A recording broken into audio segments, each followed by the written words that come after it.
Greetings, adventurers, and good morning or good evening, depending on where you are. Now, we have a very special stream in store for you today. Oh, yes, the midnight reveal from World of Warcraft at Gamescom opening night. The opening cinematic for midnight shall be revealed, and who knows what else. Uh, I'm very excited to see what this is gonna be. All right, Blizzard Cinematics, like the opening cinematics, even if they're kind of bad, they're still kind of really great. So, uh, join me. It's that time to share stories at the campfire instead of putting them out. Ready your arms for cheering. Share our stories. And let's see. So, it was supposed to be 7 minutes ago, according to Blizzard. However, what I'm seeing is that it's says gonna be 11:30, which means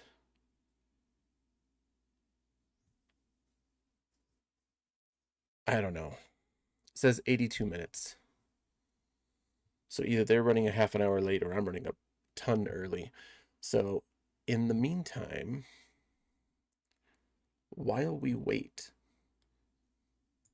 for said live stream, we might as well kick it off with Vault Day. Oh yes.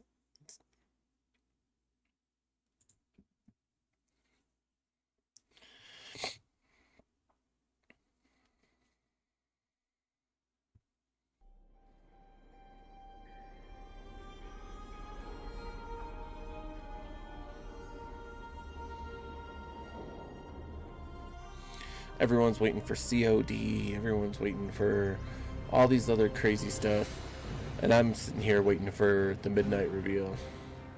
Just so weird to say the midnight reveal because it's just called midnight. It's not actually at midnight. Like,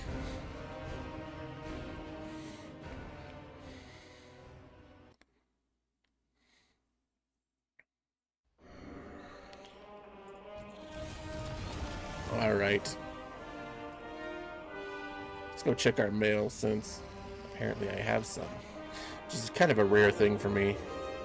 I don't do auction house very often. Which is probably why I'm poor considered concerning the rest of WoW community. Everyone else is, you know, millions of gold. Alright, I'm excited. I did some real hard work on my warrior last week. Did a crap ton of delves. All the time walkings, which by the way I gotta go turn in before it gets too late. Oh yes. Alright, let's look at the lower level ones first. The 78s. Ooh. So this is quite literally giving me my two-piece. That's... Why? Why would you do that to me? Because that makes me want to choose that one over anything else right now, including my higher pieces. There we go. There's a 688. Haste and Mastery, which is critical and mastery. I think I'd rather take... I don't know. We'll see. Why is it giving me everything mastery? Like, that's not my... As an arms warrior, mastery is not my deal. It's not my bag.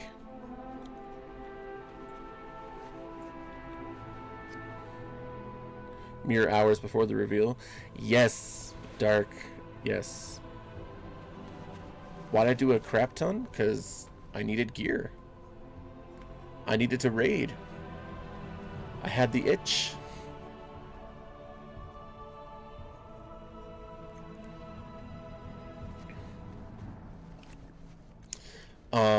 Yeah, I think I did. I think I probably did like 12 or 14 delves or something like that.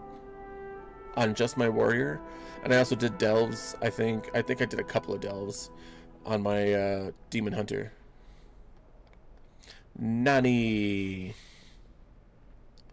I did a crap ton for Delver's Journey so that I could get my map. See? And you're over here saying shit to me. I gotta be here for Gamescom. So, according to Blizzard, it said 11 a.m. Pacific Standard Time. For me, that's 10 a.m. And then I click the link, and I go over to Gamescom. 11:30 a.m. However, it also says going live in 78 minutes. So we'll see. I mean, it's kind of all over the place right now. I have it off to the side.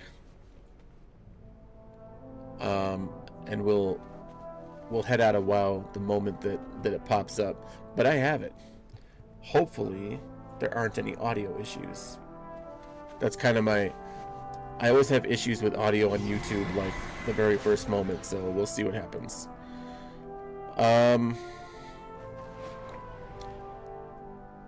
Yeah, that's right. You healed it, right? Didn't you, Dark? Ooh, 694 boots. Oh my gosh. It's literally the same ones I have now, just a heroic version. Oh my gosh. And literally the same ones I have now, again, heroic version. Oh, that crit and haste is always so good, but it's so little. It's such a small upgrade. Trinket. Your harmful abilities may cause your mind to tear piece by piece. At the 10th tear, you succumb to arcane insanity, granting you 3,500 haste while periodically recovering your sanity over time. Slaying an enemy or witnessing an ally's death instantly tears at your sanity. Wait, why would slaying an enemy tear at my sanity? Wouldn't that make me feel better? And at the bottom it says, were there always this many tentacles around here? That's funny. Gave raid reputation. Nice. Nice. Yeah, I'm probably gonna go for the legs to get my 2-piece. Although it takes away a lot of my crit.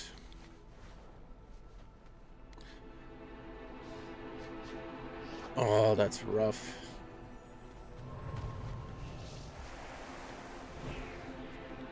You be grinding more Liberation. Yeah, I told you, man. LFR is not as bad as everyone makes it out to be. But nobody communicates, so it feels extremely toxic. It is definitely not toxic like Mythic Pluses. Straight out. But, yeah.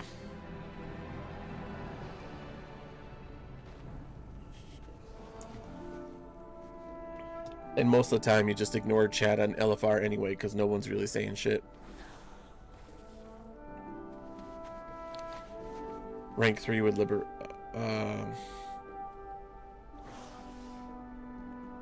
Oh, really? I don't know what I am. I'll have to check in a second. I'm really torn about what I should get, though. Like, I'm really torn.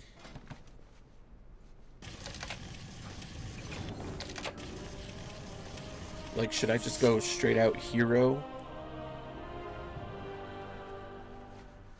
Should I replace my detachable fang?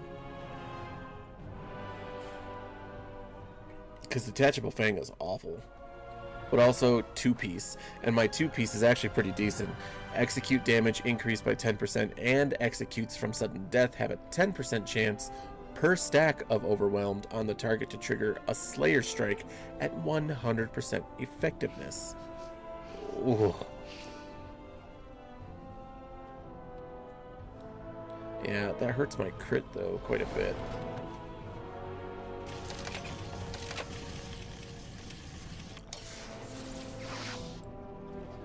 I don't understand why they try to keep giving warriors mastery. Like, stop giving us mastery. At least arms warriors. So I went through and did it on my shaman, and I think for the trash, it was kind of, it depended on who was healing, who wasn't healing. The first boss, I was definitely, like, I think I was number 2 or 3, because nobody was running those damn things out to the side, and they kept blowing up and growing in the middle. And then when somebody got the one where you're supposed to soak the damage, they were running it out, and it was like, so you're insta dying for nothing. So everyone was at pretty low health, so, lower health, shaman, huge healing. I was in the lower end of healing during the moth fight there, Lumathar. People actually stayed out of shit, and everyone was pretty much at full health for a while, so, I really didn't get that much healing off. I threw a lot of healing rains out and a lot of chain heals just to keep people topped off, but that was about it. And then the third one there, I can't remember. I keep saying Forge Master, but it's not Forge Master. But like that one, I was number 2 in healing, and I was very low in eye level, concerning, like, I was like minimum eye level to get into the raid. But I did get a shield, so that's awesome. But yeah, the third boss, I was number 2, because nobody was popping the containers for ads, so everybody was just getting hit hard. And then when we did get ads out, some of the raid went to go do it, some of them didn't. Then all the extra ads came out. It was a whole thing. We made it, we one-shot it, but it was a whole thing.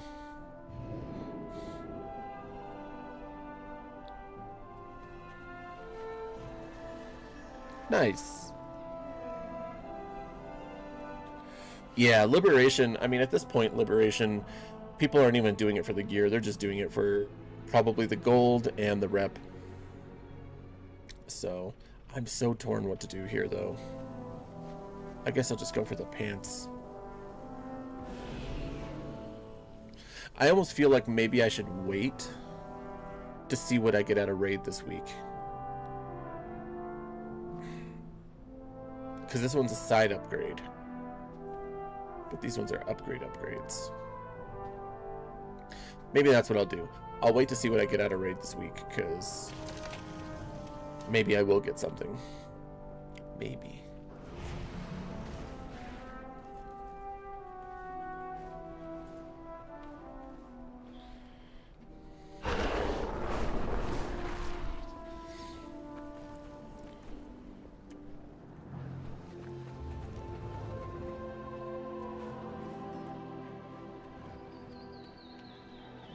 Well, I don't know. You might get lucky and get, So it's kind of one of those things for me where I'm like, I really want to choose something, but at the same time, I might get that same thing in raid, so I don't want to feel like I wasted my vault. So let's see.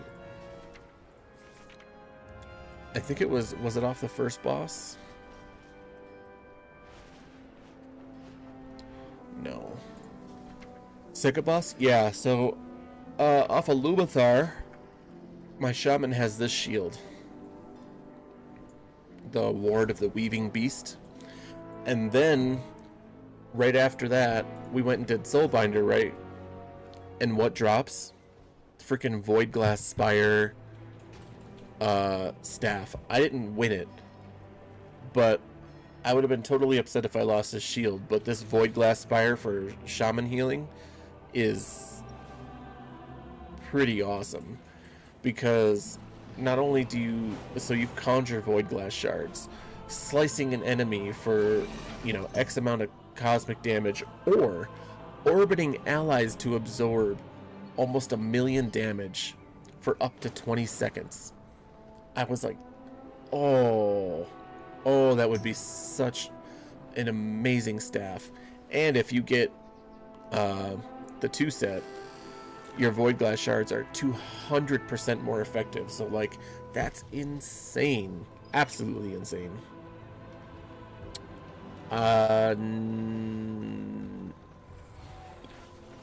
Maybe? Whatever the Ancestor one is.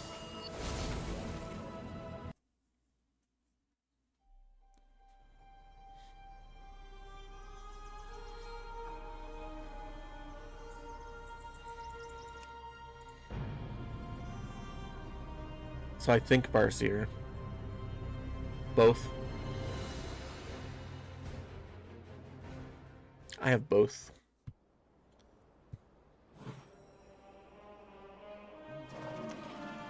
Yeah, see, I got that shield. Yep, I'm Farseer. But do not rush to conclusions. Totemic replaces Healing Rain. Yeah. No, I have, wait, what did you ask? Which one? Oh, Surging Totem. No, sorry. I thought when you said Surging Totem, I was thinking Cloudburst. I have Cloudburst and I have Healing Rain.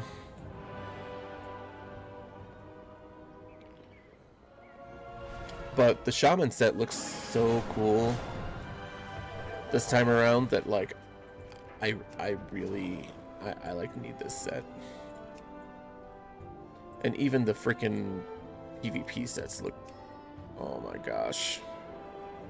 Oh my gosh. Sadly, I'm not going to get all the PvP sets I want this season.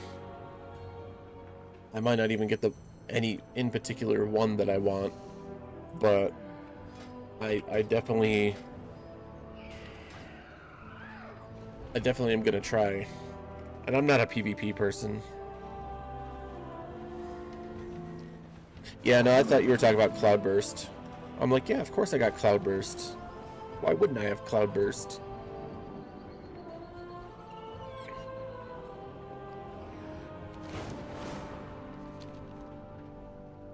What am I, yeah, I'm 667, so I'm like barely above minimum to go do LFR.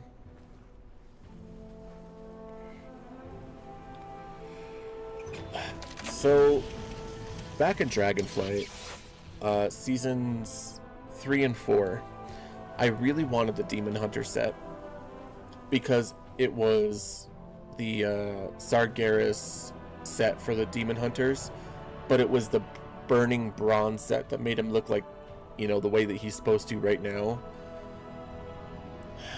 And I tried so hard, and every time I got close, because I only needed the head and shoulders left. I got everything else. I think I was at like 1890, and I needed 2,000. That's all I needed was 2,000. And I lost 3 in a row, and I was all of a sudden down. I think I was down to like 1,200 or like 1,000 or something like that. I was down really low, and I was so pissed I didn't even touch PvP for the rest of the season, and it sucks. I really tried though. I tried so hard. Oh my god, there it is right there. Void Glass Spire.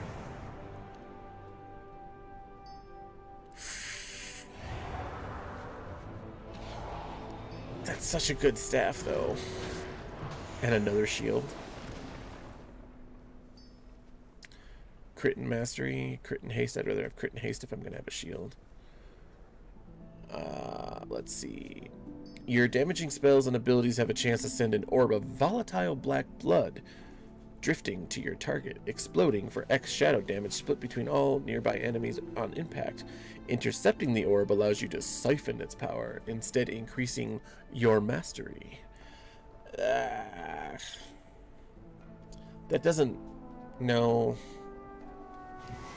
I'm not going to be paying attention to that as a healer, so I'm probably going to take this and literally replace my shield,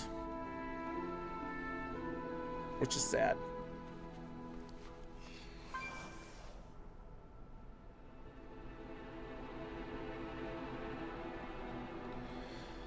Um,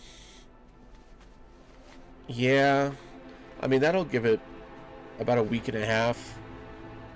I feel like Mythic World First should be like, I don't know, 2 to 3 weeks? Like, at least 3 weeks, right? Because it should be hard enough to do that.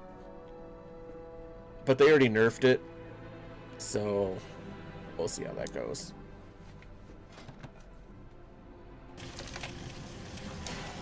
Yeah, I'm gonna have to go with this one. I'll keep my shield just in case, but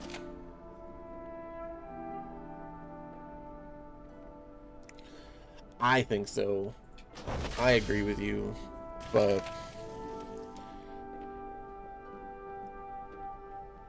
I think that Mythic rating should be as hard as it needs to be. It's called Mythic for a reason, right? Oh my god, look at this.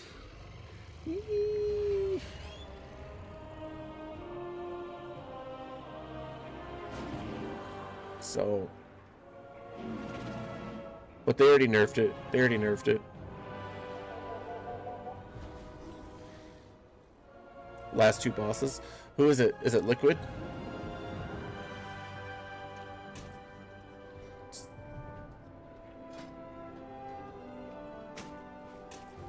$667 versus $667. Okay.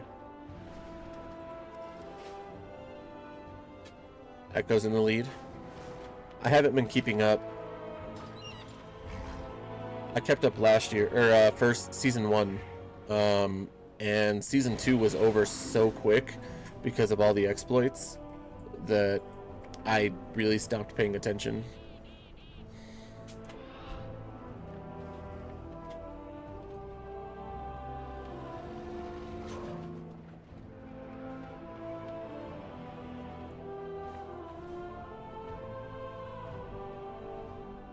There is much to be done.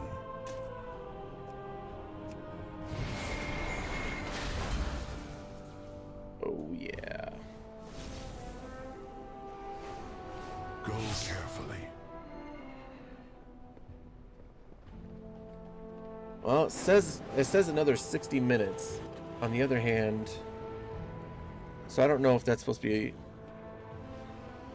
Maybe they're just running really late. Let me see here.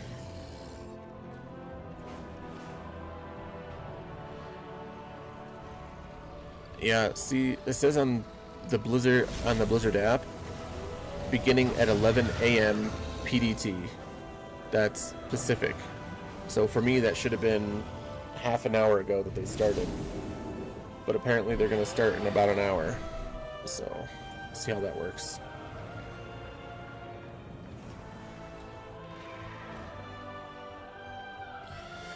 Well, that's the thing though, right? Like, Liquid has always been kind of like, let's do more quality polls. Method really just wants to get everything back in. Like, they just want to go in and, like, they want to get back on top because of, you know, a few years ago when they pretty much got, like, unsponsored. They're trying to get back up there.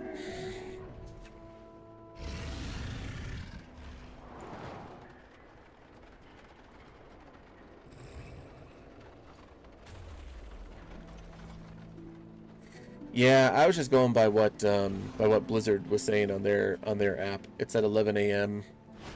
So, I don't know.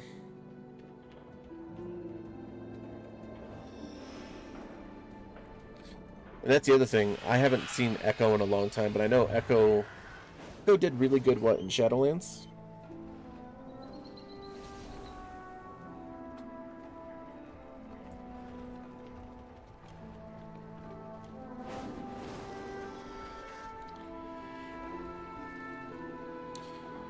There was one expansion where Echo was like top dog for like the expansion.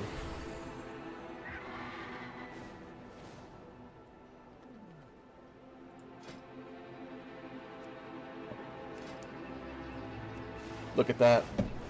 Another wing of Manaforge Omega. Let's do the first one. We'll go in and heal. We'll go heal things.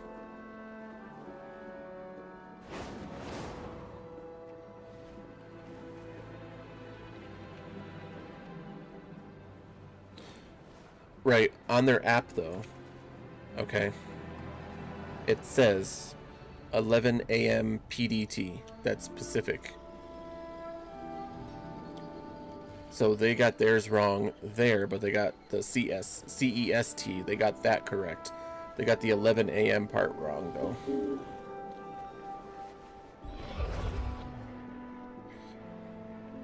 So unless they're like doing it right now, but they're not going to show it, then that's different.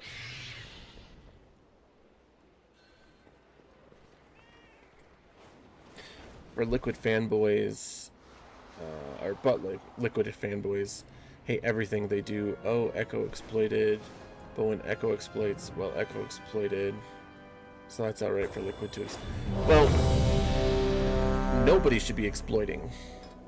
I don't care what team you are.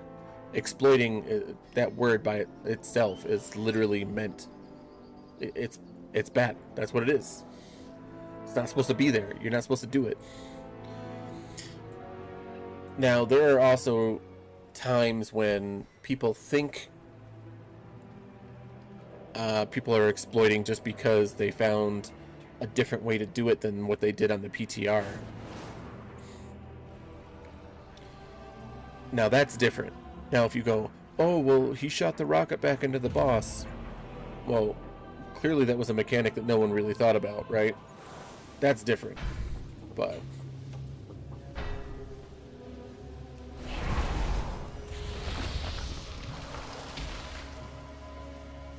okay. Oh, there we go. There we go.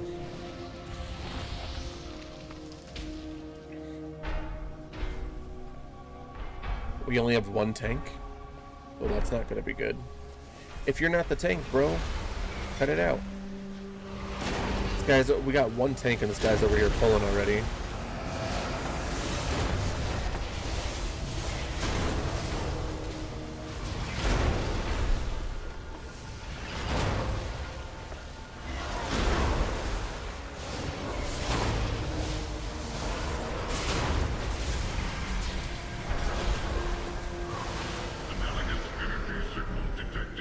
Look at that, number 3. We have tripped the Manaforge's security measures and cannot materialize. Destroying this construct would lower Manaforge's defenses. Yeah, didn't that have to do with Gallywix? No, getting to Gallywix, right? There was some exploit where you like skipped almost every single boss or something like that. Is that what you're talking about? Because that's crazy. The fact that they got to skip almost every single boss is kind of nuts.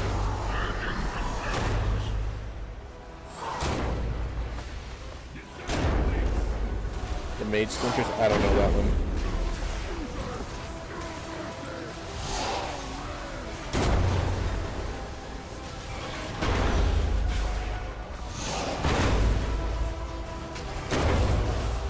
Black Yo got banned twice. Oh, okay, okay.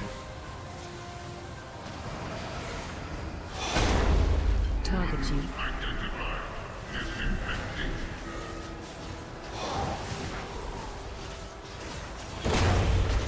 Oh, look. Somebody doing mechanics. Surprised that it's me. Run out.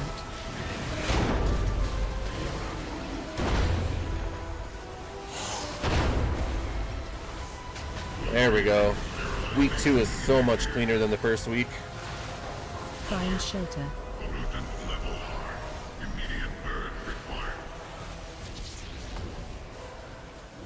I hate these things so much. Woo! Too far, too far. I swear, those things give me PTSD from Diablo.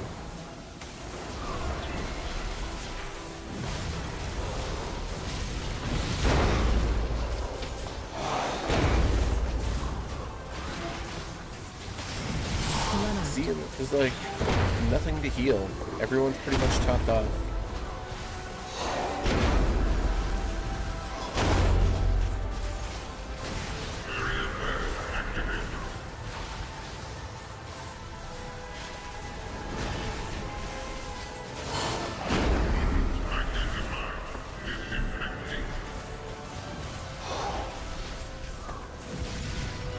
Hey, my goodness.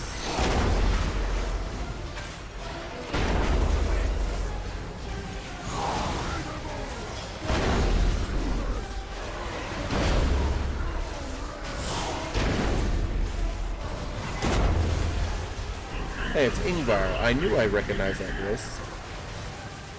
Carry out the master's will.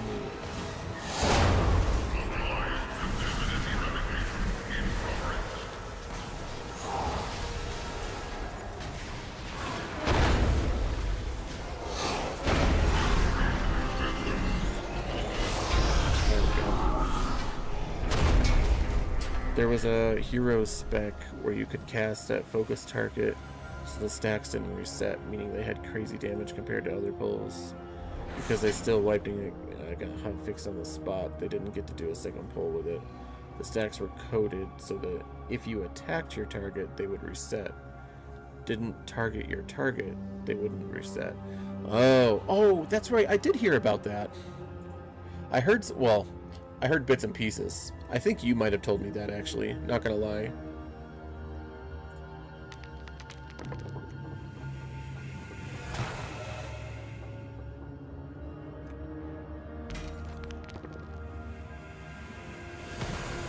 I think you were literally like, hey, did you hear about the thing with the mages thing stacking up? And I was like, what? I think you told me that, actually. Because I do remember hearing bits and pieces of it, but I don't remember, like, the whole story. I just remember that they were, like, basically doing, like, you know, Emperor Palpatine unlimited damage type of deal. Unlimited power! Now that we're inside, we should deal with the Shadow Guard before pushing onward to the control chamber. One path leads towards where the Shadow Guard produce arcane wrappings. The other, to the mage who binds them. Is that Dementius down there? Guard, do what you will. I have my own plans for the Manifold.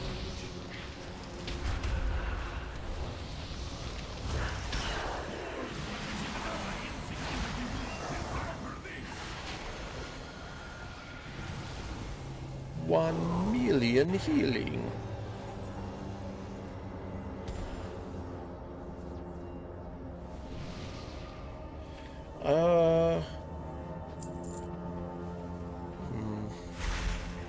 I feel like it was season 2. I feel, oh, maybe not. Maybe it was all the new stuff that they started doing with,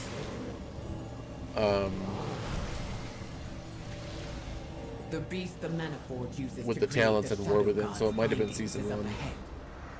Yeah, I don't remember.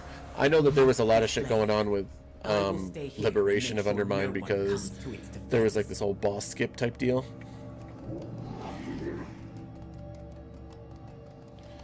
But like it wasn't supposed to be a boss skip, but they were like going from like the first or the second boss all the way like just before or right at Gallywix or something. I'm like, that's nuts. Absolutely nuts.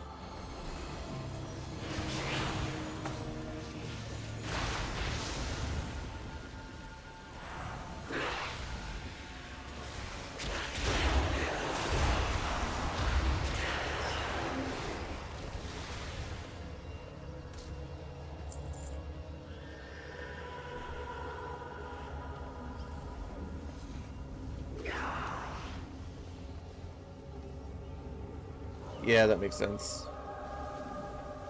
There's always drama concerning every single new Race to World First. Half the dramas are about who exploited, did something happen that it wasn't supposed to happen, And by that I mean not, you know, them dying, but I mean, like, did the boss like rage at like 30 seconds? Did the floor fall out beneath them, but that wasn't a mechanic? You know, there's always some kind of random drama about that shit. But then the rest of the drama is always, you know, who cheated.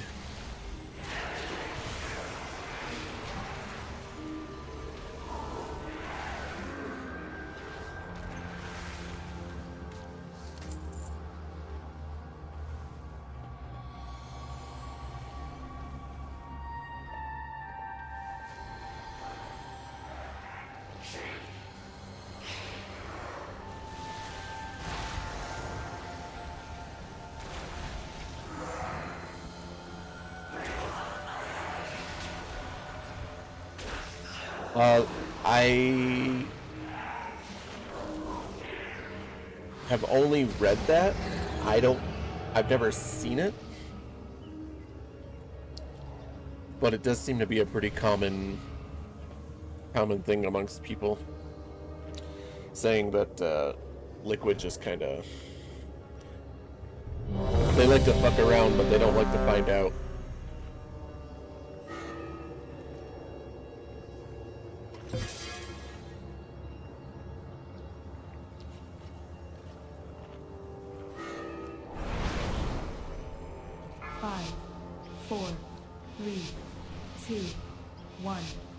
It'll be interesting to heal the next section, I'll tell you that.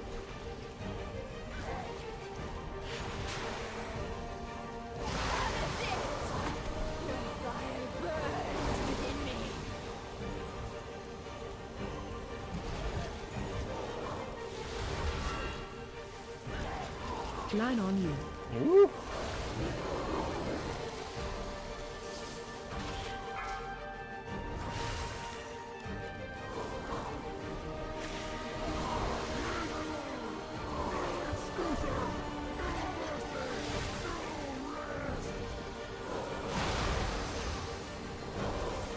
Special coming. I'm telling you, since they put Wellspring in the game, that's like one of my favorite healing abilities.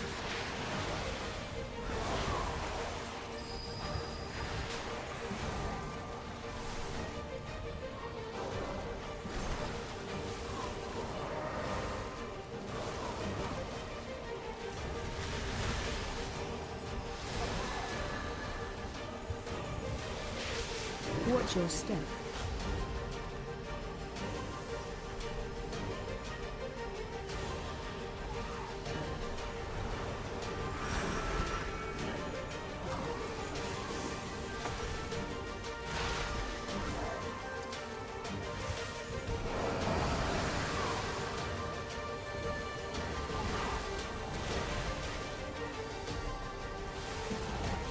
Knocking back.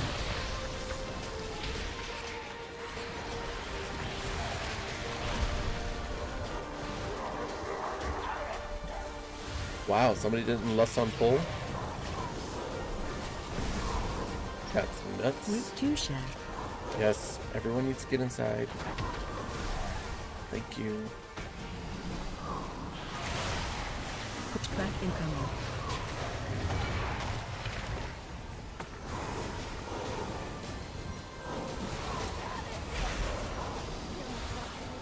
Route 1 share. Yeah, I'm gonna take too much damage the second time. It's alright. Got this Pushback though. incoming.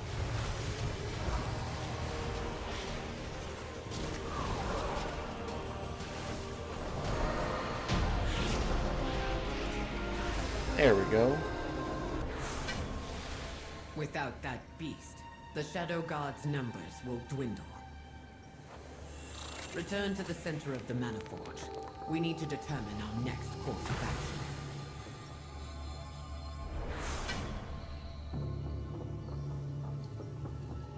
action. Leg slot? Yeah. Give it to me. I hope. Nope. It didn't. I got ethereal strands though. Learn fast, learn young. Shh. Nobody learns when they're young. That's why they call it reminiscing, because when you're older you start looking back and going, you know, I really should have known back then. You know, I should have thought twice about that. Whatever the rest of it is. Yeah, so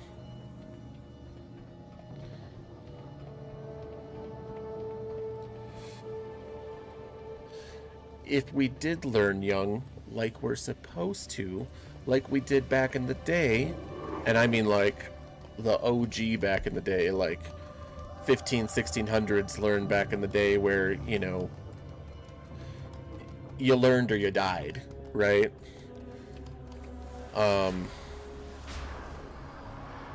If we learned like we should have been learning back then yeah. And it's not that I disagree with you. I think we should learn young, but nobody does. Nobody does. Listen, I changed my mind so many times when I was young about what I wanted to do in life. It hurt me, unfortunately, because it took so long for me to get where I wanted, but I'm starting to be that old guy who says, if only I knew back then what I knew now. From the void and bound with special silk made in the Mana Forge. Locked? Why is it locked? Kill the soul binder to cripple their reinforcements. I will keep any security measures from impeding you. Damn. I killed Lumathar already. And I didn't realize I had a quest to kill Lumathar.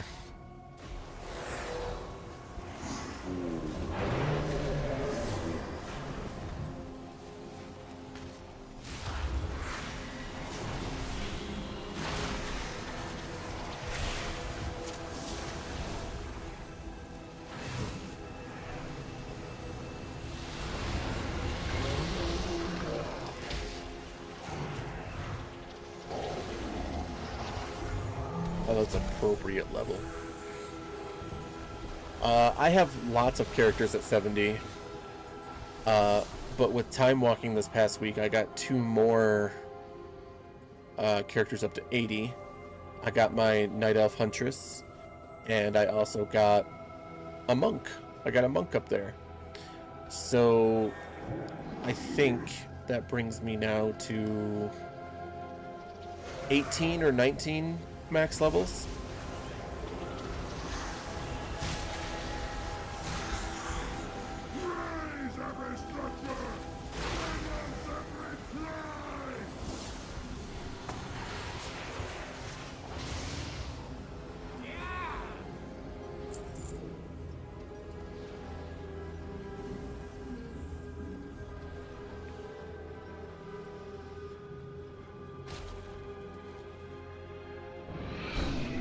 I have...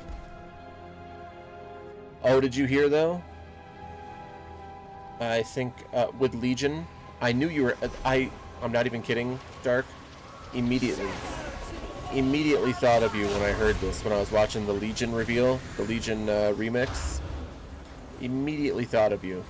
They said, oh, we're also going to add 5 character slots to your account.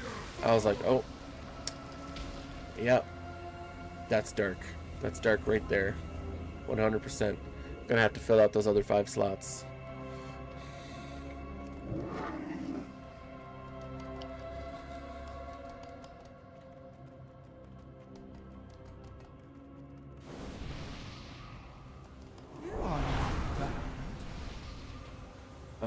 But under 70, I have a few, but there's only a couple that I want to keep. There's a couple that I want to remake. There's a bunch of alts that I want to remake, but they're just kind of sitting there because of that.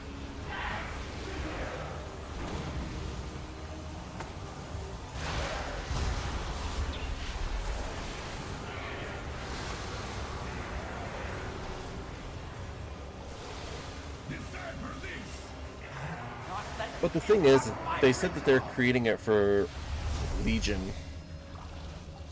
And I'm wondering about that. I'm wondering if they're not going to add another class to Midnight.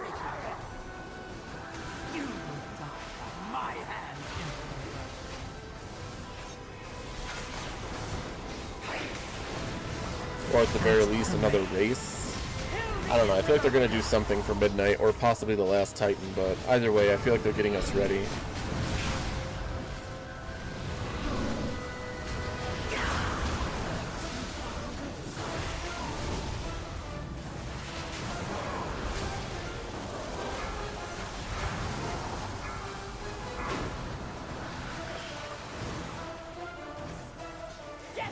Knocking back. Polar, what's up? I got 38 minutes before Gamescom shows up.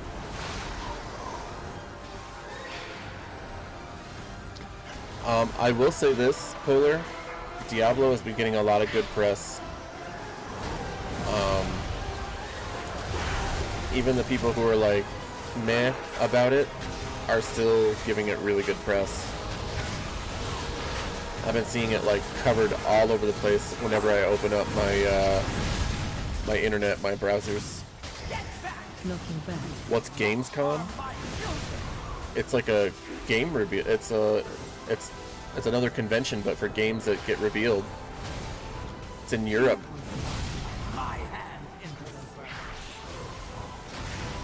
The Midnight expansion for Warcraft will be revealed.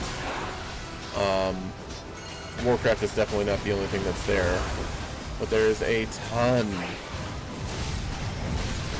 of games that are probably going to be revealed there. Probably stuff like COD, probably like Wukong DLC, a ton of stuff. Everyone's excited. Gamescom is like one of the last few, and I really mean few, like count on one hand,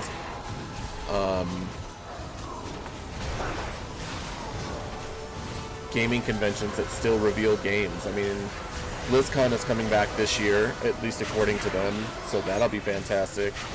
But they got rid of so many things. Like, I thought COVID was really the end of gaming conventions like that. I'm glad they're starting to make an appearance though. They might do a Diablo reveal, I doubt it. Midnight is their biggest thing right now. They'll probably wait for more Diablo news for BlizzCon this year. In my opinion, I could be wrong, but I feel like that's what they're gonna do.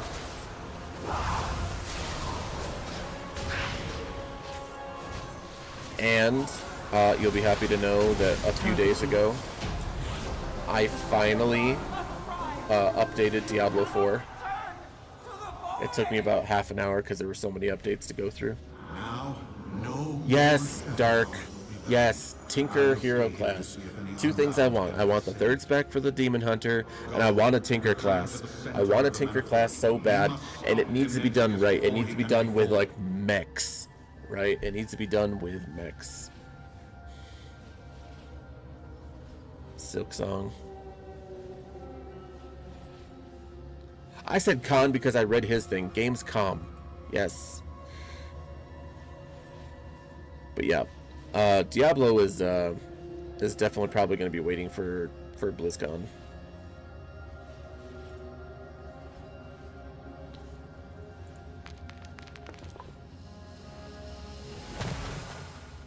What's this fist weapon look like?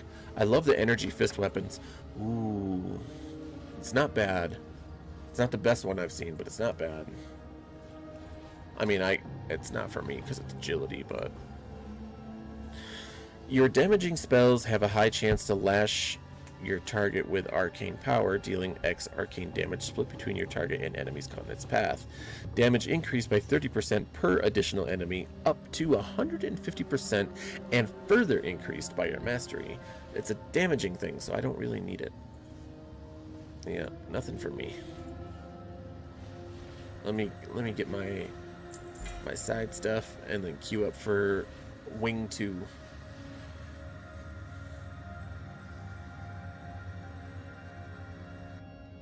The Protoss weapons? Oh. Are you talking about for the ethereals and stuff? Oh, you know what? I also just saw recently, I don't know if you guys are interested in StarCraft, but I recently saw that they are doing StarCraft tabletop game, and they're releasing miniatures for it. And I was like, I'm not a miniatures guy, but a StarCraft miniatures thing might be pretty badass.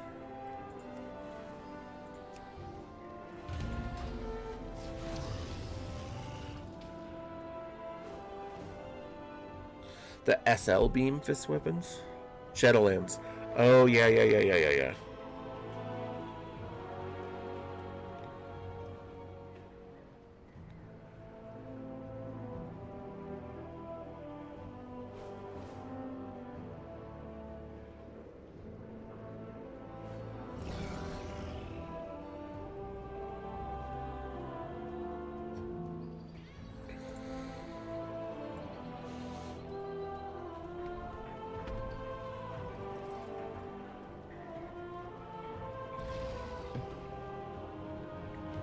Because it goes through the jelly.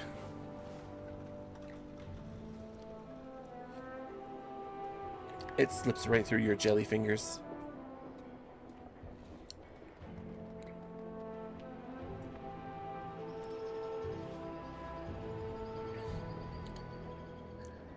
"32 minutes. Oh. This needs to happen faster.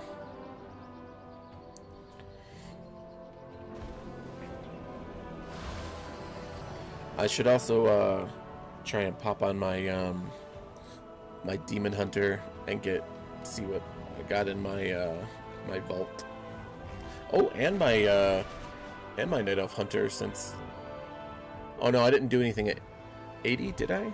I don't remember. I'll have to check the vault. I'll have to pop on several characters now just to check.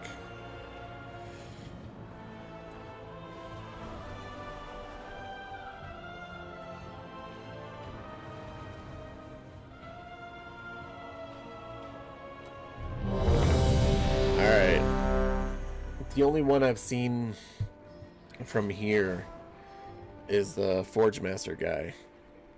The other two I've not seen. But this will be interesting. Might actually see them tonight. We'll see what happens in Raid, because we should be able to down the first 3 bosses pretty quick. Possibly even the 4th one. The light sword from the rare. Are you talking about that samurai looking sword, but it kind of looks liquid and it's just yellow? Is that the one you're talking about? I'd have to pull it up.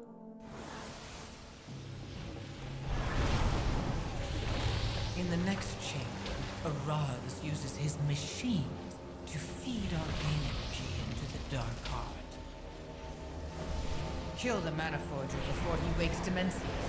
I've brought down the security system blocking the way. Yeah, I don't know it by name. I'd have to see it.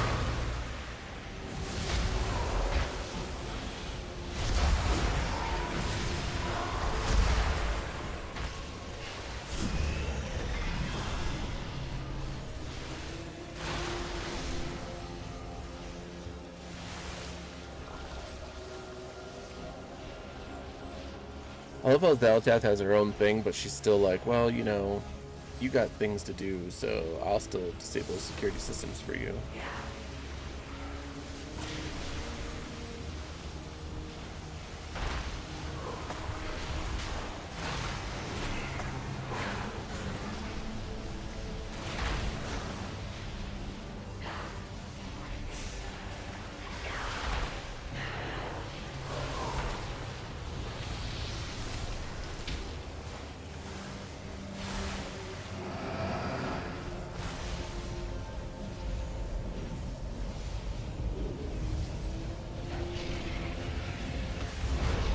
I feel like this wing is going to be a mess in LFR.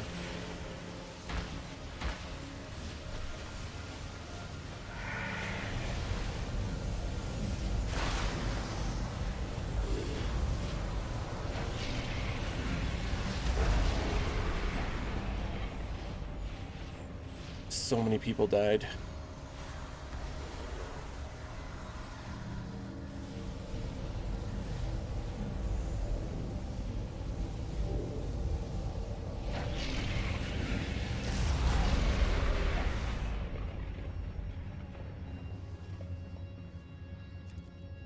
Goskrith.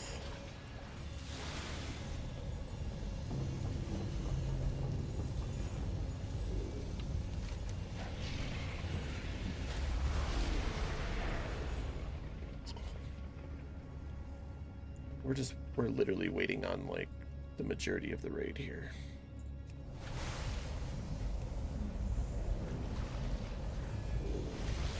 There we go.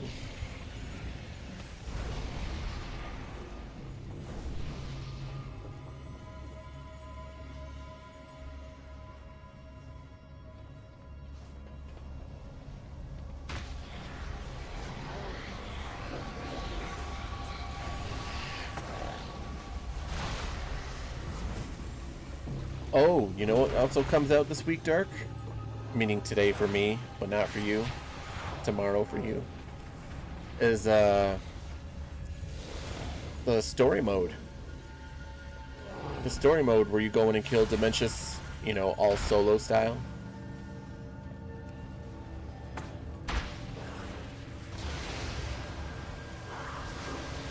Forgot about that.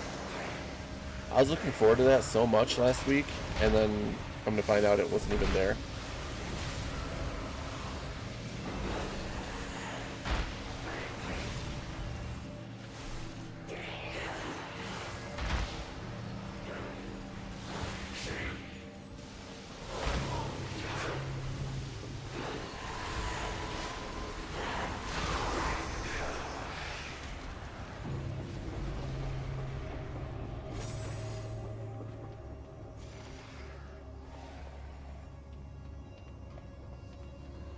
"27 minutes.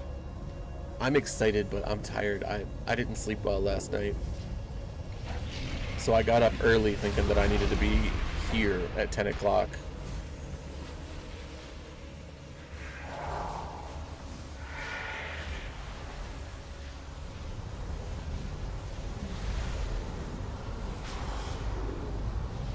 On top of that, I did some cleaning around the house and whatnot, so...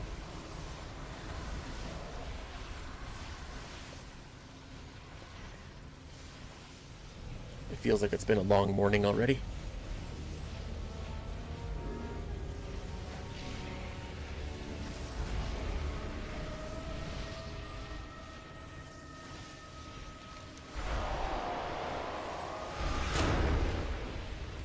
Calling them Forged Masters. Forged Evil.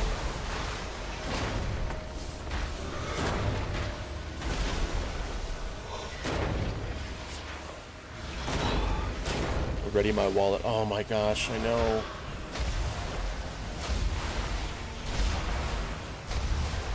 Not looking forward to that.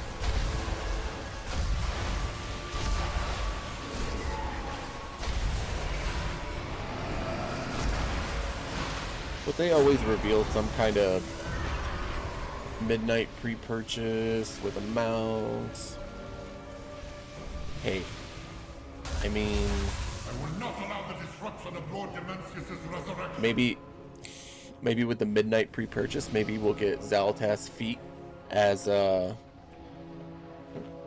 pet, as a battle pet. Xal'atath's feet.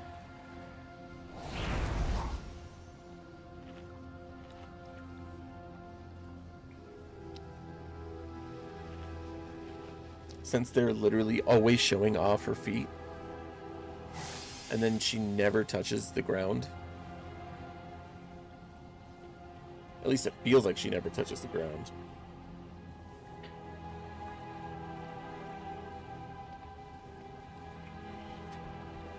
No. They didn't give me a freaking mouse pad in my last collector's edition, and I'm very upset about that. I always look forward to the mouse pad because I always use it for that whole expansion, and then if I get the next one, I put it away. You know, I've used it, I'm still collecting it, but I take care of it. The last mouse pad I got was Dragonflight. They didn't give me one for War Within. I was very upset about that. I mean, don't get me wrong, I'm very happy with my statue, but I was very, very upset that I, like, actually truly upset I didn't get a mouse pad. Uh-oh. I can hear it.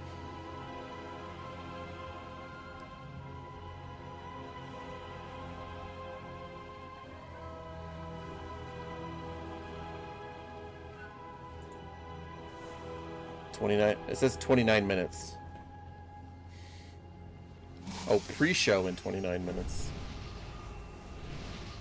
My goodness.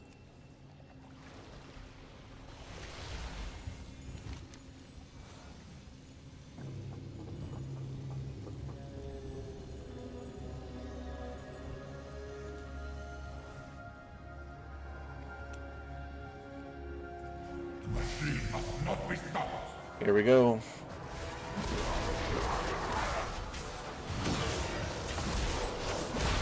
Collapse.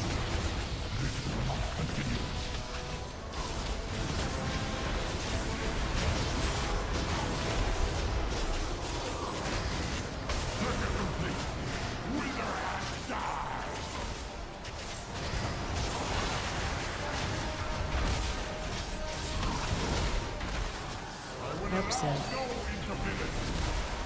Soak, soak, soak.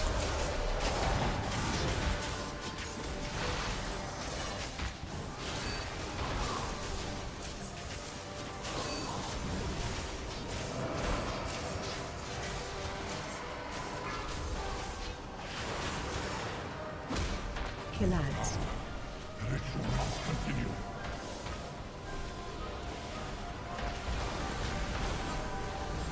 This is the boss we got stuck on last time, but we ended up beating.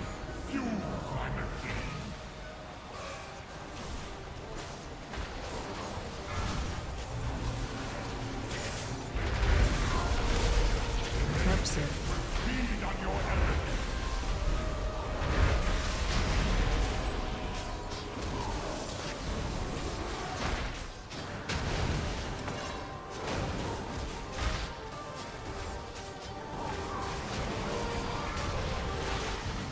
Circuit complete.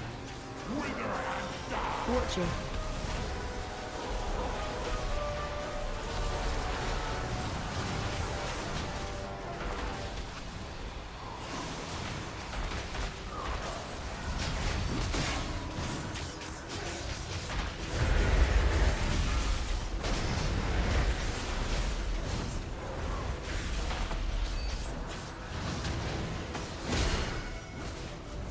Knocking back. Energies are at their zenith. Dementia will receive their power. Ow.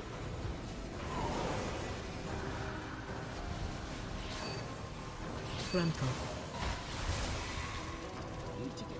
Safeguard the machine. Frontal. So be happy. I don't know how I feel about that. Just be happy if they add it.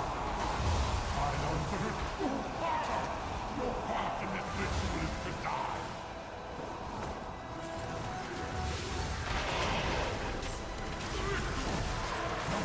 Phase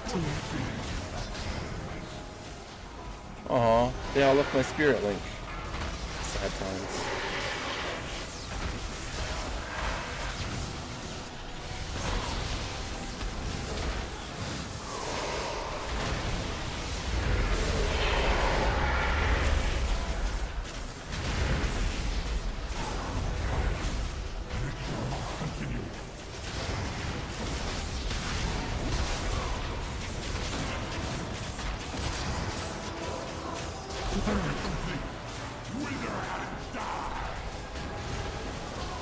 I mean, he's at 30%, and we're not going down so far.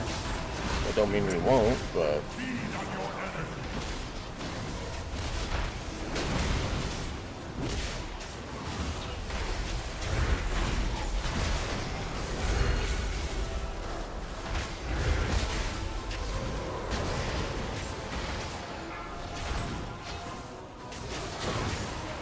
Watch your step.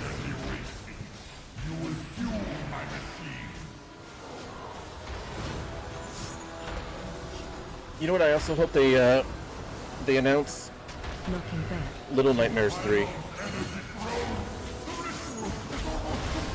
Ow.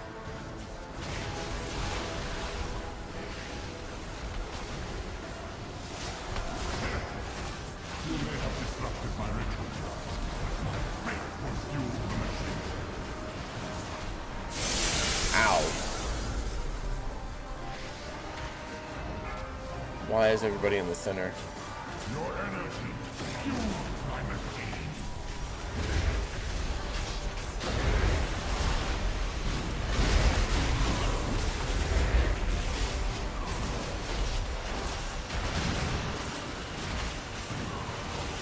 Barbecue so good, make you wanna slap your mama.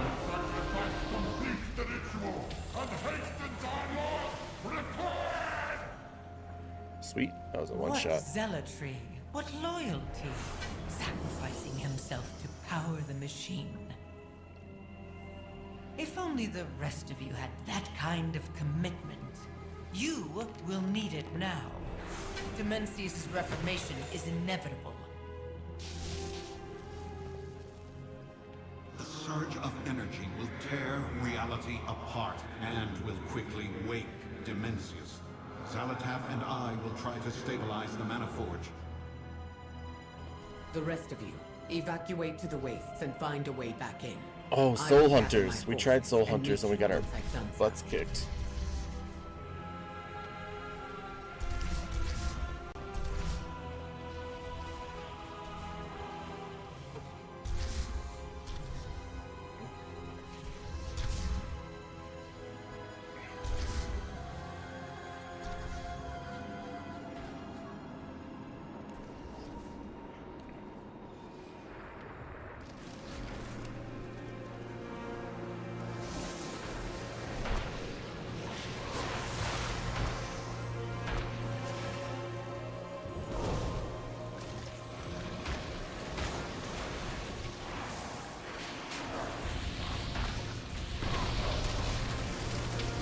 Ow!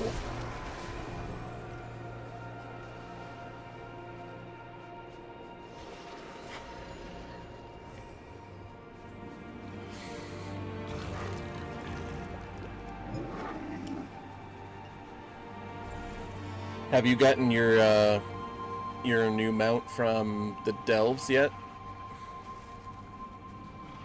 Well, there's a couple, I guess, but where you buy it with the undercoins.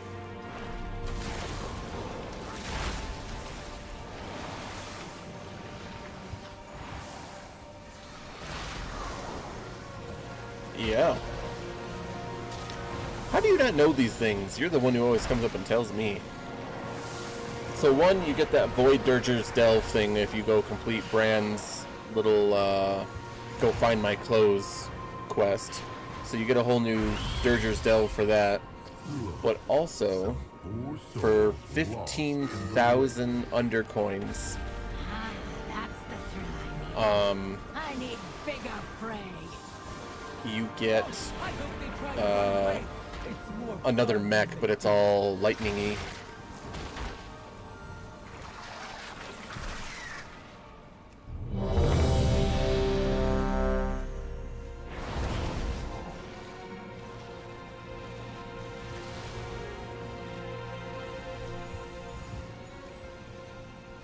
But you need 15,000 undercoins. I think I'm just at about 4,000 right now.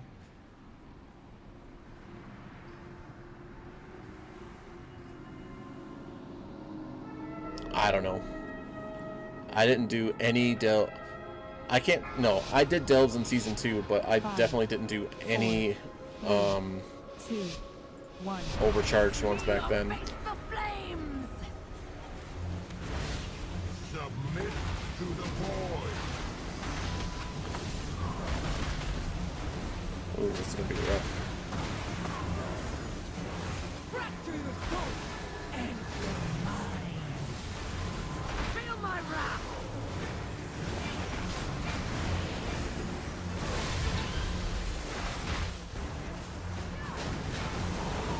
Whirlwind. Ultra Storm. Like a beast.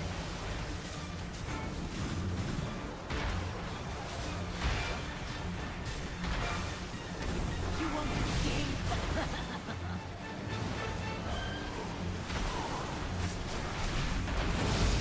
Fracture your soul And I did my first tier 9 delve last week. Like in the entire expansion, I did my first tier 9 delve.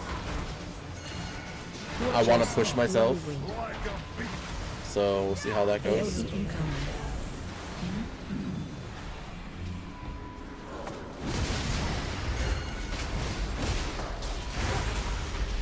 So stay tuned for that.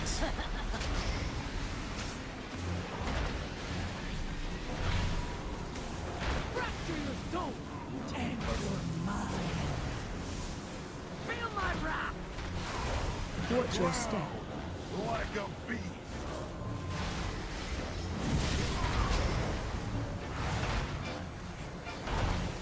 Whirlwind. AoE incoming. This priest is doing 2.5 million healing while I'm hitting just under to just over 1 million. Run to edge of room. Help so.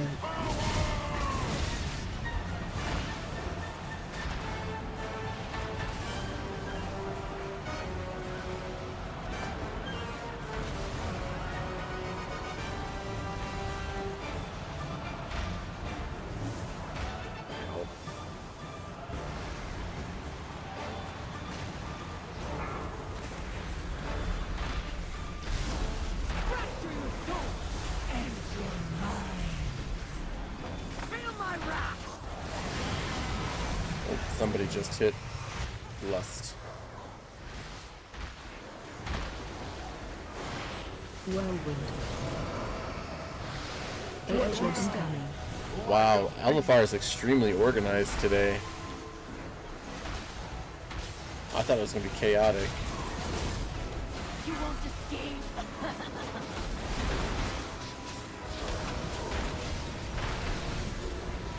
Fracture your soul, and your mind. Feel my wrath. It says 17 minutes. Watch your step. Whirlwind. Like a beast. AoE incoming.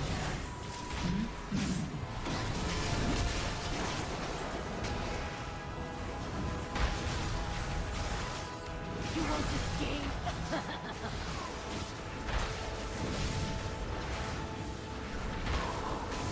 Fracture your soul, and your mind. Feel my wrath. Watch your step. Like a beast.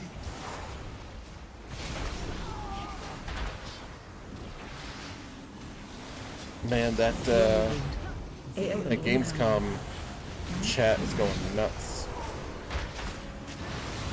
My glaive thirst.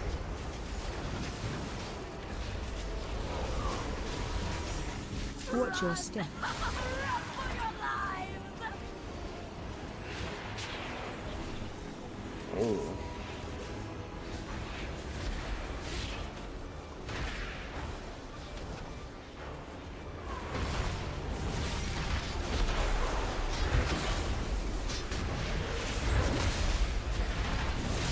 My ring.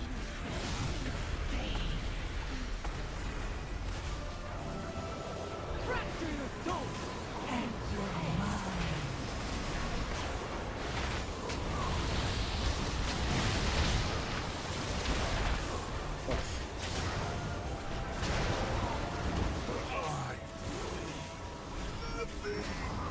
AoE incoming. Another one shot. I'm impressed. I'm impressed with this one. This group.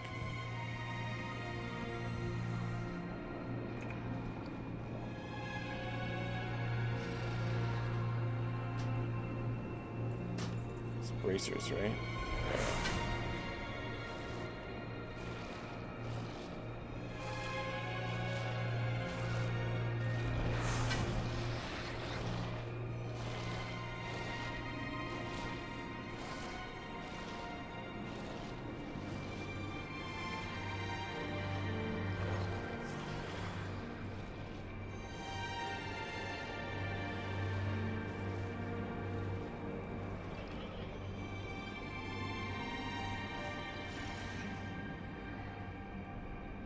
Valid only for tanks.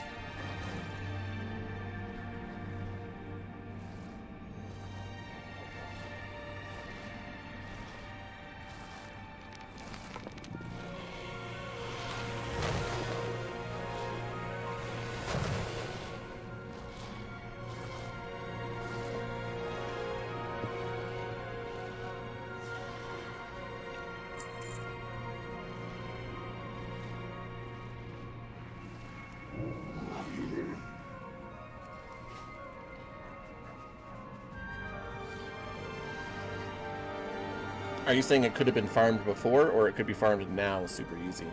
Because undercoins don't... I mean, they're like easy to get, but I'm only getting, you know, like 60 at a time. I definitely want more than 60 at a time.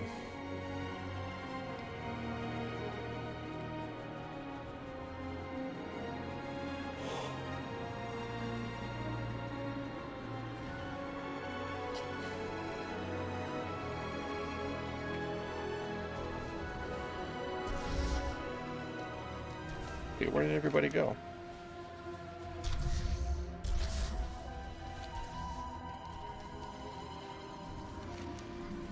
Oh shit. I went the wrong way. Crap, crap, crap, crap.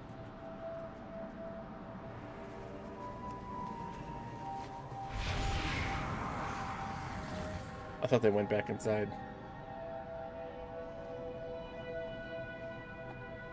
Knew I should have looked at my map first.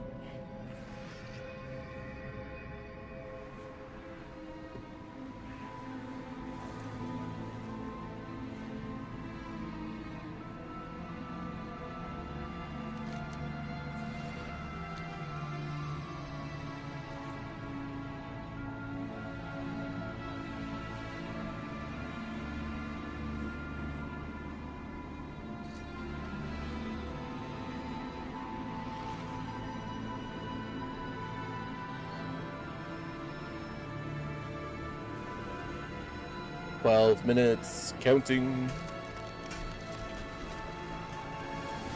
What the heck is this? Fractilis. This literally looks like a void version of that boss in Dragonflight in the first raid.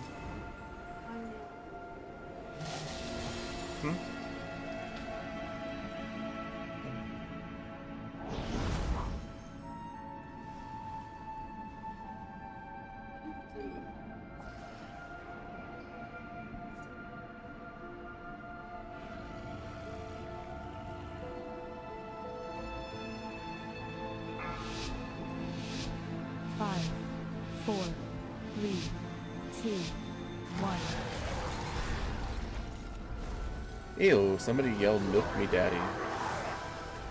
Nasty.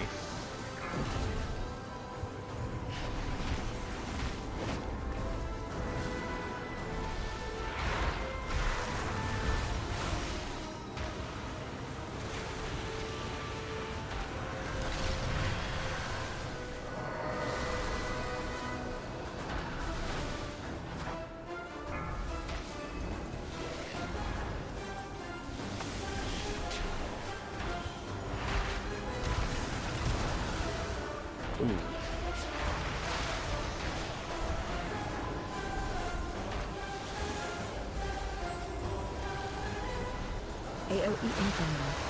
AOE.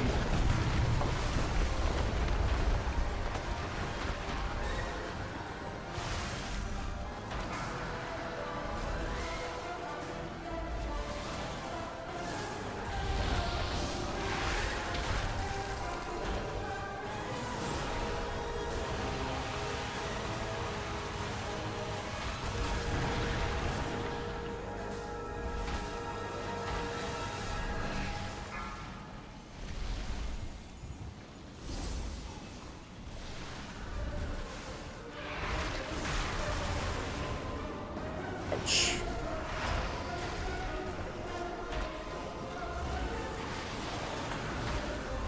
Alright, time to use my secret weapon. AOE incoming.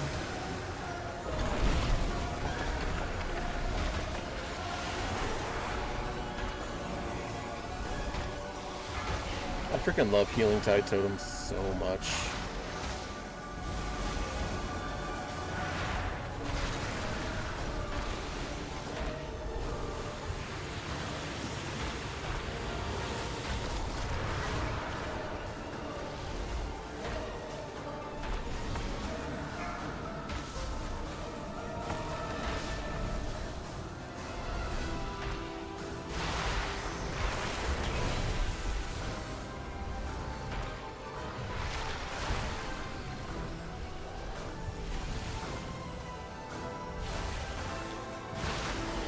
AOE incoming.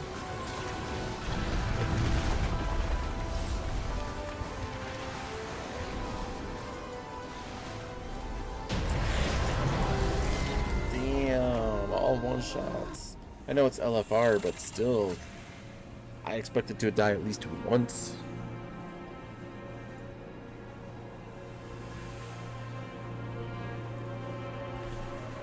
What's this?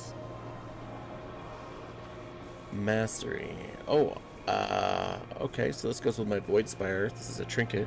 Your spells have a chance to empower the Void Core, granting you 7,000 intellect for 15 seconds. The chance is increased by 25% while below 25% mana. Multiple applications may overlap. Holy shnikes. That's not going to give it to me. And it was a 73 on top of that. Oh my gosh. And I was only in the middle. These guys are rolling 80s and 90s.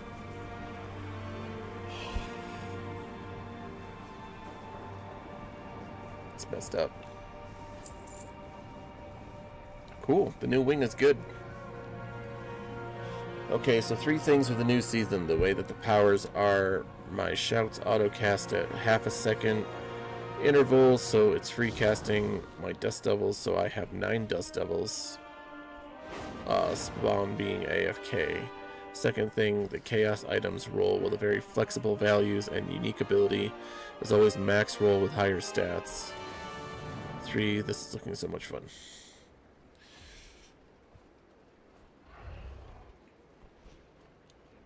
Hold on, guys. I'll be right back.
All right, so we're gonna exit World of Warcraft.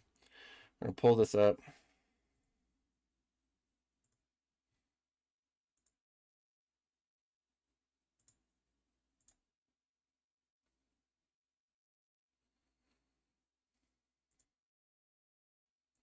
At least I have a few minutes here to figure out the sound issue.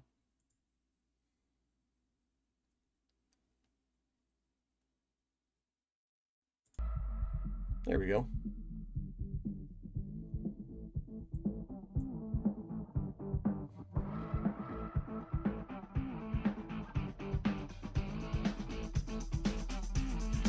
I have my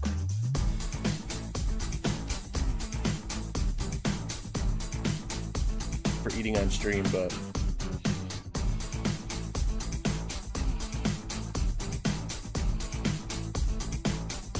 I usually only snack.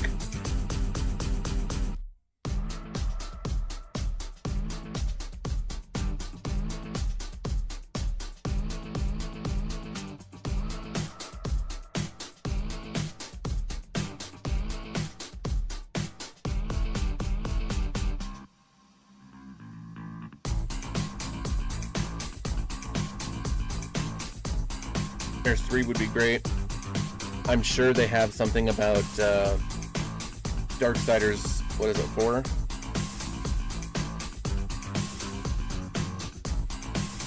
Of course, World of Warcraft. There's so many things that could be going on.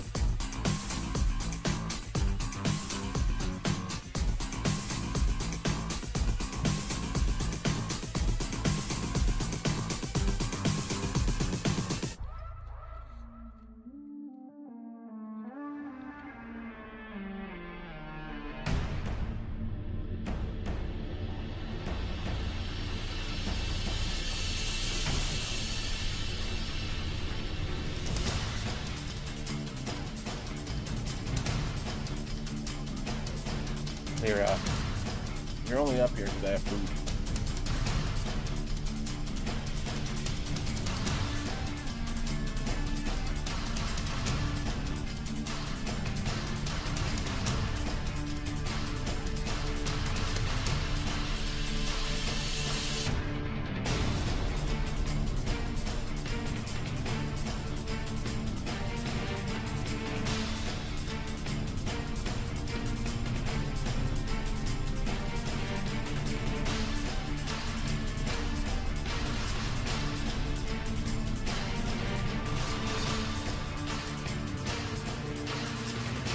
So when the midnight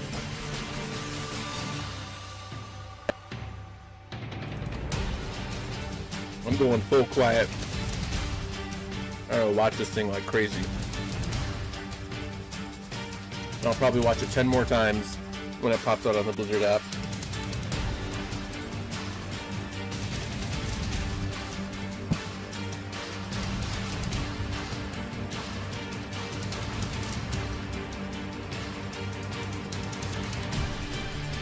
Clear up.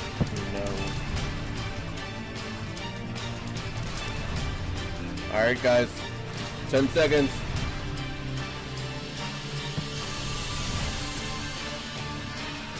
Here we go.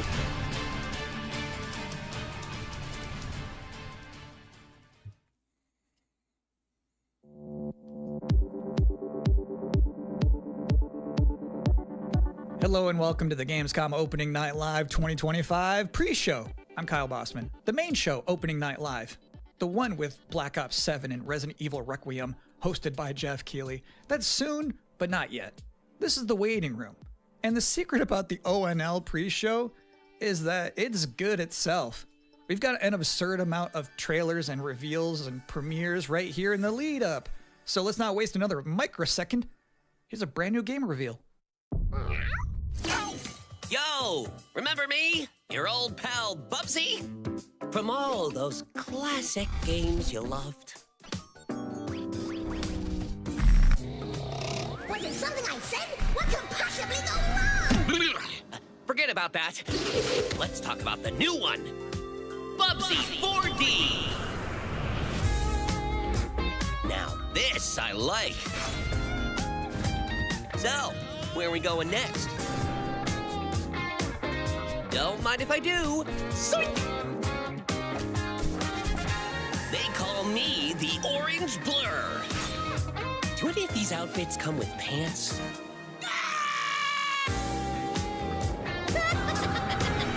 You know I've only got one brain cell, right?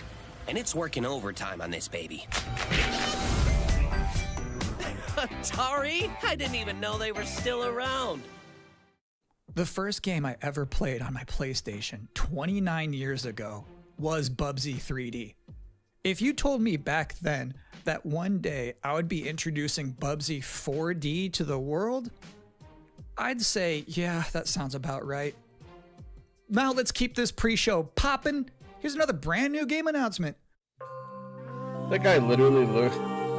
That poor guy, he literally looks like he was tried to make look cool, and he's like trying to voice it, but it's just not happening.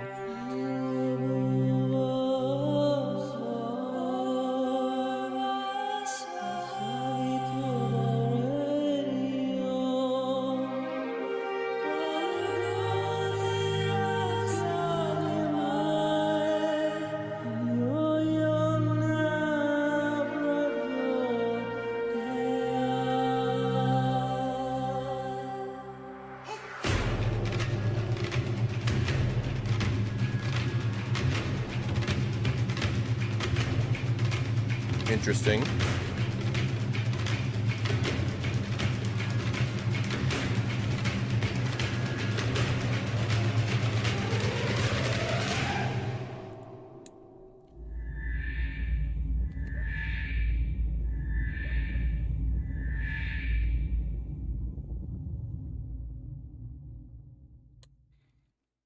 You're watching the Gamescom Opening Night Live pre-show, which will basically be me teeing up wall-to-wall trailers in the time before the main event. We do have an interview coming up with the project lead of Double Fine's Keeper. For now, here's a trailer for a LucasArts classic remastered by Night Dive Studios.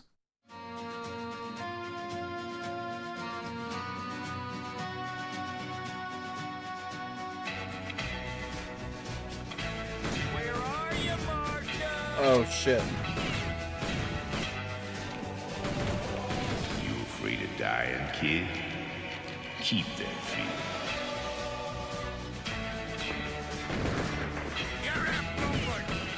I didn't even know they had made a Western that was all Doom style. I see a gleaming city rising. A city that has a fine name on it. It's gonna take more than bullets to get what you want, mister. Once a lawman, always a lawman. Even a Gatling gun knife.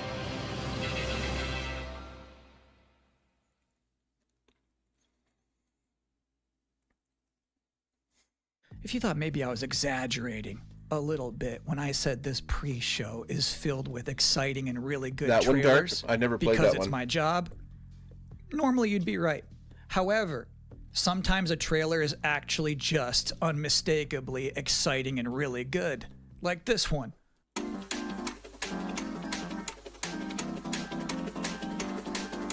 This is an anime game.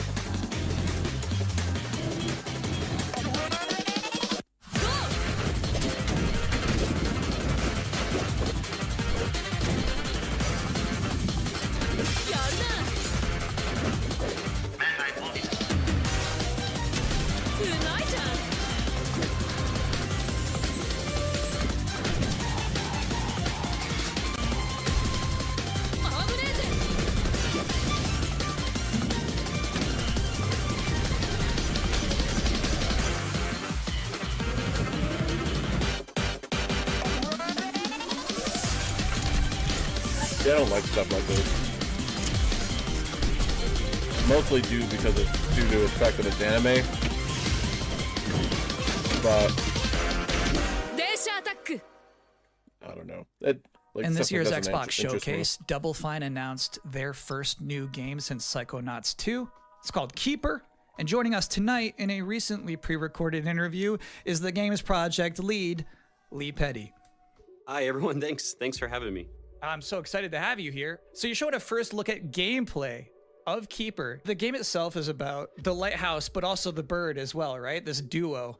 And I'm curious about whether that was conceptualized first as like imagery, like it sounds like a cool idea, or if that was conceptualized first from like a gameplay standpoint. I always think about the total experience more than, say, mechanics and art and story. A lot of the game is about, you know, this lighthouse. See, and in the 90s, I was playing Doom, and learning to walk. Warcraft, And the bird Diablo. is part of that, right? So the bird and the lighthouse are perfect And companions Chex Quest. because they're different. At the same time, the bird is wary of dark spaces, and there's a malevolent presence around the island that the lighthouse can keep at bay. So together, those two set out on this tale, and their abilities complement each other, but also the bird becomes, I think, kind of the emotional heart of the game. You have an extensive background as an art director, right? I think that's apparent when anybody just looks at Keeper for the first time. So I'm curious about your inspirations. You know, there's so many inspirations for Keeper, and one of the ones that really stuck out was the Dark Crystal. I saw it as a kid, and it was really inspiring to me because it felt like such a different take on a fantasy world that I hadn't seen before. And it was beautiful, but also a bit tragic. It was scary at times, but also really playful and fun. Do the bird and the lighthouse have names? Yeah, well, at least the bird does. And we call the bird Twig internally because she has a beak that is made of driftwood. But for now, the lighthouse is simply the lighthouse. It's just simply the lighthouse, yeah. Lee, thank you so much for joining us here in the pre-show. When will people be able to play Keeper? On October 17th this year, which is coming up really soon, and we can't wait for people to get in there and experience our strange, beautiful world for themselves. Thanks so much for joining us. I mean, I'm not gonna lie, that one looks pretty interesting. Well, that was a great interview. I mean, it's not like one And that if I you would thought this pre-order, but it pre-show does look couldn't pretty get good. any more masculine, buddy, watch this. Oh no. At last, Castle Grayskull is mine! Not so fast, Skeletor. Whoa, what's happening? He-Man and the Masters of the Universe, Dragon Pearl of Destruction coming soon to all platforms? Yes, it's He-Man and the Masters of the Oh, Universe, gosh. Dragon Pearl of Destruction. Intense beat-em-up action that puts the power in your hands. Grab a friend and fight for Eternia with 4 playable heroes, classic arcade controls. It's powered-up pixel perfection for your gaming console or personal computer. He-Man and the Masters of the Universe, Dragon Pearl of Destruction, coming soon. From Limited That Run is Games. such a huge title. Thanks for joining He-Man us here and at the Opening Masters Night Live pre-show. Masters of the We're only about Universe, halfway Dragon Pearl through. of It's a Destruction. sufficiently chunked up show. And just to prove my point, here's a new trailer for Absolute. There were so many games like that. Golden Axe. There was even Ninja Turtles. Maximum Carnage, another Spider-Man game as well. Like, there were a bunch of games that were like that. But yeah, pretty much.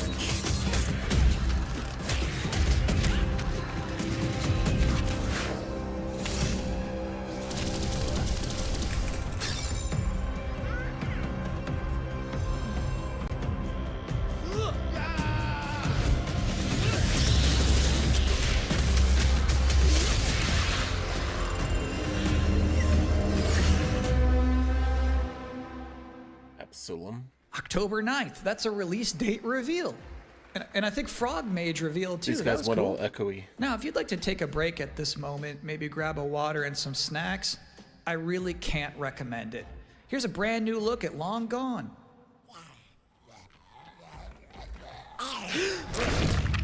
So you see a zombie there, and you see an entire fence with no zombies. So the first thing you do is head toward the zombie.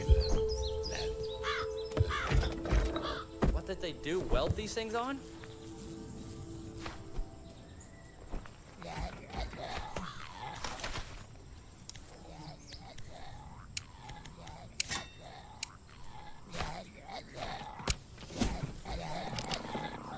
There's one back there.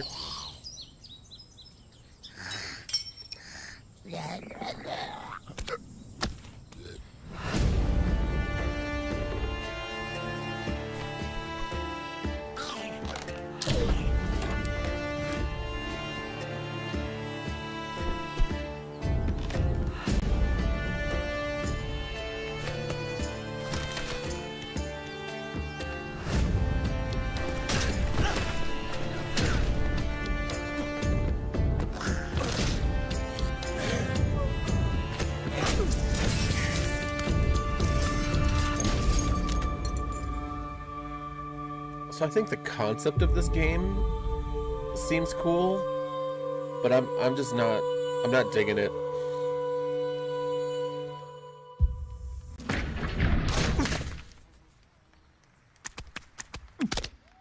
Sometimes, frankly, I'm impressed by the amount of nice worldwide reveals they book for this show. Here's another one.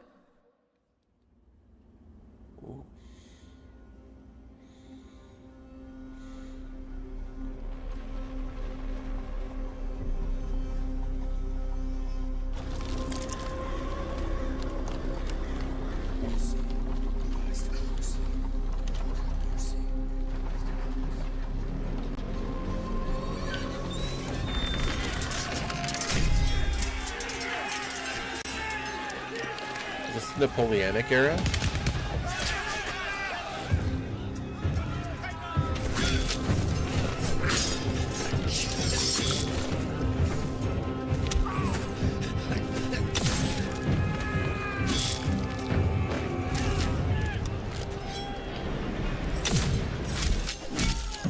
Oh.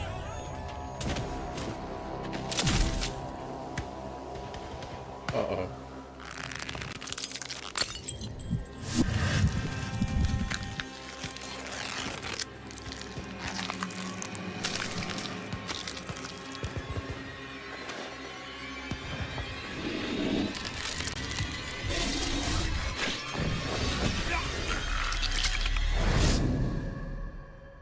What the f...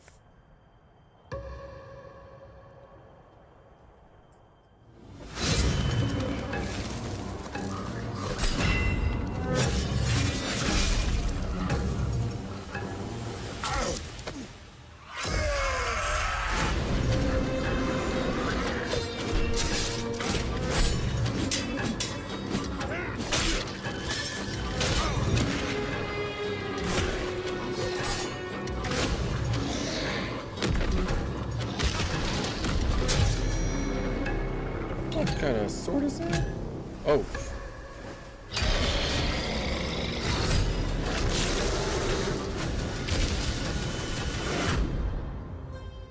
Valor Mortis. That's like Resident Evil, but way back my then. Sworn Holy duty crap. as That pre-show actually looks pretty good. host to make people excited about Gamescom opening night live. Thing is, you can't just tell someone to be excited. You can't just say, y'all excited, and expect people to start clapping. You have to give them a reason to be excited. So, here they are, the top 10 reasons to be excited for Gamescom Opening Night Live 2025. Number 10, hearing people make noise when someone asks if they're excited. Number 9, a new trailer from The Outer Worlds 2. Number 8, the emotional adventure of seeing a new game for the first time and not knowing if it's free to play or not until the end of the trailer. It's anyone's guess these days. Number 7, Ninja Gaiden 4 is showing up. And every time there's an Azuna drop, someone in the audience always goes, yeah! Number 6, knowing there's no Silk Song, understanding there's no Silk Song, but still thinking, what if there's Silk Song? Number 5, Ghost of Yotei is in this? PlayStation just had a 19-minute gameplay blowout. You have to wonder what they've been saving for Gamescom. Is that Wolf gonna do something crazy?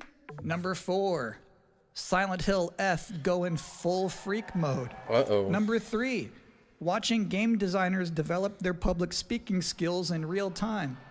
Number 2, That's this guy. The worldwide reveal of Call of Duty Black Ops 7. Oh, gosh. Now you might be saying, didn't that already happen a couple of months ago? No. That was the teaser. This is the worldwide reveal. And the number 1 reason to be excited about Gamescom Opening Night Live 2025, Resident Evil Requiem. So they just announced this at Summer Game Fest, and then they said, see you at Gamescom. Well, look at the time. It's Gamescom. Or it will be in a matter of minutes. You're still in the pre-show. But how about a new look at Planetverteidigungskanonen-Kommandant? What the fudge is that? Good morning, Commander. The cooperative state has honored me with the supervision of your well-being. Get you back up to speed before our lives are on the line.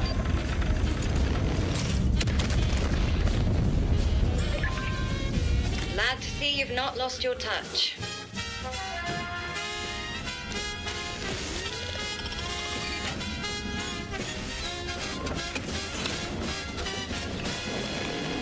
I want to fire the giant cannon. I still want to fire the giant cannon and freaking Ashara. Some alliance need to go down with that cannon. Destroy them before they do. It was promised to us that it would be fired and it never Days fired. fly by when you love what you do.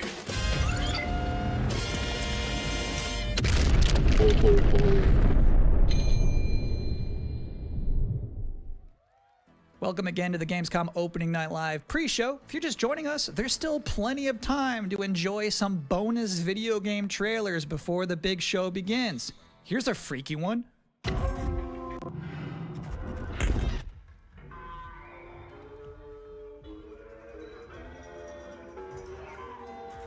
Why is that computer moving?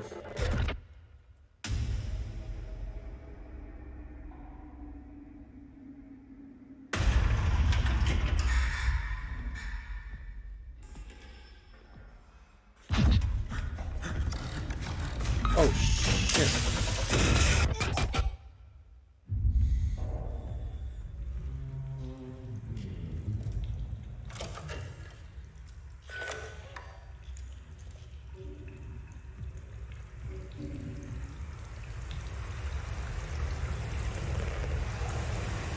That's not good.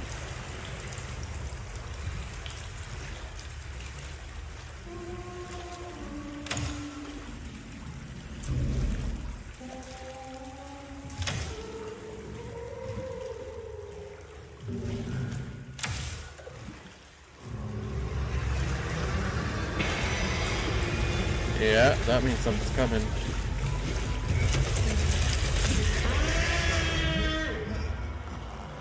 I want to see it.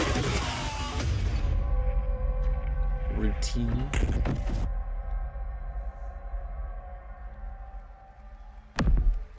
Interesting fact about that game, they actually created that whole environment by 3D scanning the entire bathroom of Jeff Keighley's mansion. Ew. Now, we've got 3 more videos and not a lot of time left before ONL begins, so next up, 2 trailers back to back. Oh. Millions of souls pour into the underworld every day. You're no different. My lord, he's here. I bid you walk the mortal world once more.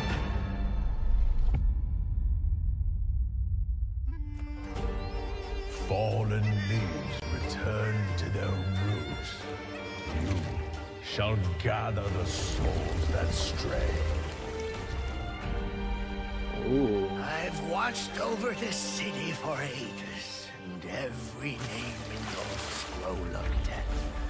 Not one of them dies quietly. You, a soulless husk. That head is fighting with a sword in its mouth. I wrestle rogues when their artifacts can do what brute strength cannot.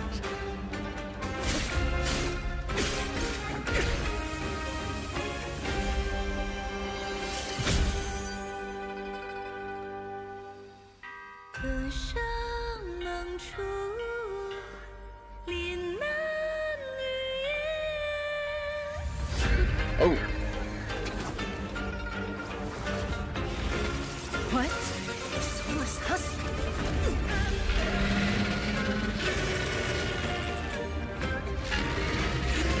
The living cast their dead to flame, and sacrifice ignites the war banners!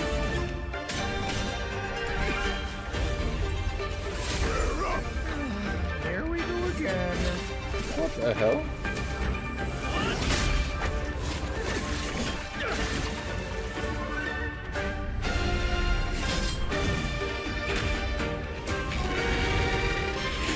Ooh, that might have been a bad move.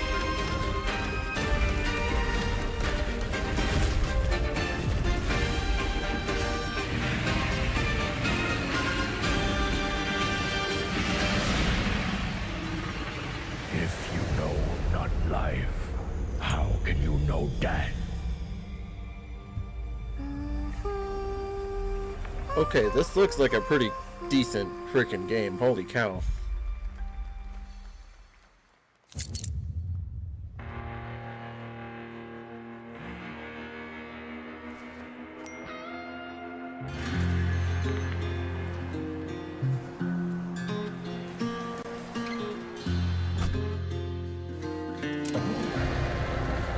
Truck simulator. Ain't nothing finer than the open road. You'll see me riding Ooh, when the from new Saber. wind blows. Saber's been doing some good stuff. I'm riding night and day. Oh, night and day. Ain't got no master. Ain't got no king. I'm riding night and day.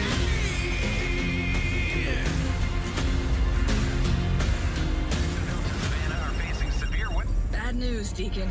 Storm's almost on top of you. I got eyes on it. You can still turn around, you know. Pineview won't hold out. XDC Logistics. They said you were coming. But take care now, you hear? Let's get it done. What the hell? He's driving right into a tornado?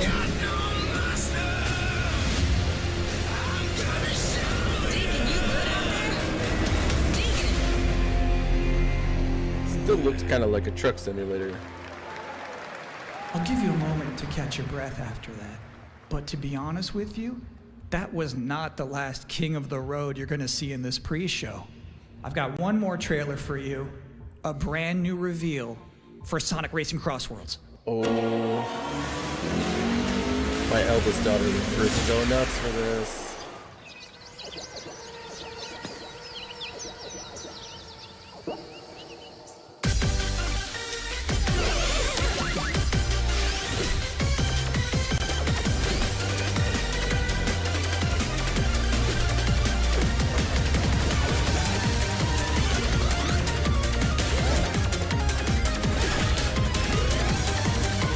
What else they got in here? That's how it goes. That's how Knuckles. Pac-Man doing Sonic stuff. Oh! He had Sonic hair.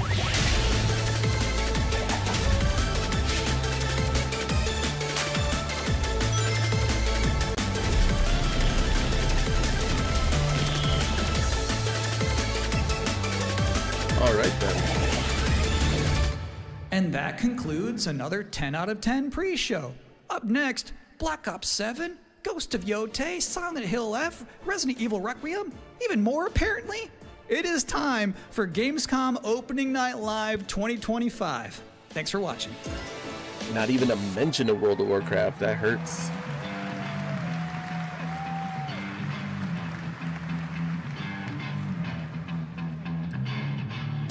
Please welcome your host, the creator of the Game Awards, Jeff Keighley.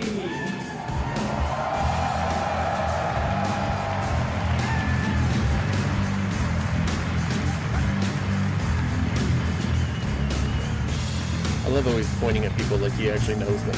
He didn't know shit. You guys ready? He's like, yeah, you over there. That's right, I know you. It's like, no, you don't. Guten Abend! Welcome to Gamescom! Wie geht es euch? All right. This is Opening Night Live. Hello, everybody, and this is the kickoff to the biggest games festival in the world right here in Cologne, Germany. We've got over 5,000 fans in the hall here at Cologne Messe tonight. Welcome, everybody.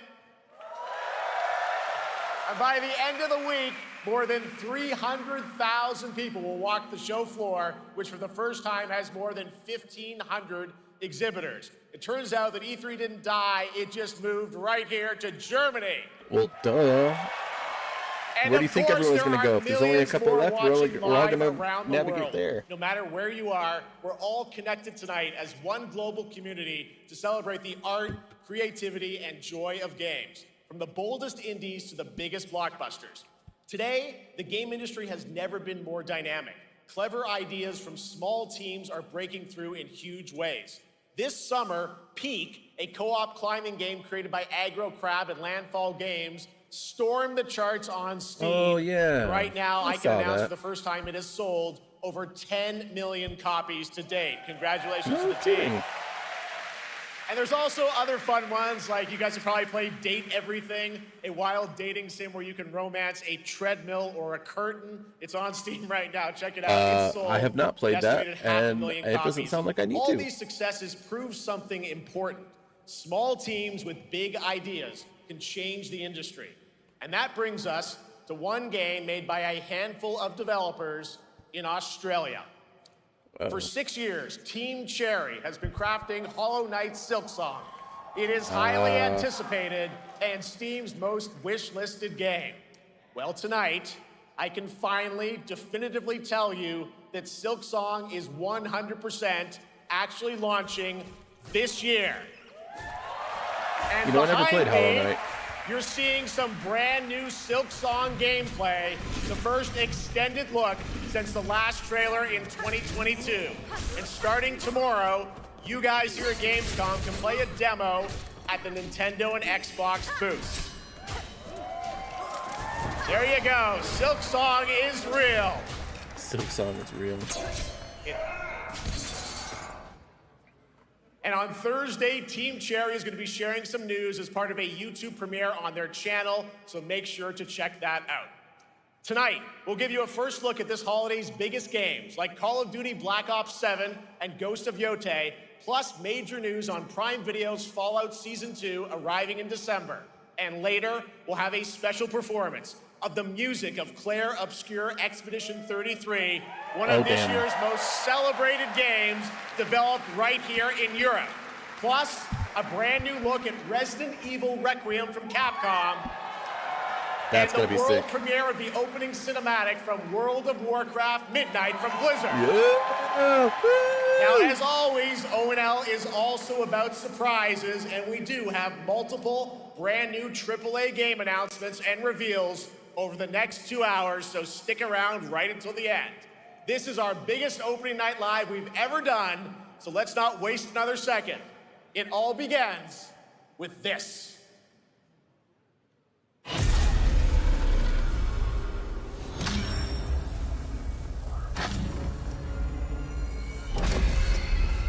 It brings me such satisfaction to see you here.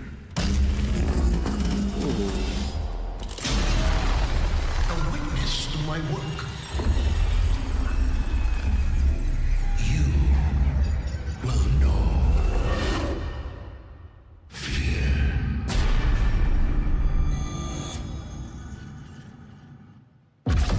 They want you afraid. Fear makes you easier to control. It's time to wake up. Your streets shall once again run red with your blood. Raul Menendez ignited global unrest on an unprecedented scale. Menendez is a terrorist. We're bringing peace and security to the world. He refuses to let me go. Stop looking backwards, David. What matters is what you do next. A lot of people counting on us for answers.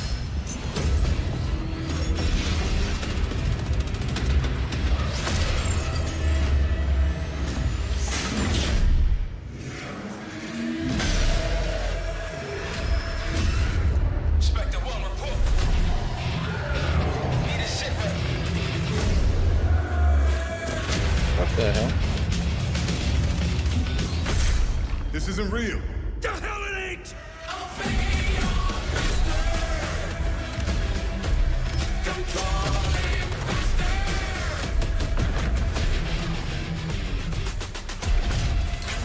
So is it all like inside their heads, kind of like when Scarecrow from Batman uses his thing? It's like all in your head. It's hallucinogenic.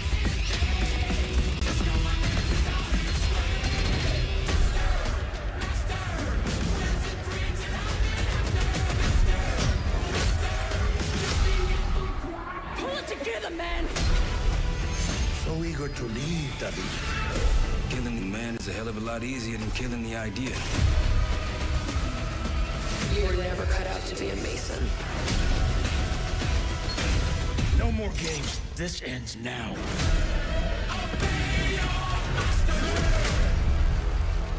Well, damn. Get the Reznov Challenge Pack when you pre-order now. There we go. The pre-orders already started.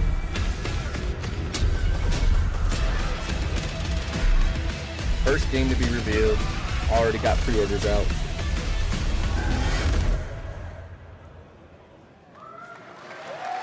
How about that? Zombies, of course, Dead Ops Arcade as well, and it looks like we also have an official date. Call of Duty Black Ops 7 releases on November 14th. And to tell us more, please welcome Miles Leslie from Treyarch and Natalie The internet is going to be Pohorsky from Raven buzz to with Opening Night new Live. COD freaking streamers and everything.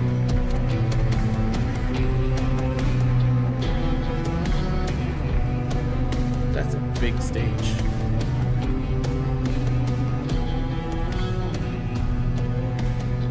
Hello, guys. Congratulations on the reveal. Welcome, Miles and Natalie to Opening Night Live. Thanks for having us. We're very excited to finally talk about this game. Yeah, excited. Let's get into it. All right. Well, that trailer was obviously New intense. generation of Black Ops tactical is players. back. Twisted world of Black Ops as always, and it looks like you're definitely pushing the envelope again. Absolutely, Jeff. It's been a long road, and we're thrilled to finally be sharing what we've been building. Black Ops 7's got a bold vision of the future. We're diving into 2035, and it's a future that feels real, just out of reach, but it's twisted in only the ways Black Ops could. And, you come to expect what you got there. It's a world of fear. The shadows are gone. Nothing is what it seems. Yeah, 2035 setting. So the question is, we're wondering, how does Menendez, how does this all fit into the Black Ops timeline? Yeah, so we're pulling threads from Black Ops 2 and Black Ops 6, but don't worry, don't get it twisted. This is a beast of its own, Black Ops 7. We're stepping into a world spiraling from the return of Raul Menendez and the consequences of the past. All right, well, I'm curious who the protagonist is, so you can tell us who's stepping into the light in this game. Yeah, David Mason returns, but he is not the same. He's carrying deep scars. Some you can see, some you can't. And he's got a new team with him, and every mission, every move is a test. Now, And what we're makes the story also- stand apart? Yeah. We're also introducing the Guild. Yes. Important to mention, a global tech force that claims to be humanity's last line of defense against this mysterious threat. And their CEO, Emma Kagan, is a visionary leader with a clear mission, but how she chooses to confront this crisis is often at odds with David and his team.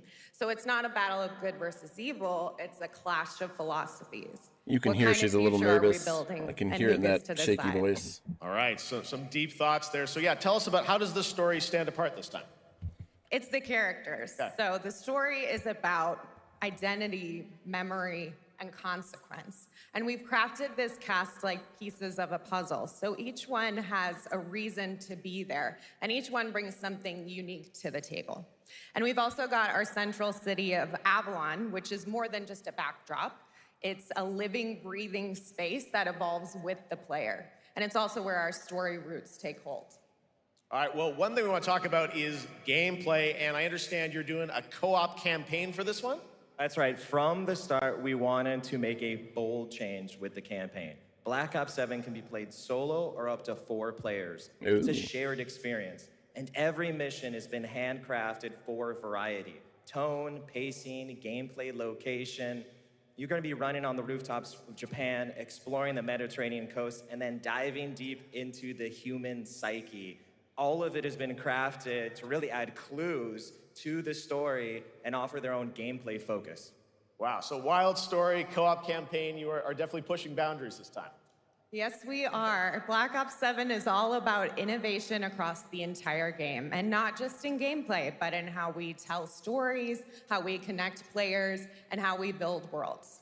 And this is just the beginning. There's more to come at Call of Duty Next, including multiplayer and zombies.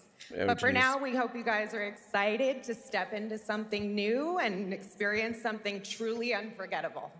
Amazing. All right, Call of Duty Black Ops 7, thanks so much, guys. And now, here's a behind-the-scenes look from the rest of the Call of Duty development team. Thanks, guys. Black Ops 7 brings an all-new way to play the Call of Duty campaign. This time, you're not going in alone. You have the option this year to play solo or Where up have I to a seen him? 4-player What movies co-op have I start to seen him finish. You can bring your friends, you can make some new ones, and there's a whole bunch of adventure even after the story.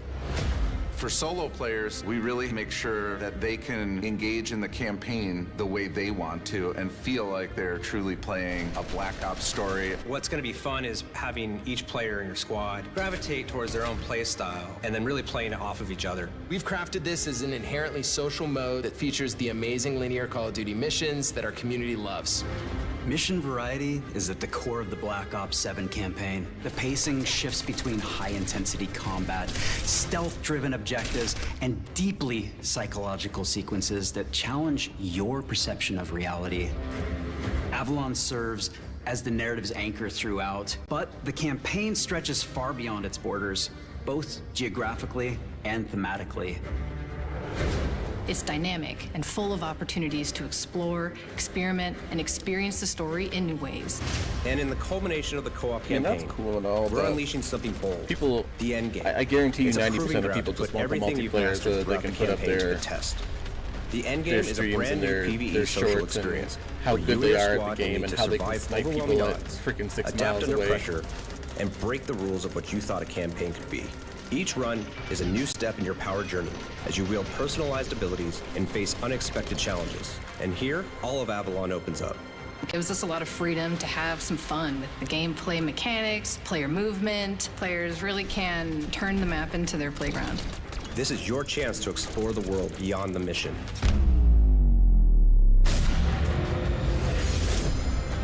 That's just a quick look at what's to come with the campaign. Every mode of this game is built with the intention to deliver the best possible experience to our players. So whether you're a Call of Duty veteran or new blood, there's something for you in Black Ops 7.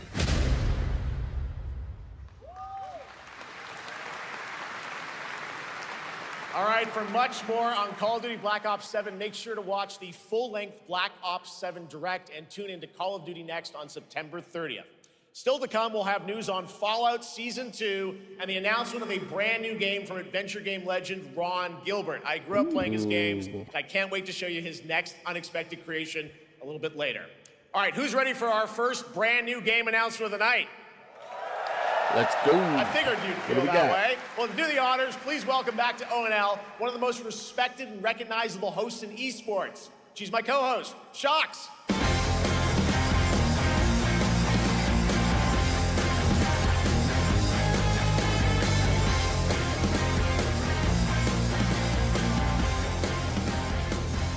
Hi, everyone. Thank you so much, Jeff. It is so great to be back here at Gamescom and ONL. I just had so much fun last year that I had to run it back. And let me just say, we have an unbelievable show for you tonight. And now, without further ado, it's time for our first new game announcement at ONL. Please enjoy.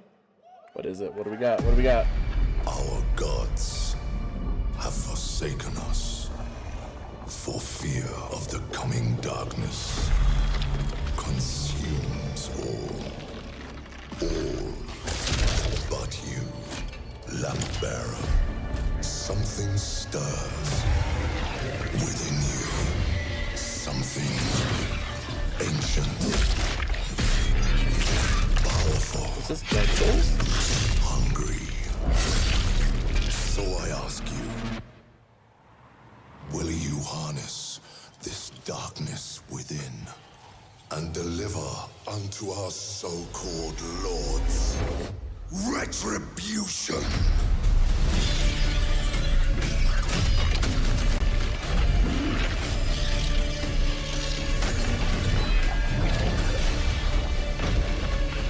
I've never played Dark Souls, but I'm pretty sure this is it.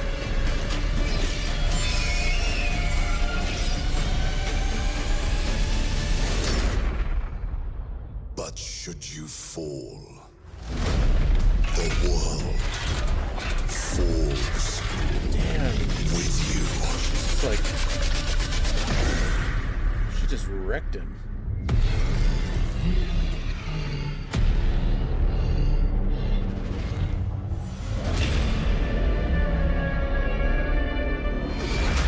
Lords of the Fallen 2. Wishlist now. Nope, Lords of the Fallen. Wishlist now. All right, Lords of the Fallen 2 is official, set 100 years after the last game, as a fragile veil between the living and the dead begins to tear. CI Games promises a sequel that's bloodier, faster, and more brutal than ever. With more aggressive combat and new boss battles, your first look at gameplay will arrive later this year. All right, now for something completely different. This next game won Game of the Year at the Game Awards and comes from one of the most celebrated studios on the planet. Next year, it's making the leap to become a major anime. And tonight, we're breaking the news with your exclusive first look. What?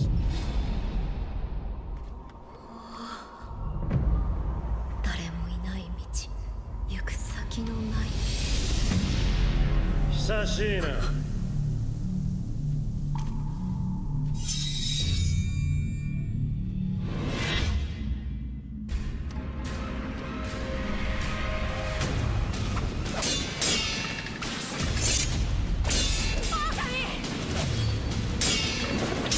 Can anyone tell me why samurais are always fighting in like 10-foot tall grass? Or like fuzzy flowers, that kind of thing? Like, can anyone tell me why?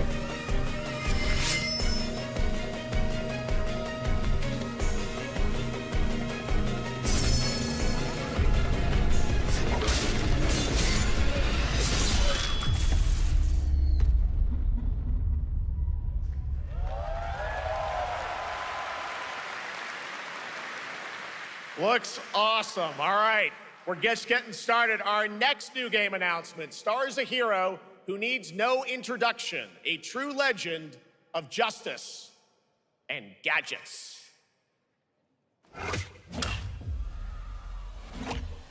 Oh, Jesus. Lego Batman.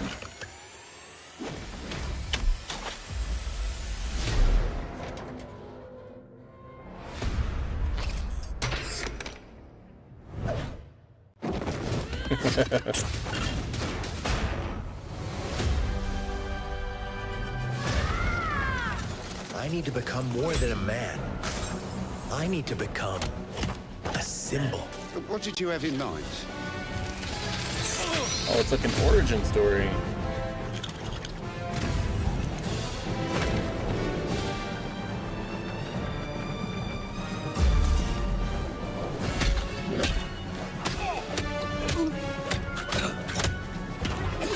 But it looks like it plays like I'm Batman. almost looks like it plays like Arkham. Why so serious? You want to get nuts? Let's get nuts. I'm allergic to nuts. Who's the man behind the mask?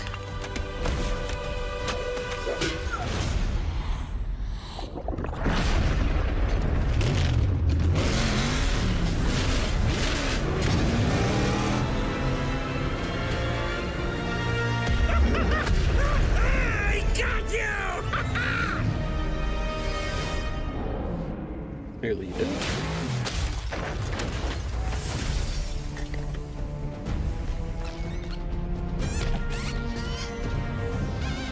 The penguin that was in there? Legacy of the Dark Knight. Oh, you think darkness is your ally. You merely adopted the dark. I was born in it, molded by... Ah! Who put that there? I could have really hurt myself. So this is actually the 3 movies then. This is Batman Begins, Dark The Bat Knight. is back. Please welcome the head of Lego Batman development team, Jonathan Smith.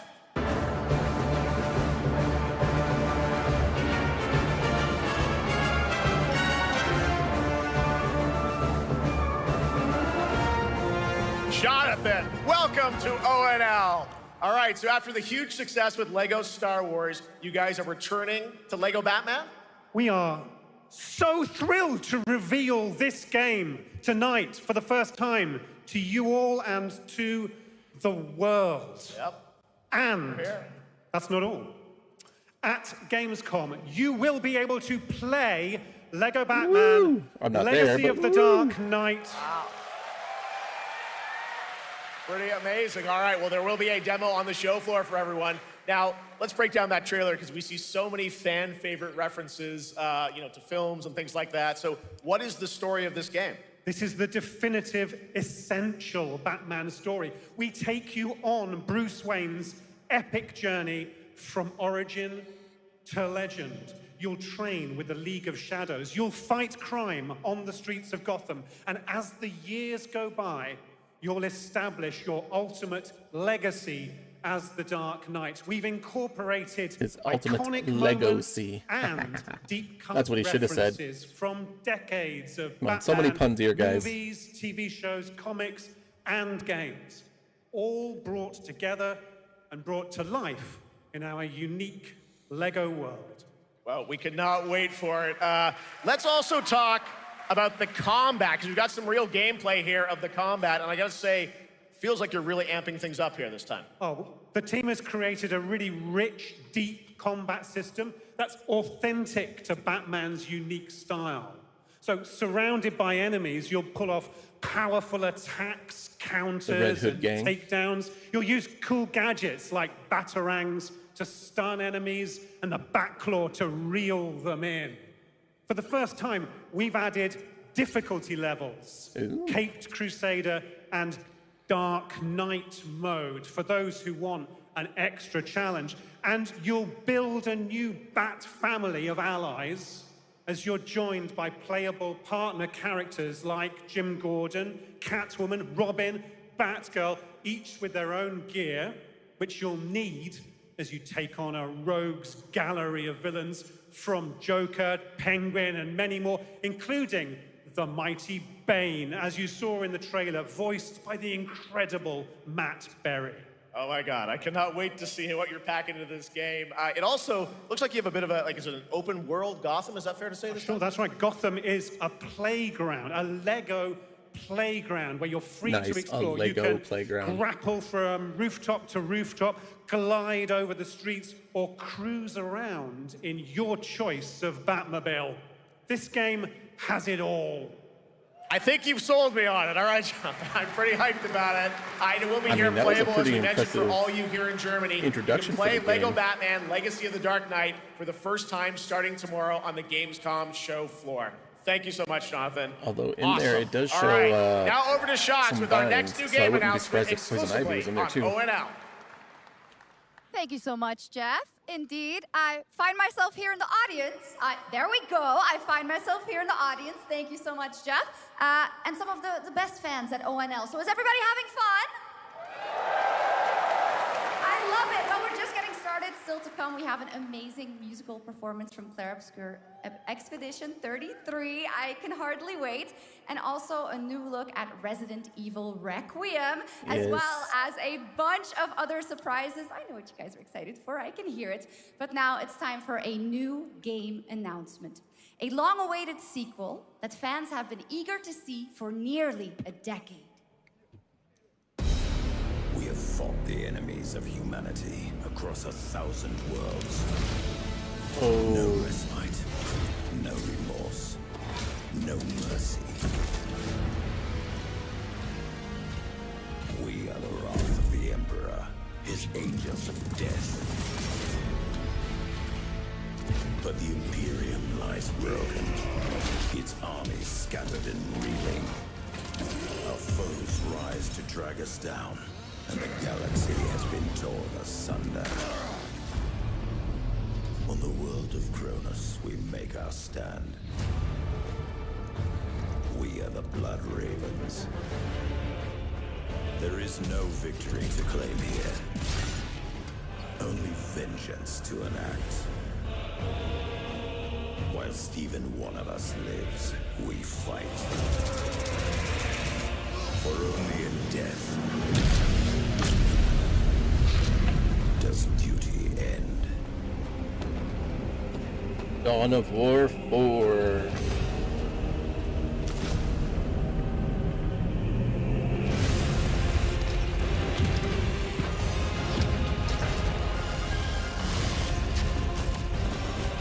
Zaku's gonna be happy about that one.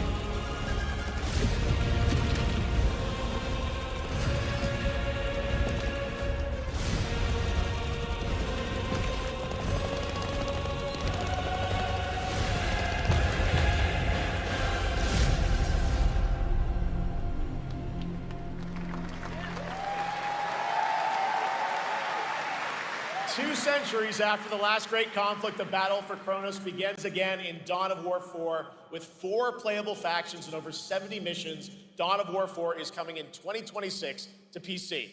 All right, now it's time for an unexpected update from the Monster Hunter Wilds team about a very special crossover event. Crossover event.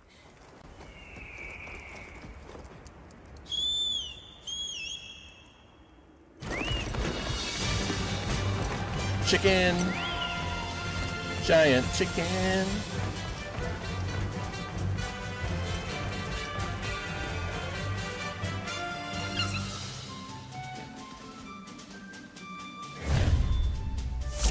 Oh no.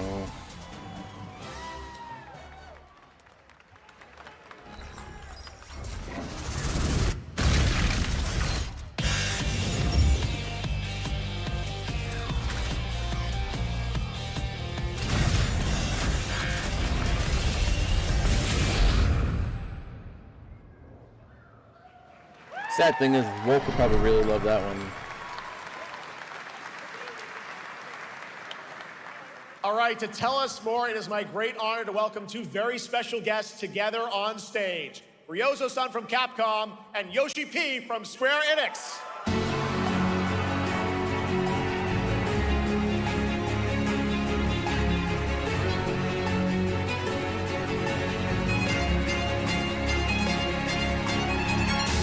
Right back again, guys. I will let you enjoy the Monster Hunter crossover with Final Fantasy. Not one I'm interested in, but I gotta go to the bathroom. Will translate for us. Well, guys, it's great to have you both together here at Gamescom. Ryozo-san, what can you tell us about this collaboration? Hi, thank you, Jay. ドイツの皆さん、配信をご覧の皆さん、こんにちは。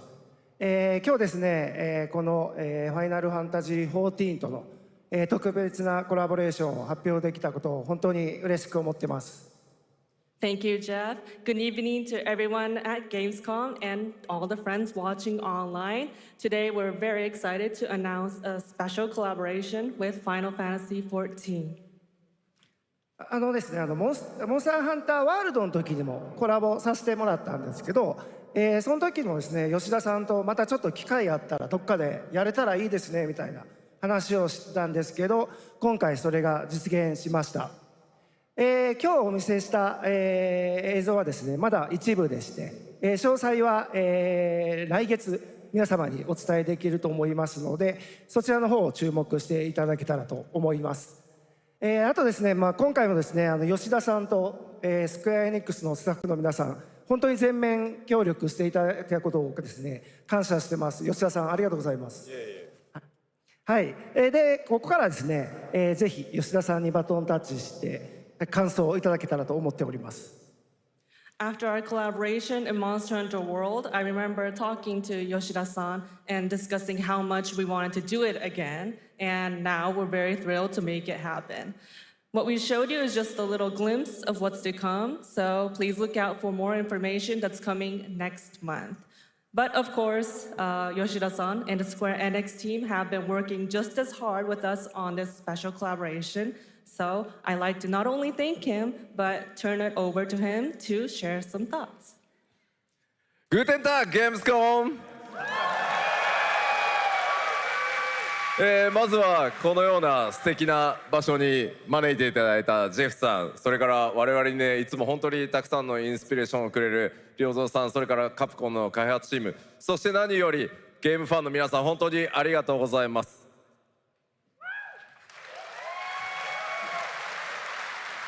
Guten Tag, Gamescom. First of all, I'd like to thank Jeff for having us here and Ryozo-san for all the inspiration, the Capcom team for working on this special collaboration, and to everyone enjoying our games. Thank you so much.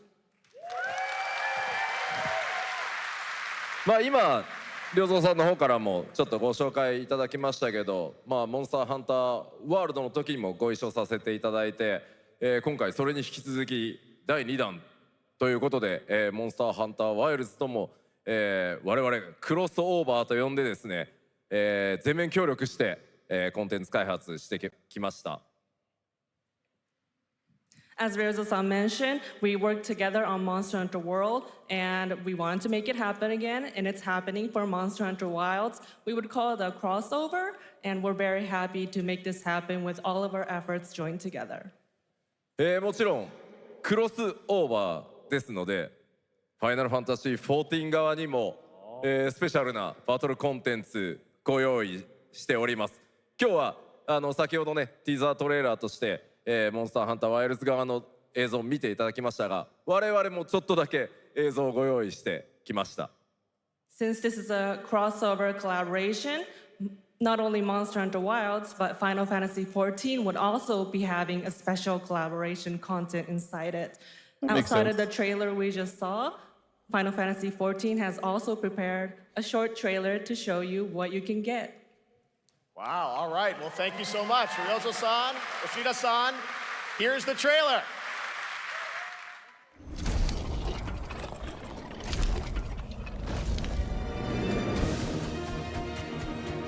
More chicken mounts.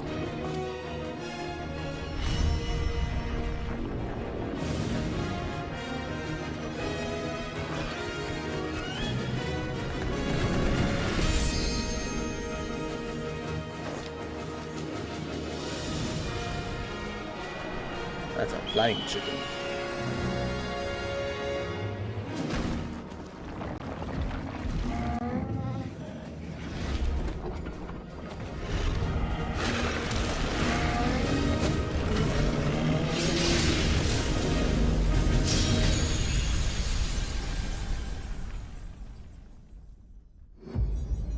I mean, never played Final Fantasy XIV. Never will. I've never played Monster Hunter Wilds. Can't say I never will. Probably won't. But I'm glad that people are excited for it, you know? Something brought us back to this place. Something that knows us. Knows the rules. But what if this wasn't the place, after all? Look around you. They can see you. Do you believe this is real? This isn't a game. It's a test. But do you ever ask yourself, what are we here for?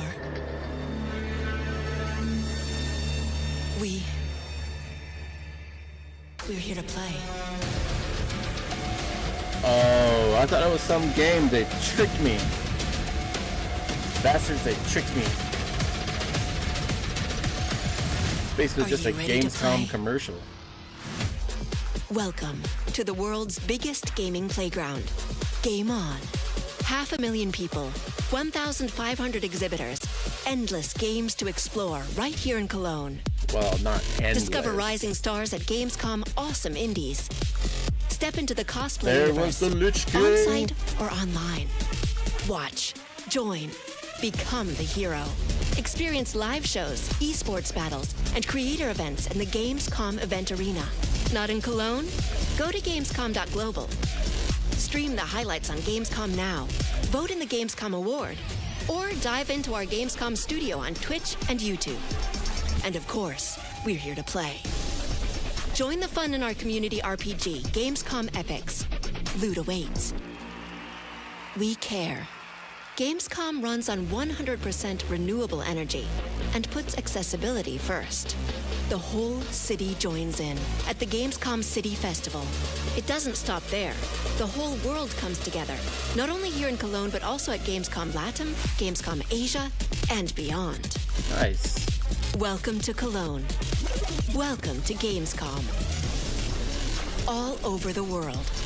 And now, keep on watching Gamescom Opening Night Live. I'm ready to game, all right. And that was only a glimpse of what is to come here at Gamescom, the biggest playground in the world, and what it has in store for you. We're here to play, and the fun is just getting started. So, Jeff, what's next? Is it anything good? I think it's gonna be good. It's gonna be a video game, I can tell you that much. Last year at the Game Awards, we had the honor of announcing the long-awaited return of one of Capcom's most iconic action series, Onimusha. And tonight, we take the next step on that journey. Here's a brand new look at Onimusha, Way of the Sword, coming in 2026. Oh yeah, we saw that for a second earlier. That looked pretty good. That looks pretty disgusting. Where are my manners? Hello there, fallen samurai. To think something like this was right under the city.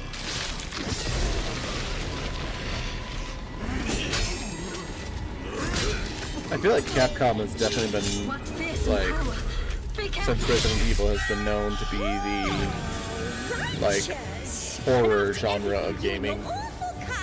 Put him through too. Were you feeling left out? Here, let me show you something to cheer you up. Oh, shit.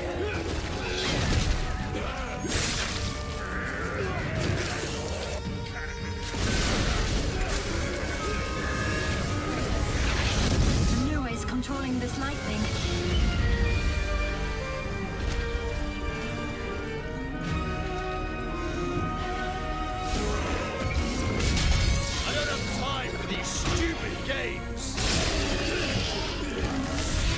I'm terribly sorry. Anyway, do enjoy. That was twisted. Especially that many-faced thing that had tentacles coming out of the face's mouths, and then you cut it in half and it basically becomes two. That was twisted. Looks good though, that looks really good. The industry complex will be the link, connecting and uniting every fragment of this shattered world. This is the driving force that will keep us going. Continuous improvement is essential for keeping pace with advancements in technology.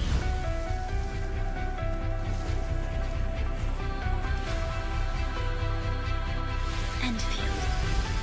We don't simply talk about our dreams. We do what we can to make them a reality. All operators accounted for. The team is ready for the mission.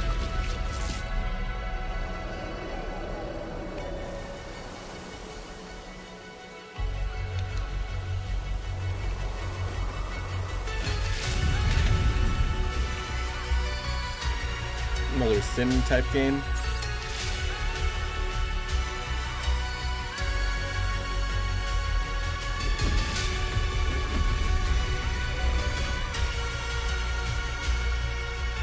Nope, more than that.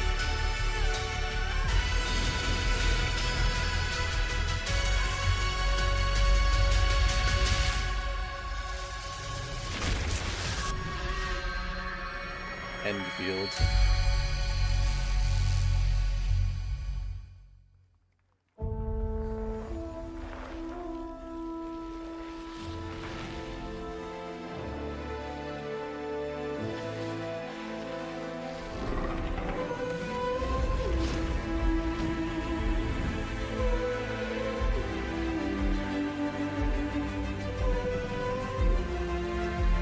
I used to love old-time strategy games. I don't just mean like from the 90s, I mean like ones that like would do period pieces from like back in the day.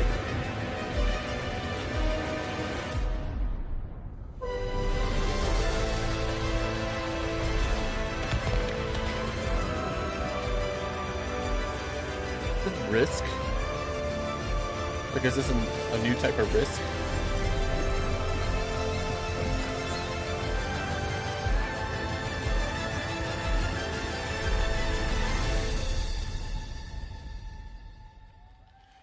Europov? Or Europa 5, that's what it is. I completely misread that. Europa 5, oh my gosh. This will truly be the birth of a new world. A world where we are the one and only human race! I'm afraid your friends Are there multiple came human far races? too late. I see the years haven't been kind. I know about the Alpha. Why is she here?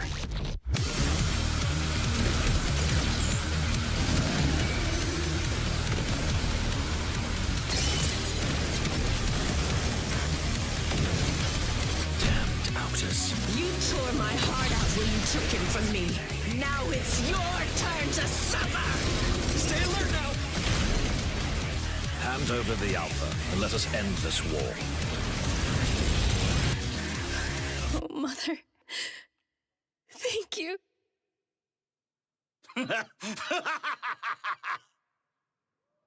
Your sole directive is to now serve and comply. Do you comply? No.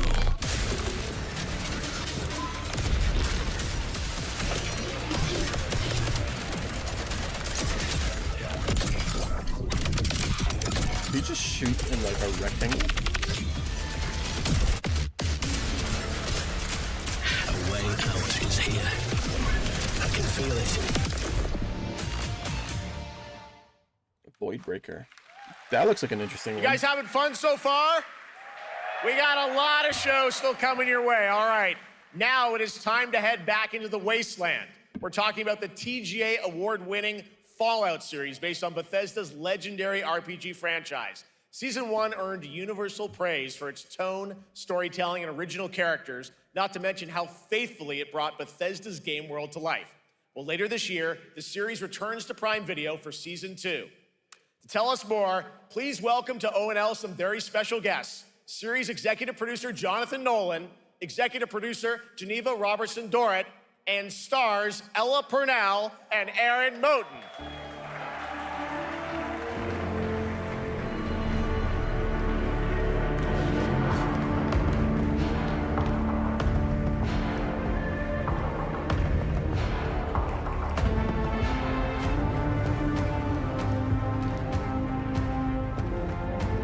Hi, everybody. Great to see you all. Welcome to Cologne and Gamescom. He's chasing a fly.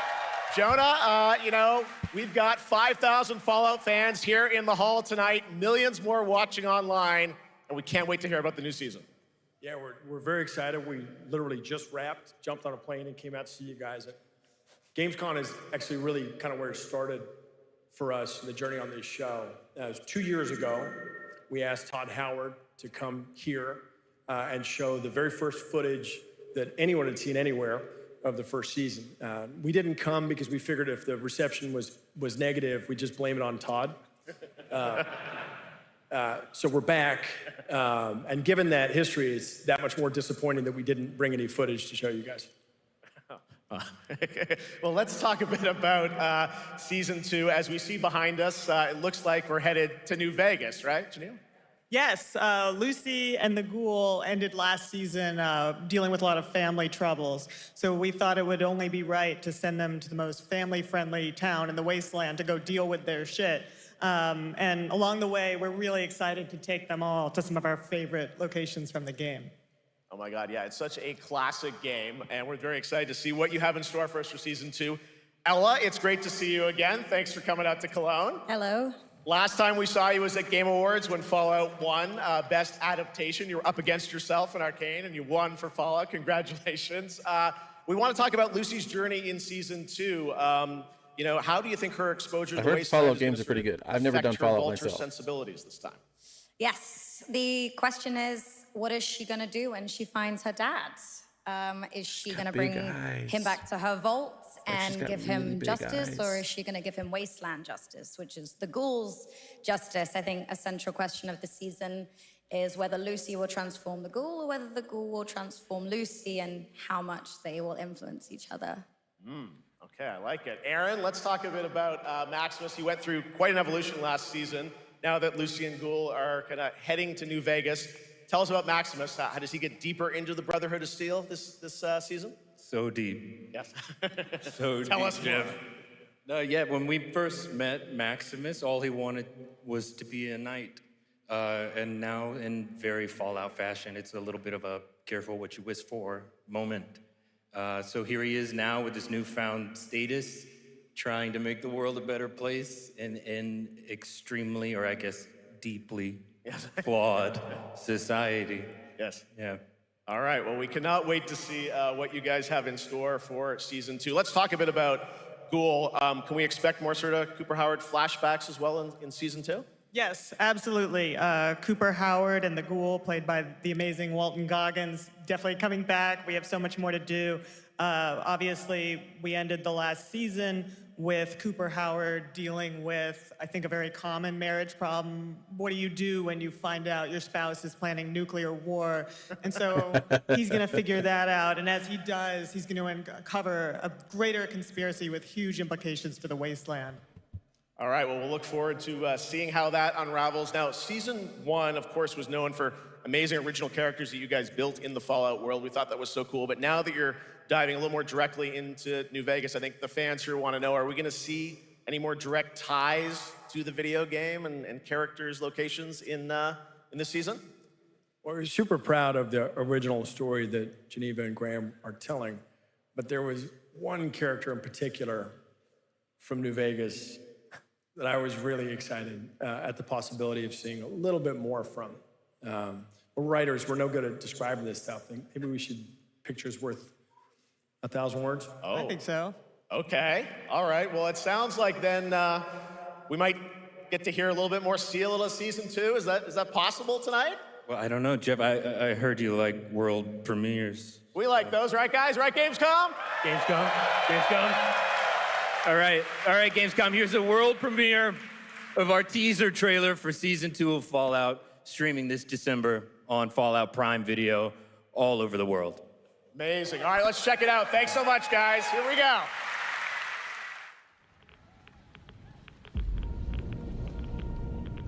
I'm looking for someone. Common story around here. Someone you care about or someone you hate? Oh, what a great question. What say you, Miss McClane?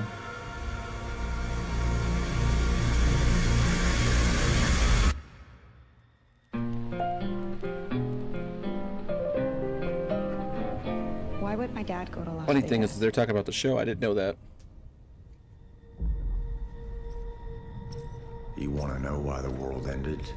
It started here with one man.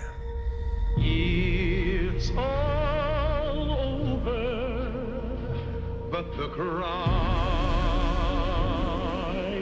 Cooper Howard, star of the silver screen. And no, Like yourself, I am the very best at what I do. but And what I do is I know everything.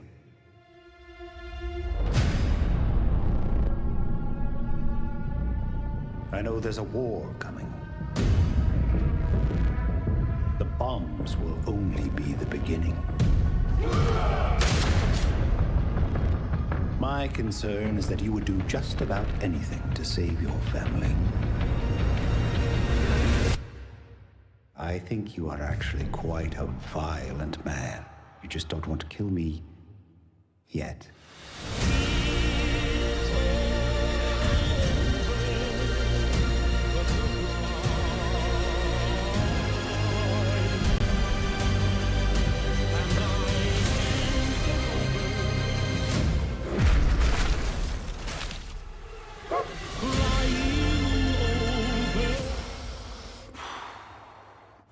Let's get lucky, shall we?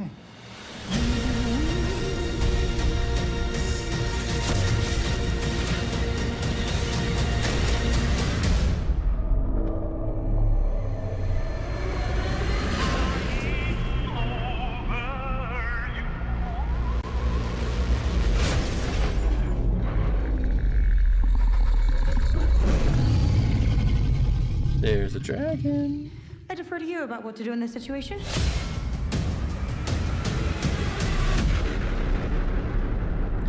Always get more views on a show when there's a dragon. How about that? That looks incredible. Deathclaw, of course, in our first look at the new season, and Robert House is Jonathan Tease, played by Justin Theroux. It is an amazing Gamescom exclusive, and we've got another one for you. The first drop of the all-new Season 2 posters. We cannot wait to see what Lucy, Maximus, and the Ghoul have in store for us when Fallout Season 2 begins December 17th, with new episodes premiering weekly on Prime Video. All right, now back to you, Shox. Thank you so much. That looks so awesome. I can't wait. But last year, Indiana Jones and the Great Circle was acclaimed for its incredible gameplay and story. And next month, the adventure continues with The Order of Giants, a story expansion with new puzzles and foes. Here is your first look at the gameplay and a special announcement.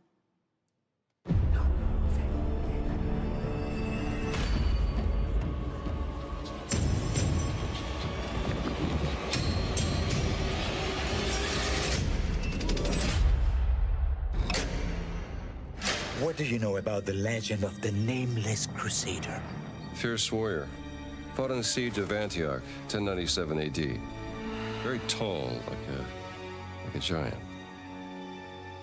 Pope Paul IV had an item of this crusader in his possession, his helmet. Well, I'll tell you what. If I see the helmet, I'll leave it exactly as I found it. Sound good?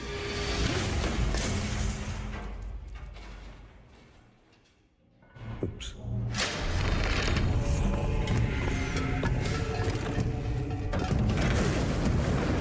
Giant guardians. Their roots go way, way back. Worshipped by the Mithras cult. I can't believe you dare to investigate this. It's impressive for a snake.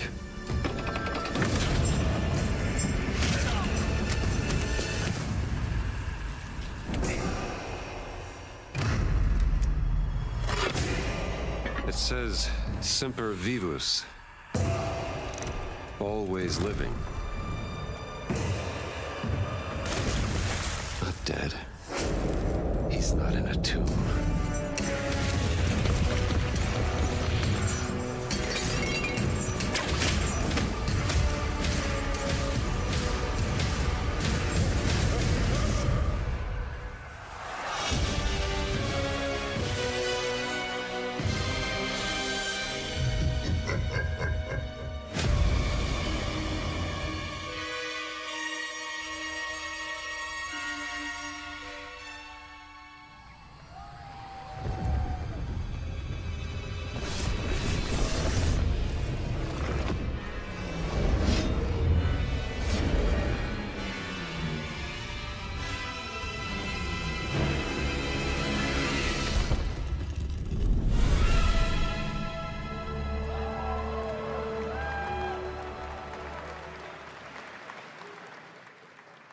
Indiana Jones and the Order of Giants is coming on September 4th. And as we just announced, it will also be released on Nintendo Switch 2 in 2026. Well, there you go. Of course. You can clap. Now, Yeah, let's see, step but into no the one's world excited of for the Switch Deadpool. 2. That's First the announced problem. at Summer Game Fest, here is the latest trailer for Deadpool VR, which reveals Deadpool more of the VR? villains and the release date. What? No.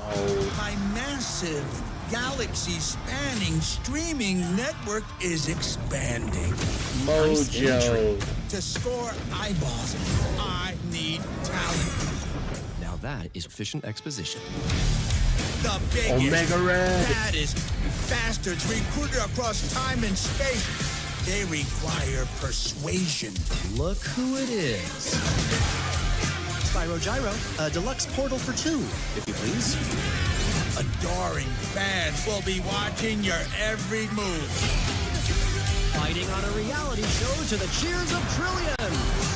Minimum effort. Not gonna lie, that's pretty Little awesome. tolerance for low ratings.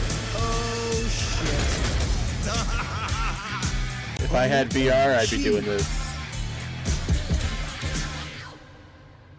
That's so cool. And it's got Mojo TV. Like, that's yeah, that's perfect right. for Deadpool. Mojo is in Deadpool VR 2, voiced by John Leguizamo. Now, on to I this knew I next recognized that voice. world premiere.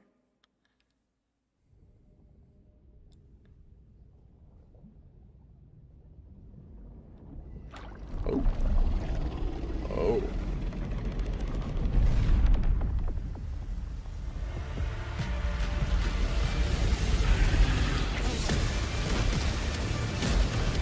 Not what I was expecting.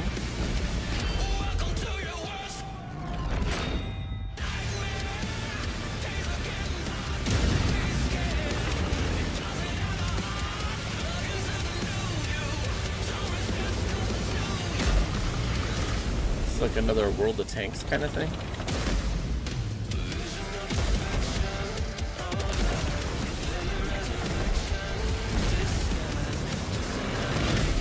Ooh.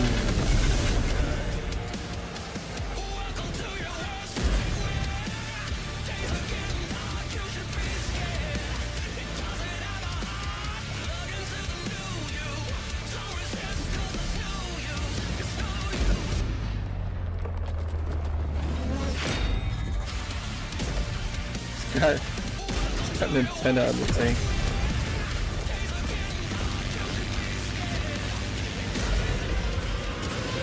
Uh-oh. Put a damper on things.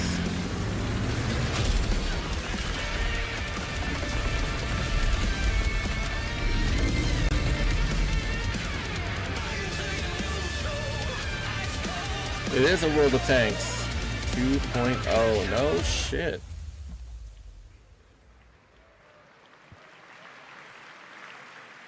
Finally, got one right, guys. The World of Tanks Update 2.0 lands September 3rd. This is the biggest update in the game's history, featuring 16 Tier 11 tanks and tons of new and upgraded features. Absolutely. All right, next. Saber and Focus delivered Space Marine 2, one of the most fun action games of the generation. Well, next year, they are set to do it again in John Carpenter's Toxic Commando. This FPS action game combines classic 80s action horror with over-the-top humor. Well, here is the world gameplay premiere of John Carpenter's Toxic Commando. I love how it's John Carpenter.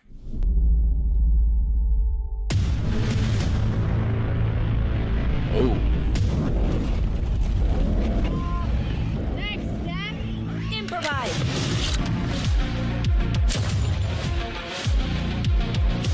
This is not how light show works. You see my new toy?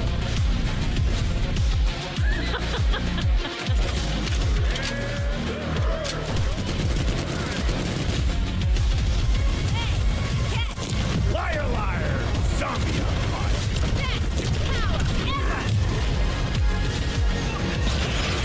Oopsie! They're wrecking our ride. Could use some help now.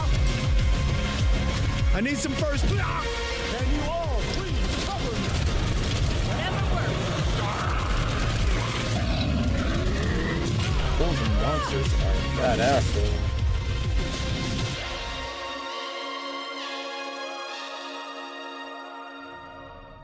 All right.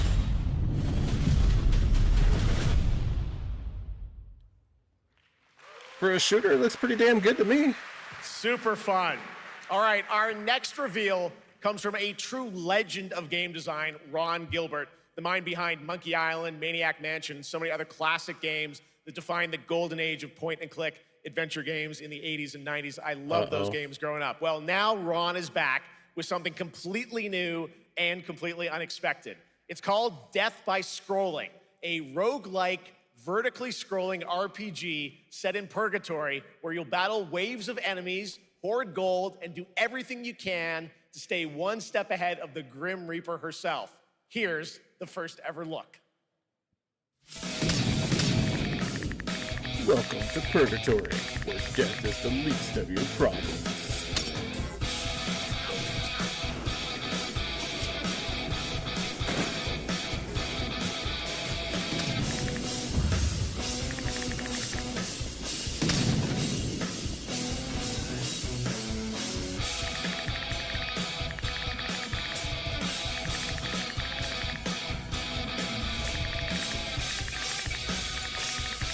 gunfight leaked.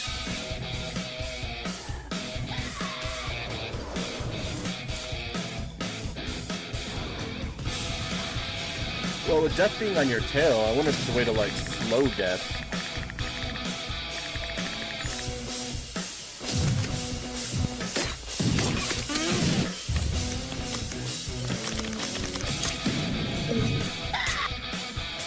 There's gonna be so many, like, streamers being like, hey, let's do a survival mode. How long can you survive with death chasing you?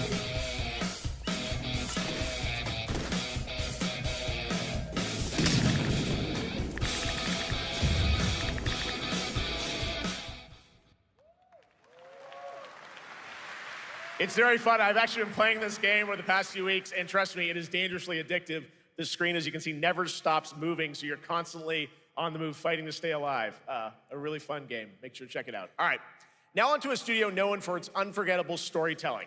Back in 2019, the groundbreaking RPG Disco Elysium took home 4 Game Awards. Since then, Zaum, the studio behind it, has been through a host of changes, but tonight, 6 years later, those who now make up the studio are ready to give the world the very first look at their next CRPG.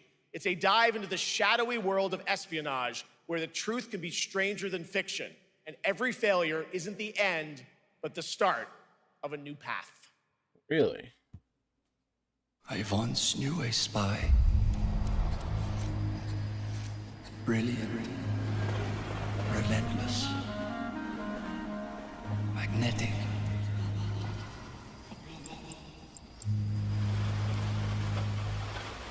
Her name was Herschel. Dark gold hair, a well-worn life beneath.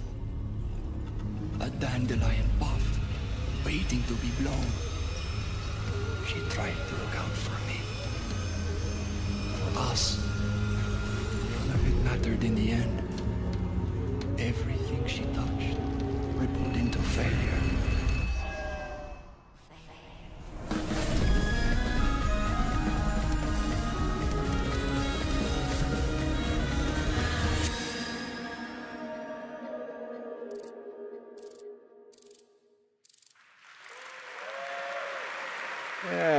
Now, let's talk for that about one. Gamescom Cares, our platform for responsibility projects here at Gamescom that we hold very close to our hearts. This year, we are giving the stage to They all know highlight we one came of the here for many World of great Warcraft, so these initiatives. guys ain't showing It's dedicated nothing. to all the games promoting democracy. We invited a developer to learn more about it, and I'm here with Jörg Friedrich, CEO of Paint Bucket Games from Germany. Hello, tell us about the game you made, The Darkest Files. Hi, thank you. In The Darkest Files, we tell the true story of Fritz Bauer, who was persecuted by the Nazis and forced to flee Germany, only to return after the war to fight them with the sharpest sword of democracy, the rule of law. It shows how quickly a constitutional state can become an unjust state and how this leads to darkness. But it also shows that we cannot simply stand by and watch. When this happens, we must take action. Indeed. There are other examples like your game playable here at Gamescom, such as Glass House by Flat 28 Collective from Italy, a story-rich CRPG set in a lockdown apartment block at the dawn of a world war. And Compensation Not Guaranteed by Team Project Lunch from Singapore, a document checker thriller about a post-colonial country from the perspective of a government official worker. So, Jörg, can you tell us why these games are so important and so impactful? Well, games are more than entertainment. Like any great art form, they reflect our concerns, our fears, our hopes, and what preoccupies us. Democracy is under attack right now.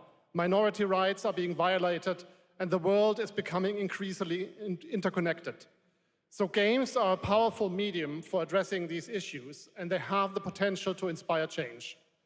I am glad that not only are many people in the global games industry engaging in projects like this, but also more and more institutions like the European Commission or the United Nations. A very important message. Thank you so much, Jörg. And of course, thank you to all of the dedicated developers around the world who put so much heart and soul into those games, making the world a little better. Please check them out, everyone, and check out all the great initiatives of Gamescom Cares. Now, we have much more Gamescom ONL to come next. It's a very special performance of the music of Clair Obscur Expedition 33, plus Resident Evil Requiem.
just a part of my life, and you're just a part of my life.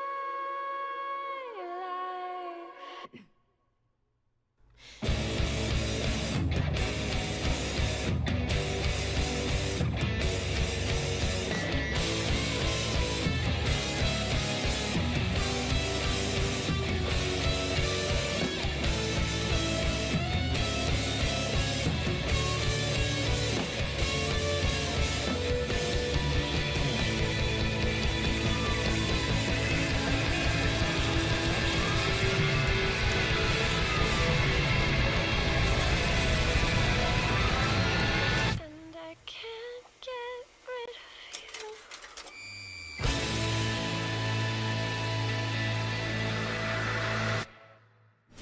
After an ageless slumber, the primal flow awakens once more. Once more. I want a voiceover like video games so bad. It is fate that brought us together. Shisha. Such a pathetic place. Who is this guy? What does he want?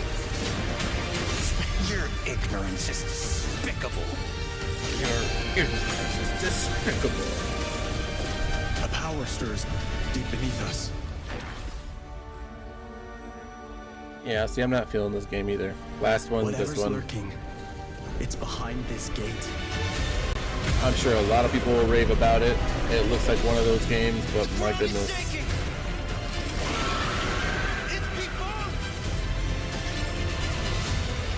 Right now, I'm just looking forward to Resident Evil and World of Warcraft. Everything else that they've kind of announced, I'm like, meh. Except for that, that sword game. Be it destiny or chaos, And, I shall break the cycle. Toxic Commando didn't look too bad either. It's Galactus. It's Galactus.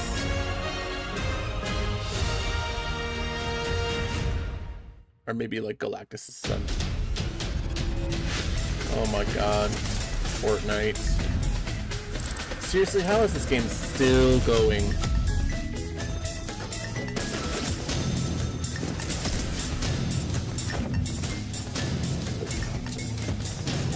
Someone tried to get me to play Fortnite once. I came close, but I never did.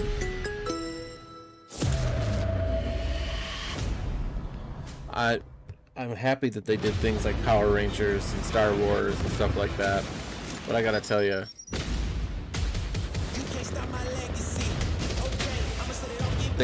Power Rangers needs their own game. The Mighty Morphin Power Rangers video game. Like, not the old ones, a new one. And not just a Mortal Kombat fighting game.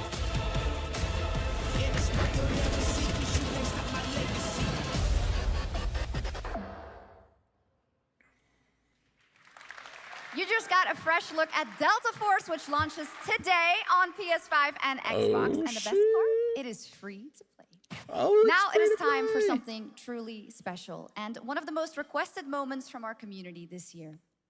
Earlier in 2025, Clair Obscur Expedition 33, the debut title from the French indie studio Sandfall Interactive, captured hearts with its stunning Belle Epoque-inspired world and unforgettable style. Absolutely.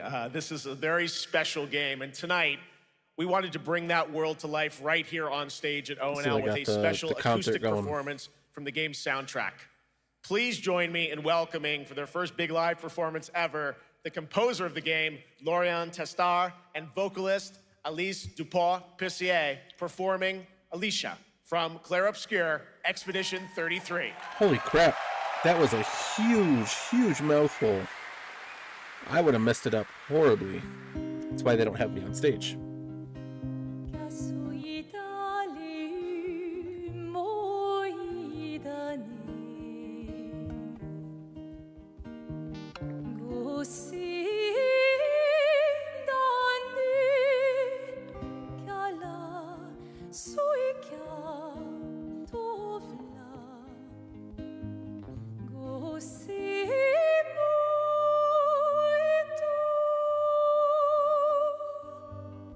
that is beautiful.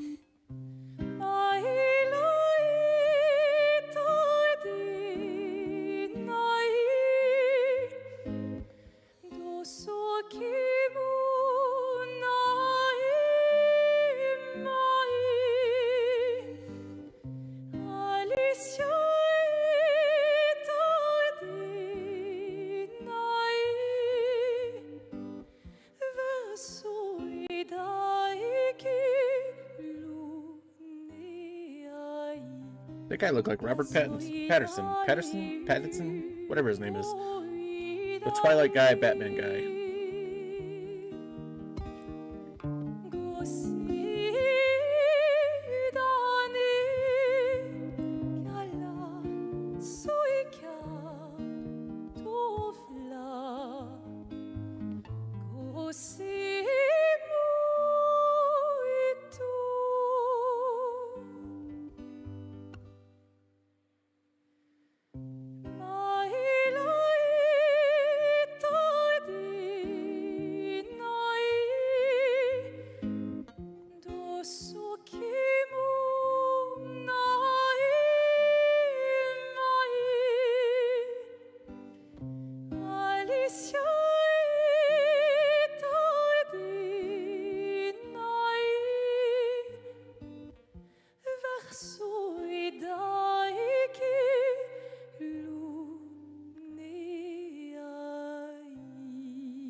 Very nice.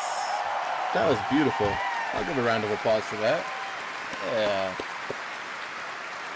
I haven't played Expedition 33. I've heard good things about it. Just doesn't look like my style of game, that's all. It was absolutely beautiful, absolutely amazing. Thank you so, so much. And we have so much more opening night live right after this. Xbox Game Studios. Since ancient times, the Hayabusa and Raven ninja clans have fought to keep peace, with the Hayabusa clan in the spotlight. But your clan, the Raven clan, has always had a secret motive. Thanks. I owe you one, Hayabusa. That was a giant glaive. From the BDO. We're all counting on you, Yakumo.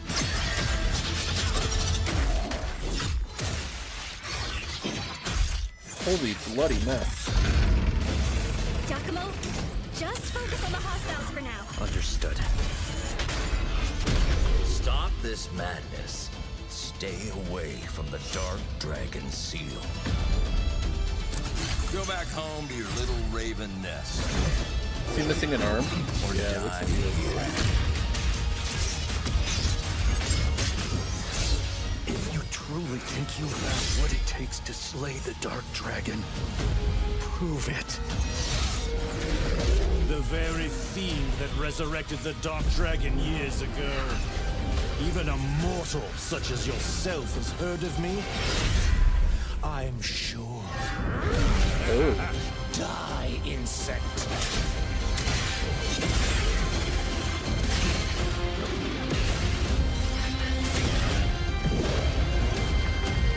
Please, don't kill him.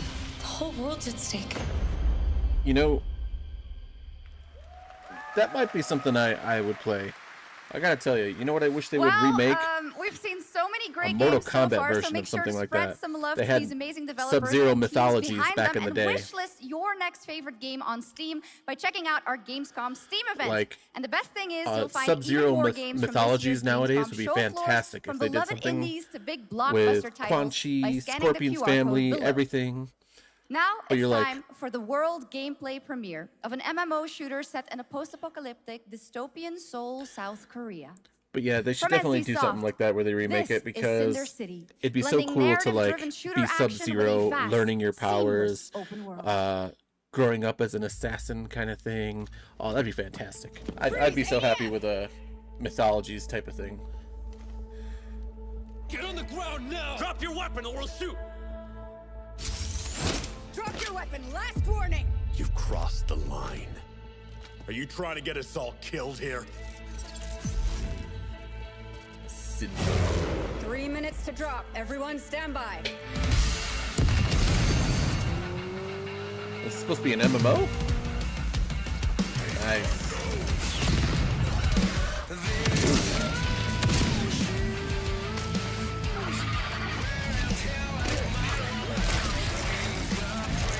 Alright, officially intrigued. That's freaking awesome.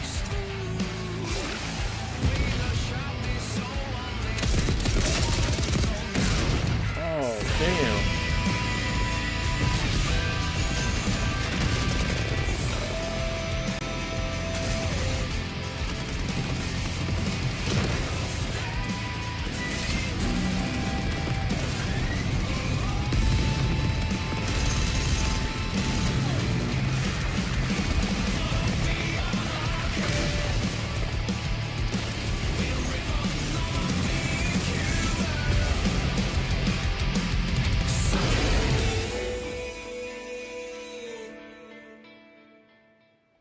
Damn, that looks sick. That's not all. We've now got a second brand new game from NCSoft. Time Takers is a competitive team-based survival shooter where the ultimate prize isn't points, it's time itself. Here's your first ever look at the gameplay. I floated in an ale-induced stupor, a ghost of my former glory.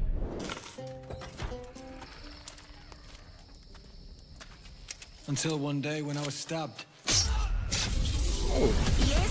Damn. I thought I died. Instead, I was given a second chance in a strange world, alongside rogues from across the timescape. Hello. Hi. How you doing? Weird. That was an electronic banana. And we were promised to fix our past. I guess that's what we're here to do.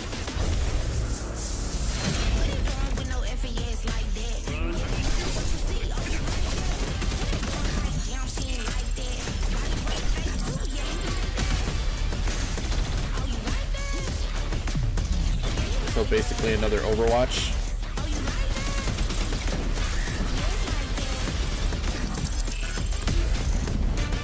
Everyone's trying to make the next Overwatch. Marvel did it.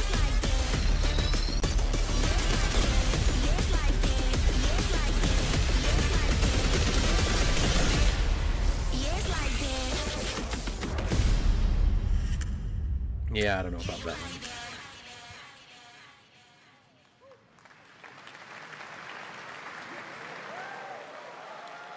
Oh, For Silent decades, Hill. Silent Hill has defined psychological horror in games. And tonight, the fog rolls in once again. Here's a brand new look at Silent Hill F from Konami, including the reveal of the American voiceover actress Susie Young as Hinako. Targets are 1 to HQ. We haven't found an active suspect at the scene. Chances are good, but it's still in the fact no water. You better consider the hunt. Over. Last seen fleeing Tsuneyoshi Shrine. Exercise extreme caution.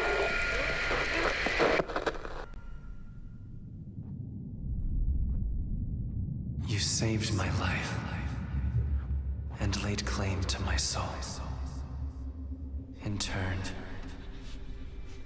I shall save your souls by claiming the life of your own self. What's that? What is this place?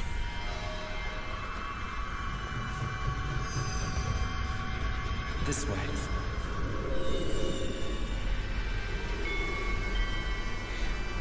I better get going. Oh, shit.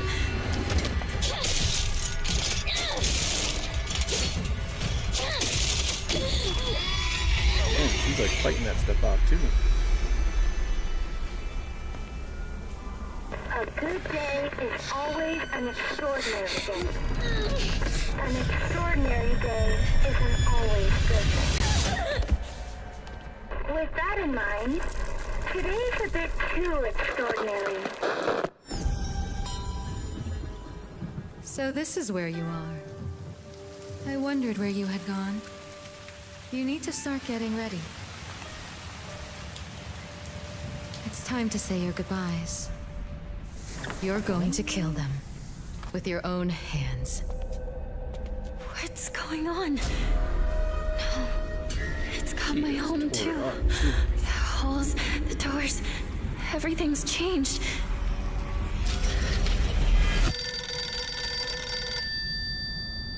Now she's got a lead pipe.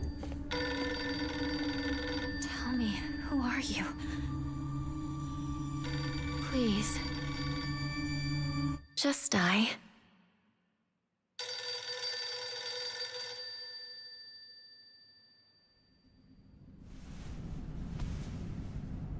It must be hard for you to bid farewell to childhood friends. Yes. Hmm? No.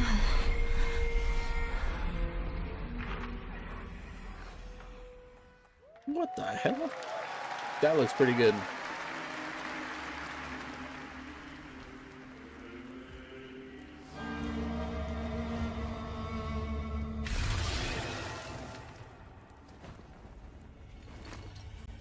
Oh, his mouth is sewn shut.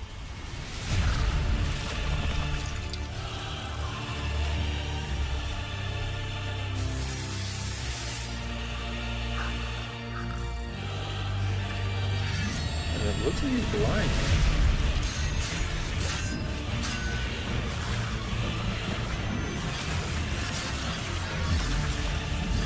He's not attacking like he's blind.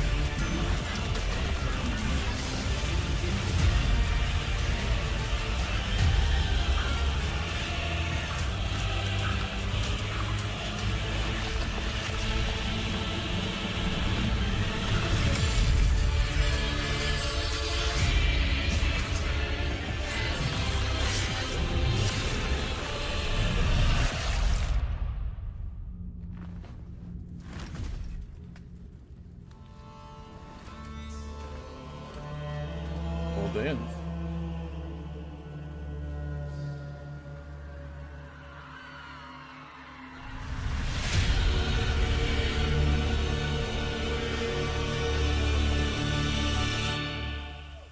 Divina. Something.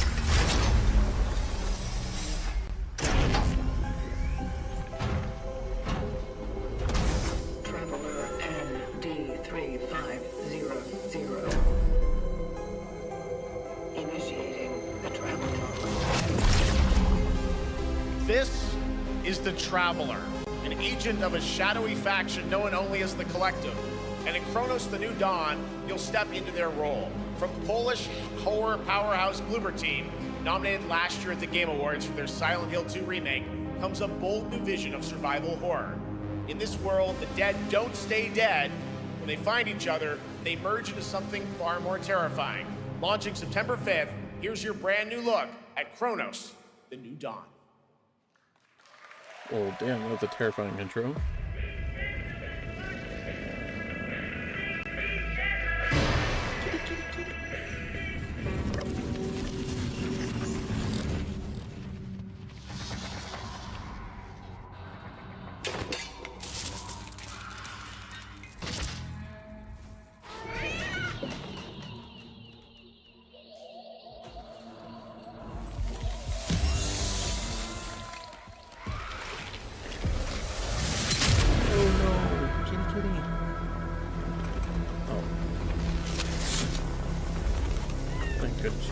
Are you glad to see me, friend?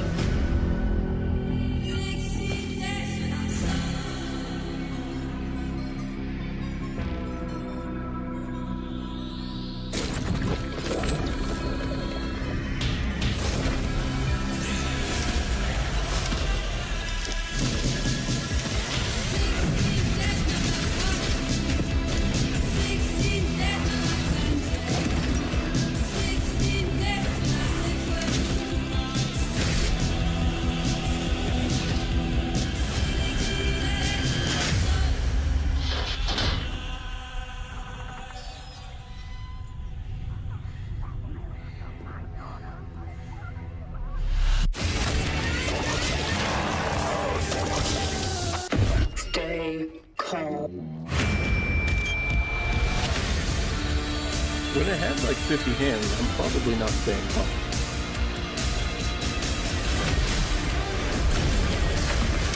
Ooh.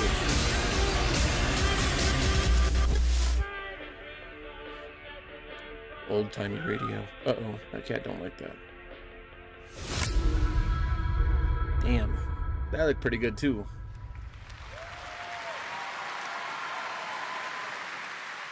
All right, for our next trailer, let's turn it over to the head of sequels at Obsidian Entertainment. Uh-oh. Guten Tag, Gamescom. Look at this. Tens of thousands of Europeans packed into one building in the dead of summer with absolutely no air conditioning. This is the type of dystopia we here at Obsidian Entertainment absolutely respect. What is this? Am I experiencing Schadenfreude right now? I may have messed up the pronunciation, but you knew the idea. How are you? This guy My name is Mark. I am the head of sequels here at Obsidian Entertainment, and I've got big news. I am going to drop a brand new trailer for The Outer Worlds 2. What are you going to get? More planets, more chaos, and an actual release date now that GTA 6 got pushed to the spring. So, strap on in. Stock up on some gummy bears, stock up on your favorite pretzels. Get ready. Here comes The Outer Worlds 2 trailer. Roll it, Jeff. It's got to be Jeff that's rolling it, right? And now, a trailer for the part of the game you'll remember more than the ending. The Companions. Let's skip the diplomacy. Chemically enhancing your statistically unsafe lifestyle. This might sting a lot. Ooh, an enemy. Son of a spread.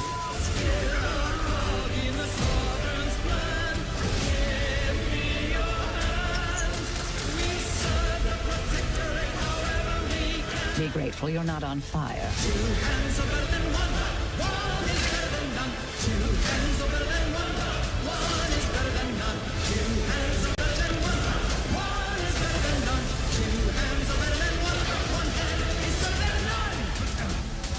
And no, you can't sleep with them. Ooh, Outer Worlds 2. Yeah, sorry I keep getting up, guys. I basically have housing supposed to be coming over today to check some things out. So I keep getting up to check to see if they're here because I can't hear shit with my headphones on. Lots more to come here at ONL. Except for the game, but now except for Gamescom. First look at Inzoi Island Getaway with Inzoi's first and free DLC, which is coming tomorrow.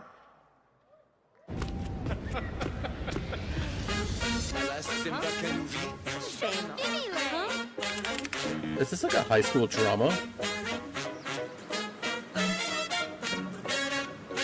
Oh no. What is this?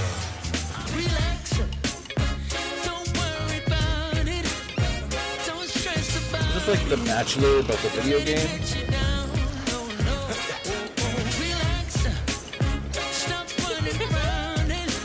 They just showed Wilson.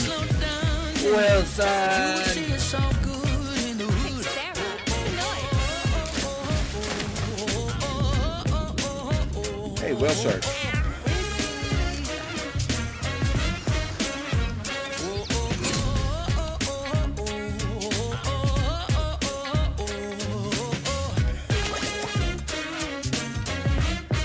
So instead of going on an actual island getaway, like, you know, me going somewhere, you going somewhere, we now have to simulate it. This trial shall end.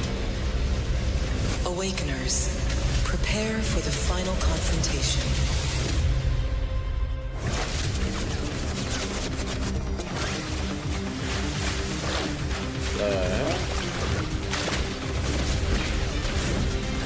Oh geez, I wonder why they showed that footage.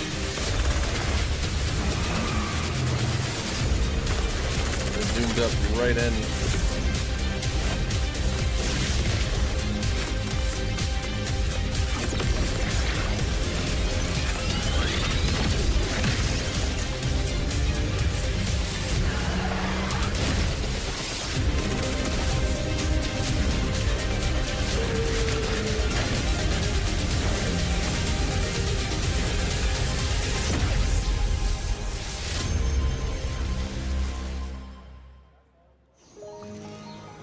7 deadly sins. Haven't they done this before? Oh, Origin. あいつらとの冒険は騒がしくて大変だったけど、なんとかなってよかったな。けどな、俺たちにまた一つ面白い運命が待ち受けてる気がするんだ。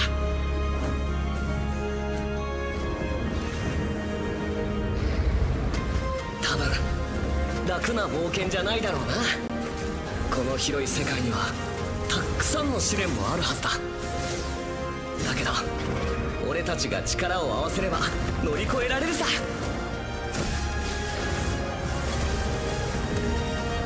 何ぼーっとしてんだよ。やることが山ほどあるんだ。早く出発するぞ。さてさてさて、CBT 募集が始まるってよ。絶対参加してくれよな。 That's so weird. Why would you do that? Oh yeah. I want this, but not for the price that they're charging. $800 for the base ROGX.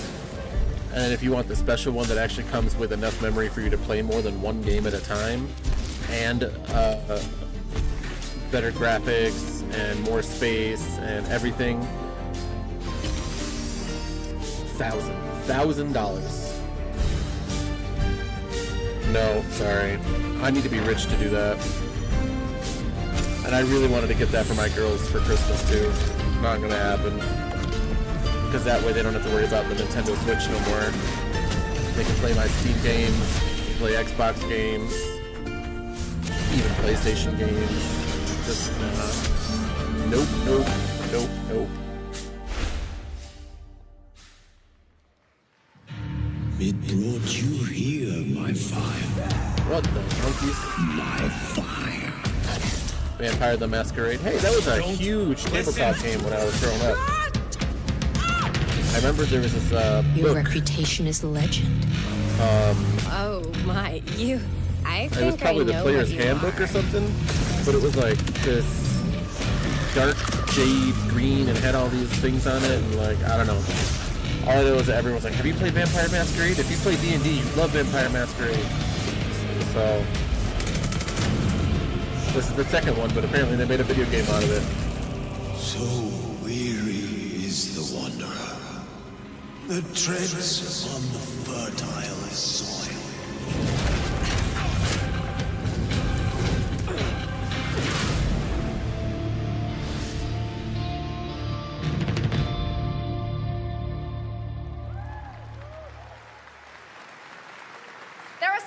We finally have a firm release date for Vampire Bloodlines 2, October 21st of this year. Neck.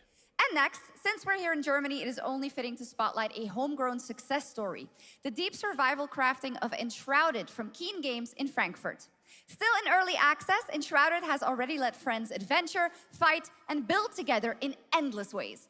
But tonight, the world is about to change forever. A new force is coming, one that will redefine how you explore, how you build, and how you survive. It's a monumental edition, and you're hearing about it first, right here at Opening Night Live. Listen. I dreamt of a time before the corruption and the fight for survival. I dreamt of a shimmering home and of exile. To find peace, we must brave the deep.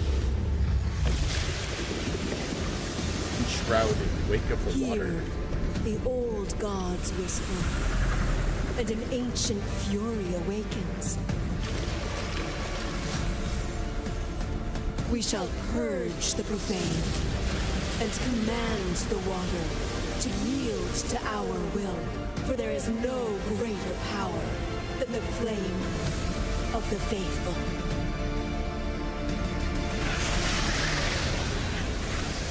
So you want to control the water because there's no power greater than the flame of the faithful. Awesome. And tonight at ONL, we have news of the latest Xbox franchise that is coming to PlayStation for the first time, and the reveal of brand new expansion as well.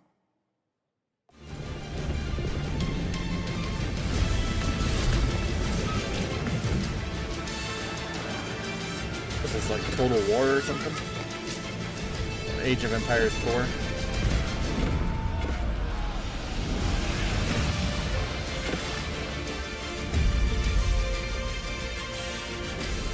I was always an Age of Empires 2 kind of guy.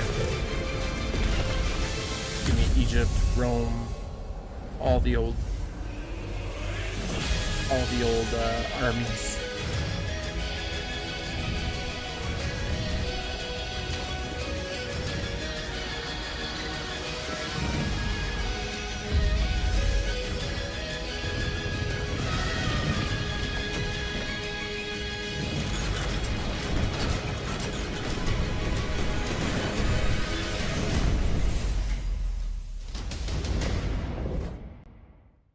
Yeah.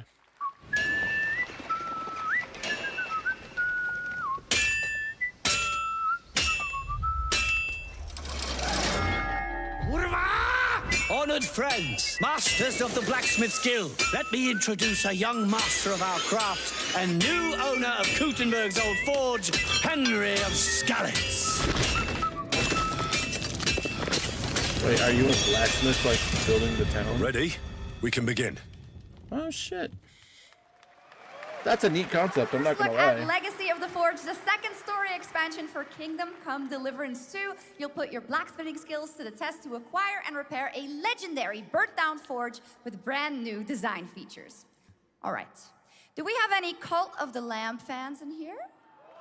I don't know what that is. All right. It's time for some big news for the darkly comedic action adventure management hybrid game. Here's the announcement of a major expansion to the game coming soon. This looks like Hollow Knight. I know it's not, but I'm just saying.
Now, last year, World of Warcraft celebrated its 20th anniversary and kicked off its 3-expansion story arc, the World Souls Saga. Here we go. Here to tell us more about what's to come is executive producer Holly Longdale. Holly Longdale. She's pretty cool. I like her.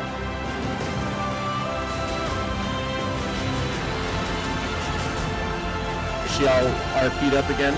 Kinda, right? I love that. She's always got, oh, she's wearing a Frostmourne necklace. Or is that the zipper? Does she have a Frostmourne zipper?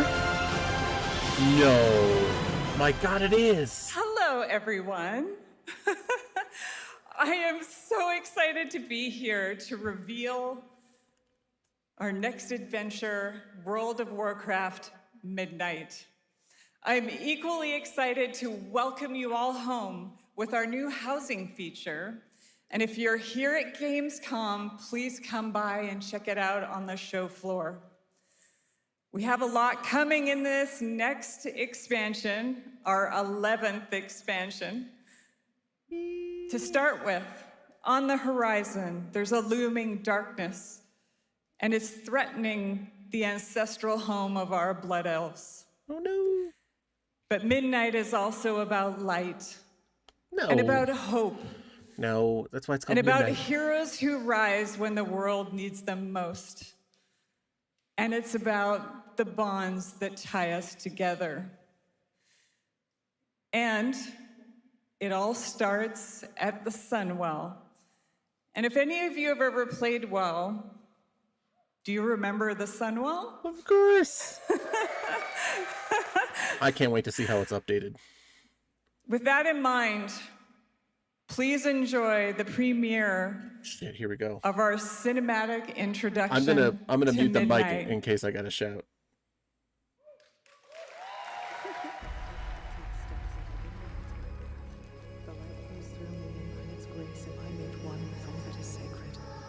The light guides my steps and illuminates my path. The light flows through me, and by its grace am I made one with all that is sacred. The light guides... Liadrin, it has begun. I need you with me on the wall.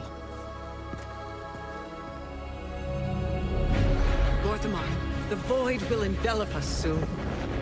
Only the light can save us now. No. The time for prayer has passed. The Sunwell will not fall. Not while I draw breath.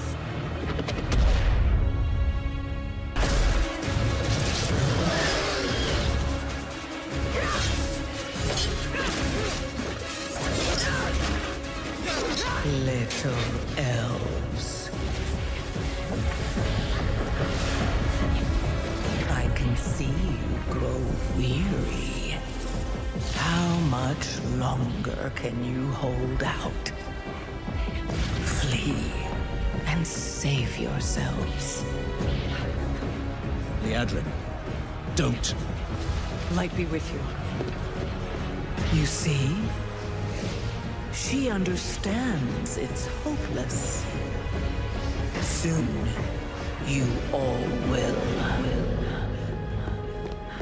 The light guides my steps and illuminates my path. The light flows through me, and by its grace am I made one with all that is sacred. The light guides my steps and illuminates my path. The light flows through...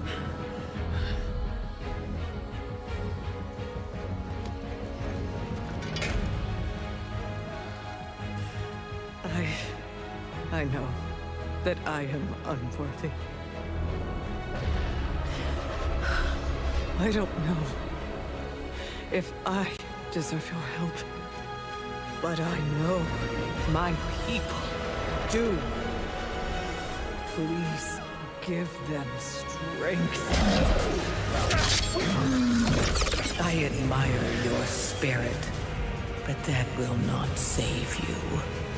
Soon, I will break your world. You can't even break one elf.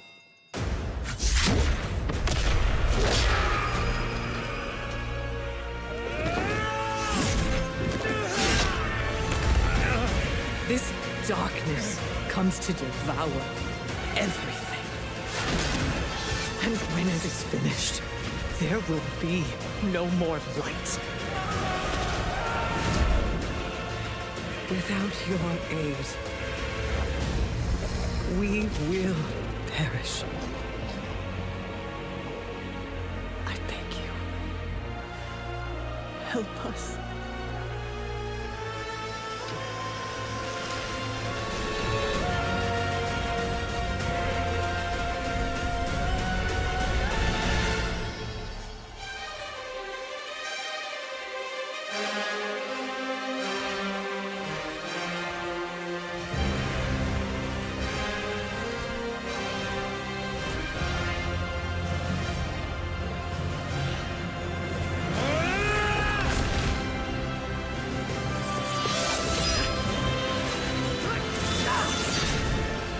The Sunwell will not fall! Not while we draw breath.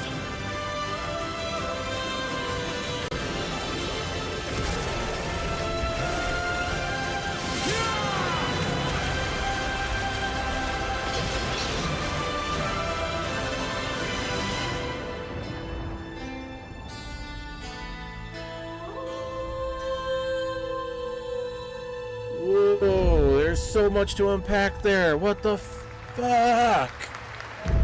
Holy shit, that was good. Their cinematics really don't disappoint. What a great cinematic. Nobody does those better than Blizzard, and hope you guys enjoyed that. All right, next is the global announcement of a new project from Team J, the dev team behind Delta Force. Project Spectrum is a tactical shooter for the fearless. It is a physiological horror PvEVP game. That's right, where you battle against monsters, other players, and your own sanity as widespread anomalies twist around the world. Face the horror, or become the horror itself. Can you describe the sound in the recording?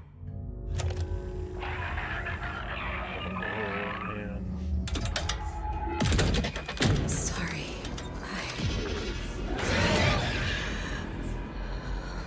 Let's go back to the start.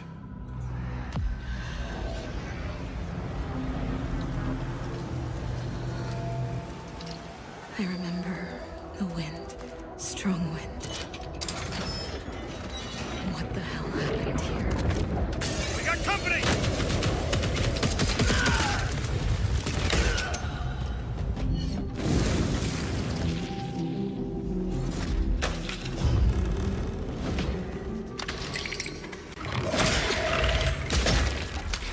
That was creepy. And it's assembling back up. What the fuck? Oh.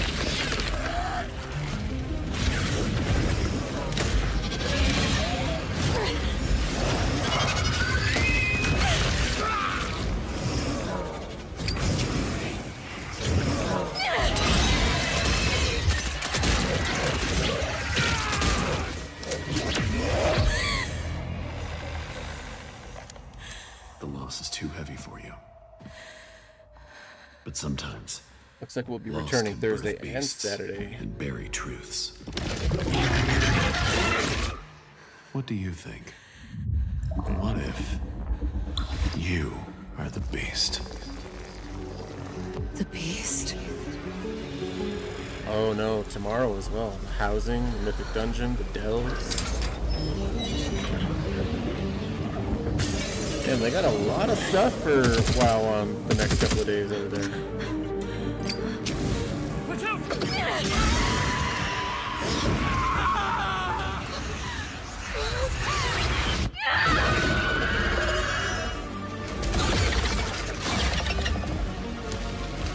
This game definitely looks twisted though, not gonna lie.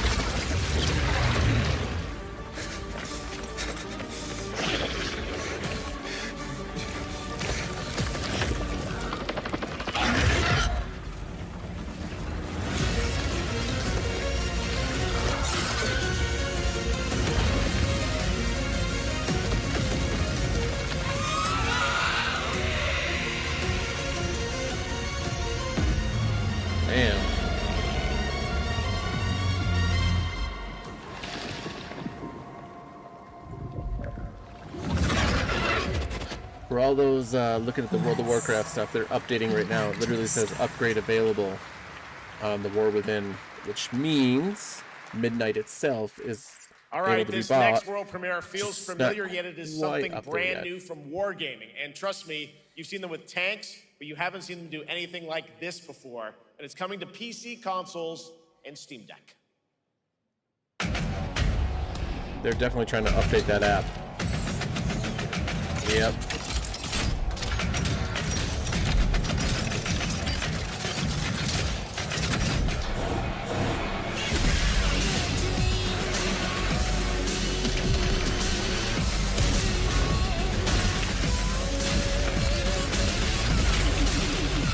Guarantee you in the next hour, you will be able to pre-purchase Midnight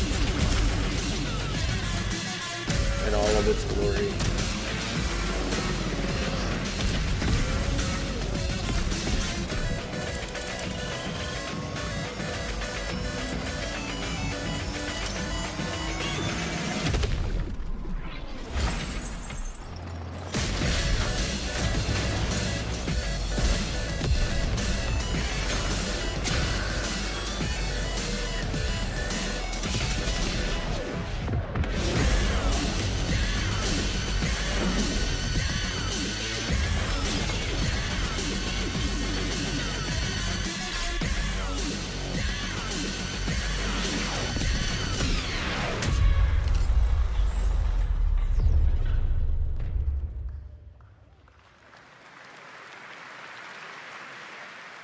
This October, Sucker Punch and PlayStation take us back to the year 1603 into the sandals of Atsu, a lone ronin driven by a single purpose to avenge the brutal slaughter of her family at the hands of the ruthless Yotei 6. Tonight, we have a new look at the deadly, beautiful world of Ghost of Yotei.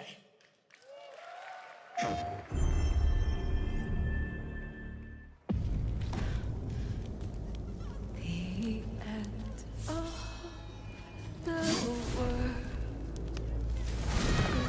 is this only in our mind.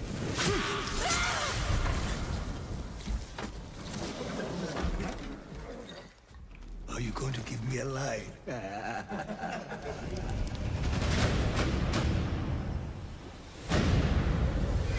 Well, have I seen this before? Well, not this, but have I seen a gameplay for this before?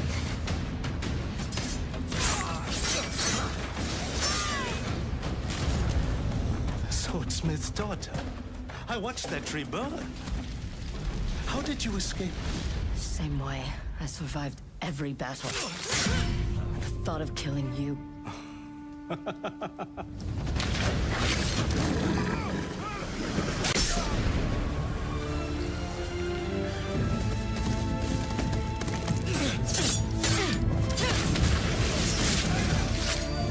Ruthless spirits, wandering the land, driven by vengeance.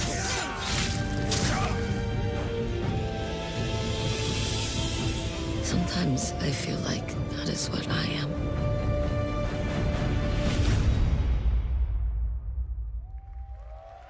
That looks pretty damn good too. Holy shit.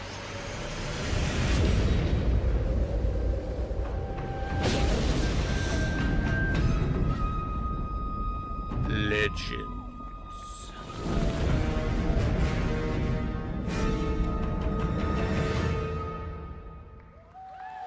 All right.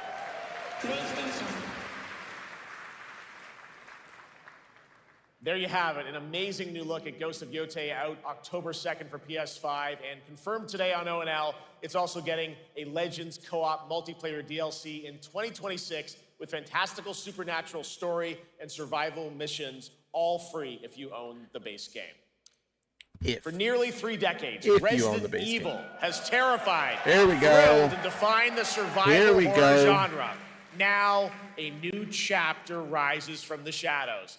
Back in June at Summer Game Fest, we gave you the first glimpse at Resident Evil Requiem, and tonight, we are diving deeper with a brand new look that explores the haunting backstory of the game's protagonist, Grace Ashcroft, and why she may be the key to surviving what's coming.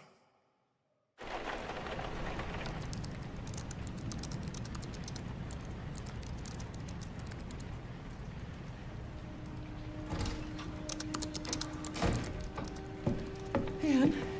Hi, Mom. You have been on that thing all day. Well, if you're gonna work so late. Get some sleep, eh? I'm almost done, just a sec. It's really coming down hard. Mom, phone. Mom. It's right beside you. Right? Hello? Miss Ashcroft? Yes.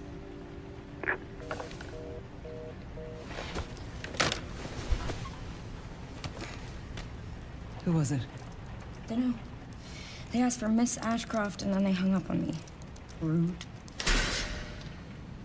What the? She knows something's up. Grace, we need to go. Go where? Mom, what's going on? Hurry! Wait, who's coming? What's wrong? Shh. We need to keep our voices down. This is ridiculous. Come on. Listen, if your parent tells you you need to keep your voice Tell down, me what's going on. Now is not the time. Fucking do it.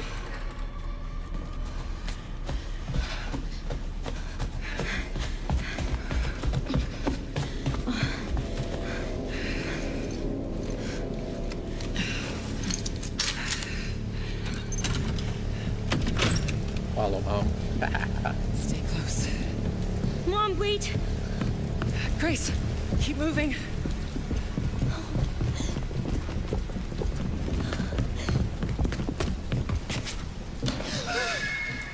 Oh, who's that? Oh, I'm so sorry about the power outage. What happened? It's really no excuse, and I apologize for the inconvenience. Oh, no, it's fine. Don't worry. I should have it fixed soon. I just need to find my...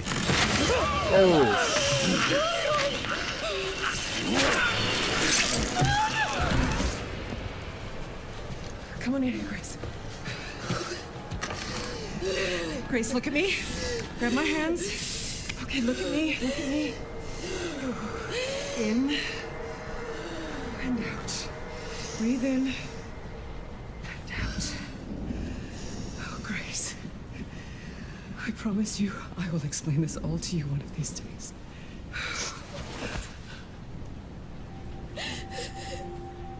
Grace. Please know that you are my hope. Never forget that. What are you talking about? Just... I love you. I love you too.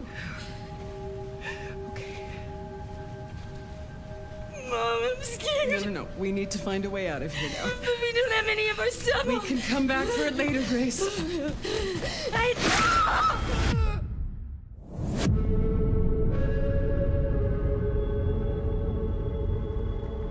What the? Damn. That game is insane. I got to see that sequence in Osaka about a month ago. There's a lot more to share, and there is a reason it was the most wishlisted title coming out of Summer Game Fest this June. Now, for those of you here in the arena tonight at Gamescom, there's some good news, because you'll be over on the show floor, be the first players feature in the world video. to get What feature video? with a playable demo of Resident Evil Requiem at the Capcom booth as we count down to the launch this February. A huge thank you to Capcom and Takeuchi-san for that special look. And with that, Gamescom Opening Night Live comes to a close. But the celebration of gaming doesn't stop here. We'll be back on Thursday, December 11th for the Game Awards. There it is. I knew it. Live around I knew the it. world as we honor the best games of the year and give you a glimpse of what's coming in 2026 and beyond with tons of brand new game announcements.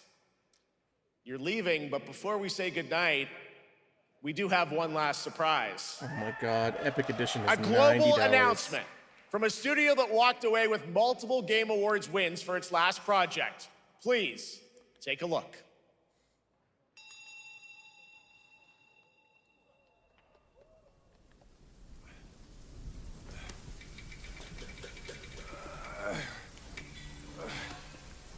Brother, help me here.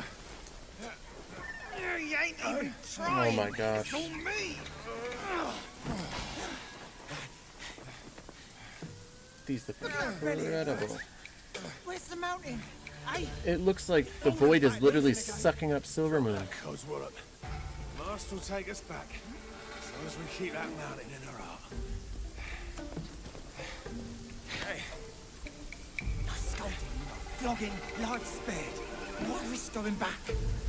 All right, base edition. Game and the War Within. They're coming for us. 80 character boost. Housing early access, of course. Traders attendees, 500. But if you get the heroic version, you also get a flying mount, Light Wing Dragonhawk. Okay, that's epic.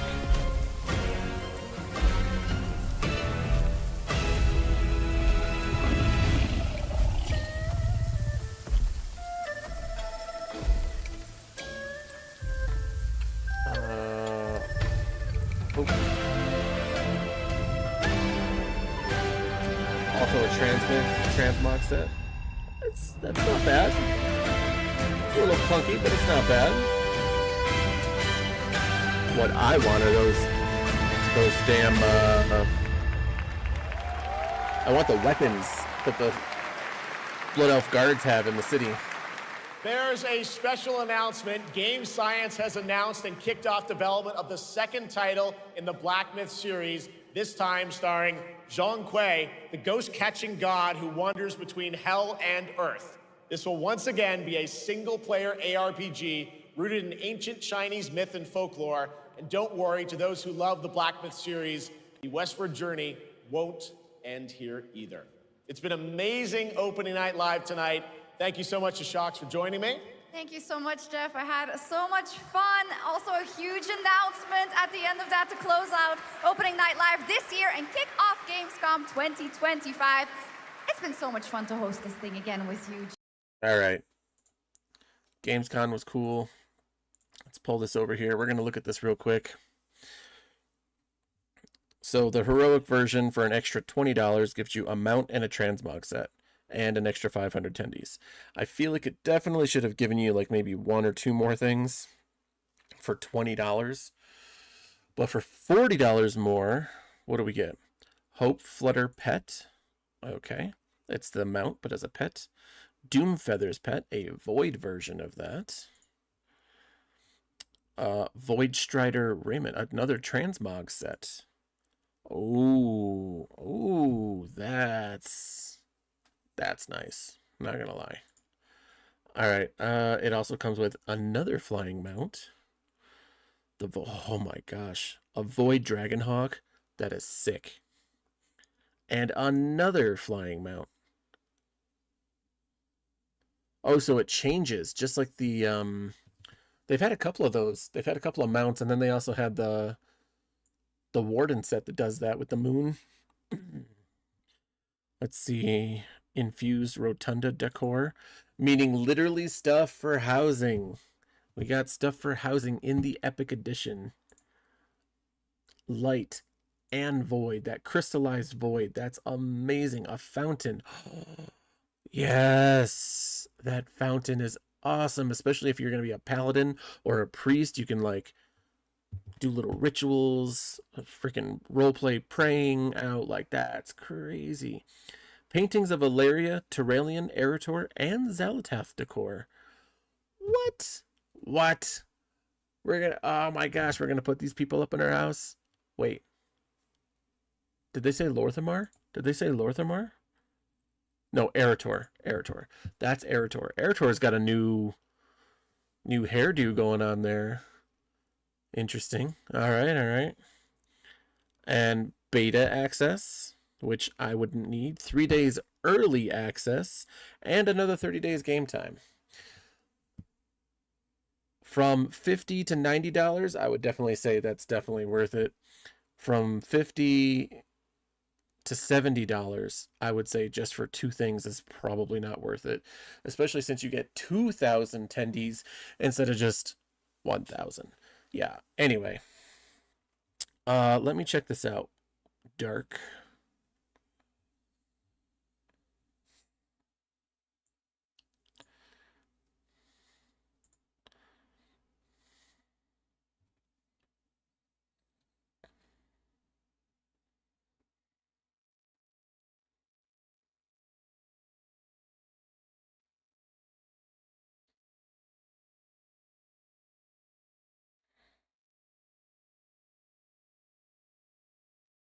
Ooh, that crystallized void is so beautiful.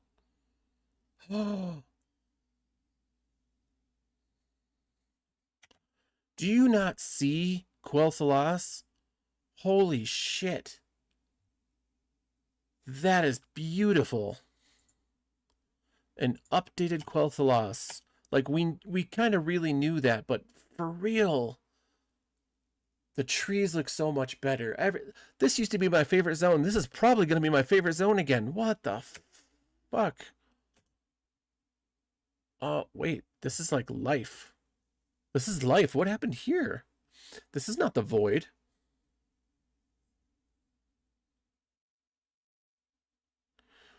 I wonder if they're going to do something with either the roots that they were talking about in War Within, or if this has to do with all those things that escaped from Warlords of Draenor. Holy cow. Okay, well.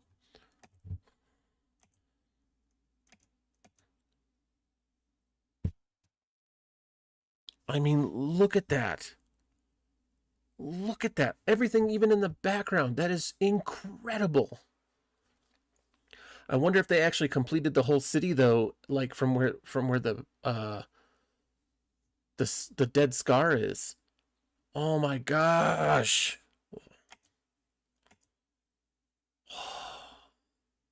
That is so crazy.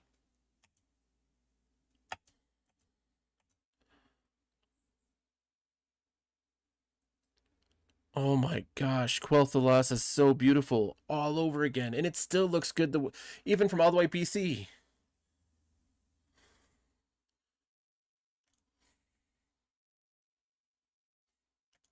Oh, that's troll stuff right there. The Void took over the Ghostlands.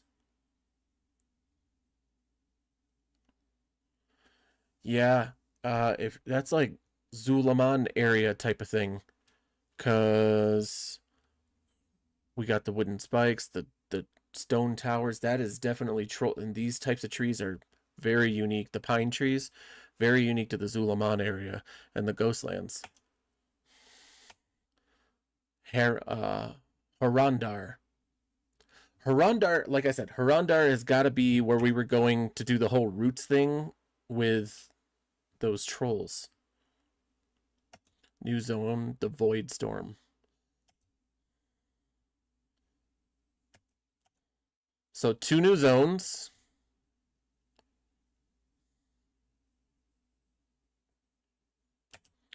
That troll was sick. New feature. What did that say? Prey? Prey. What? Oh my god. Allied race. The Haranir. Yes. Oh, I've been waiting for that. So many people have been waiting for that one too.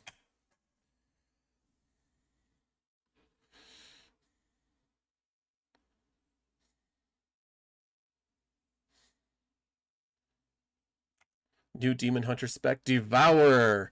Yes. Oh, I've been waiting for that one. Fuck yes.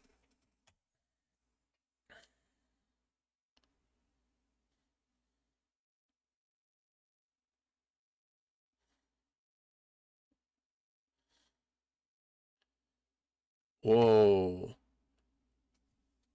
I don't want to make fun of this too early, but this guy in the middle right here looks like Osmosis Jones.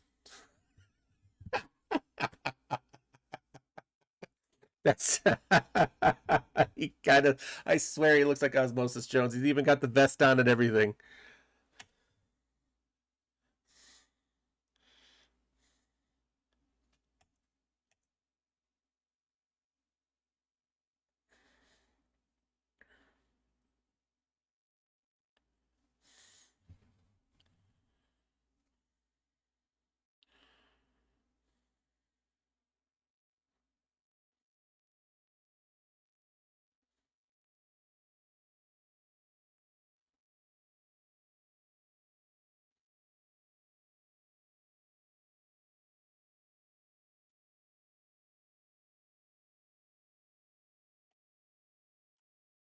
Oh my goodness. What? What? Oh, wait, is that it? It's just gonna keep going. All right, I'll be right back.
Dirk, there's only missing one thing from here. The damn Tinkerer class. It's the only thing that's missing. But short of that, it is... I mean, I wasn't really sure what they would call the third spec for Demon Hunters, right? Like... Devourer sounds pretty good.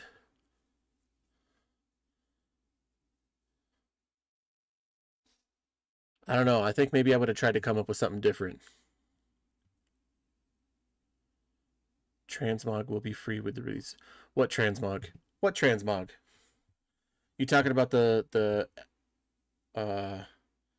epic versions? So the one... This one's actually... This is good, but it's clunky. Like, at least on a Blood Elf female, right? It's a little clunky. But, so like, 1, 2...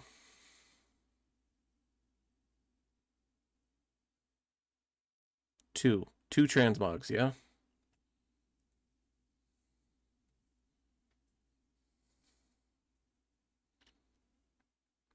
Wait. Oh, not the transmogs that you're getting with the game. Like, actual transmogging, like changing your clothes. Like, actually, like, if I want to make my guy look like this or look like that or whatever, I just automatically always get it for free.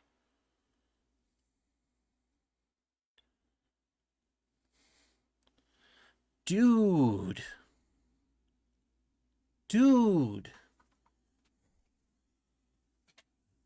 I mean, I don't change my stuff that often. But it would be nice to... I don't know. I feel like I think my biggest sink of gold is probably transmog. And I don't even do it that often. Like... Apparently you can have situational transmogs. Are you literally talking about like, okay, I go start a fight and my character changes clothes immediately? That's insane. Also, I'm telling you, I get it for the base purchase right here. I feel like maybe they should have thrown in like maybe the transmog set with this, and then heroic should have definitely given you like both the pets, and the rest should be epic. But they're really not giving you much for the heroic edition. Like, they're really not. I feel like they're definitely pushing you for the epic edition.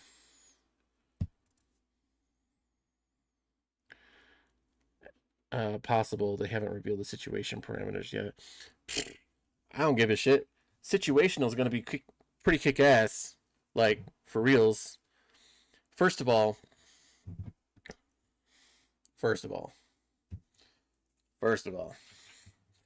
let me just say this.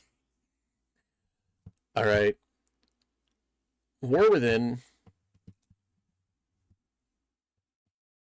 was a pretty good expansion. I think it started off with a big punch to the face, and it was fantastic. None of us were really... We were expecting more than Dragonflight, but I don't think we were expecting what we got with War Within. And the first raid was fantastic. Everything was beautiful. And then when we got the Undermine, we were like, oh, sweet. This is going to be good, because we've been waiting for Undermine since literally vanilla World of Warcraft. And it was in the original maps for it too. We thought we were going to get it in Cataclysm because the goblins came in. Like, there was, like, it was everything, right? But then Undermine, the patch itself felt a little lacking.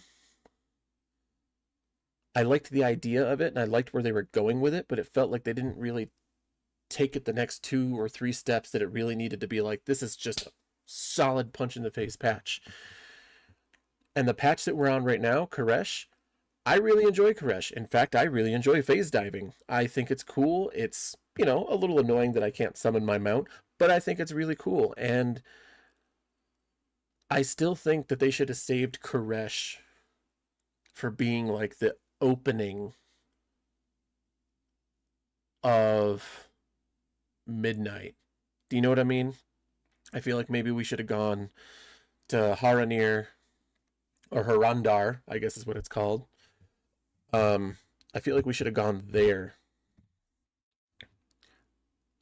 And then maybe come back up to the surface and find out that, you know, midnight starts off on Koresh, and then, you know, it ends up sucking in the Sunwell or something like that.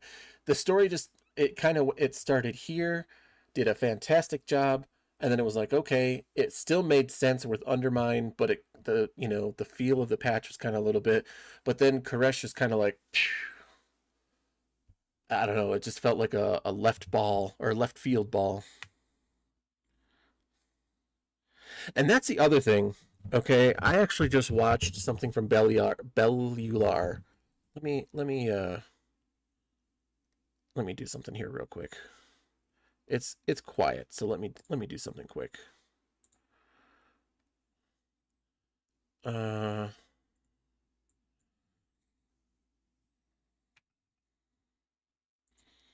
throw some Warcraft music in the back.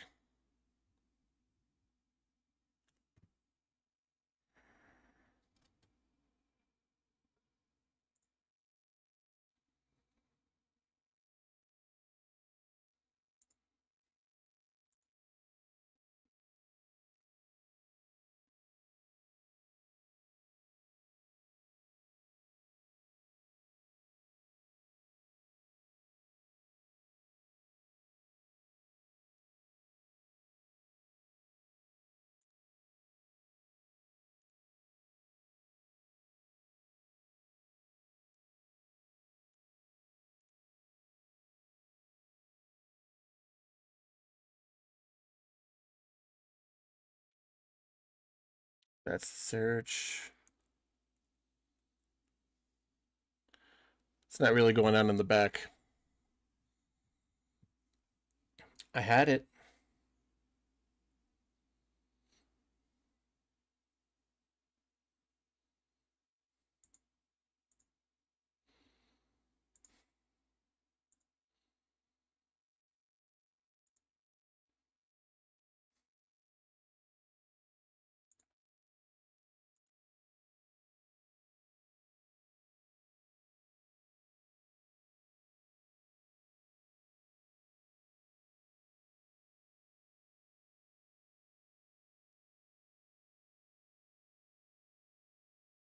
Discord, Bing videos, search, game assist.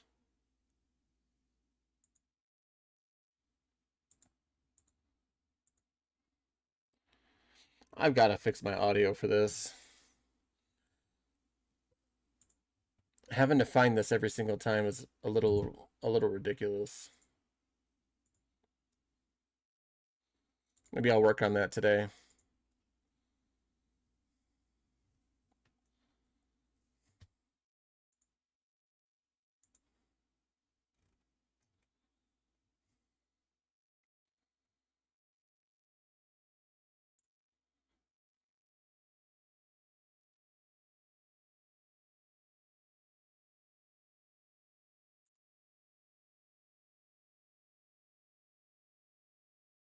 There it is.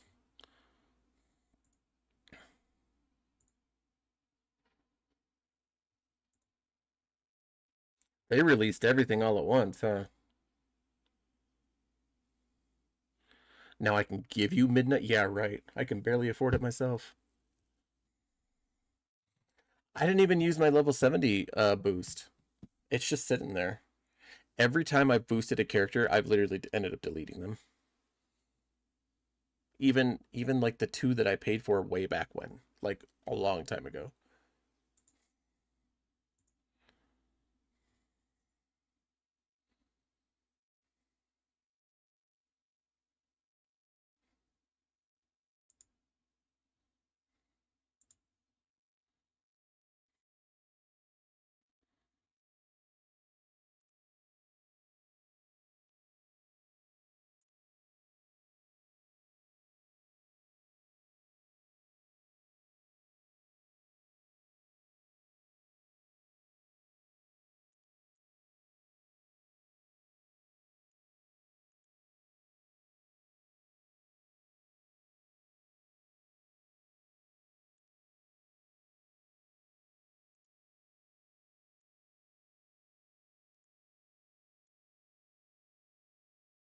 Yeah, it's just not picking up audio for some reason.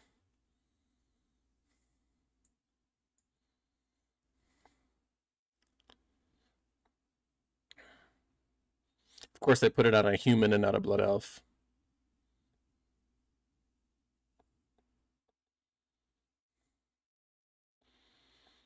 Yeah, they're really pushing that Epic Edition. They need the money.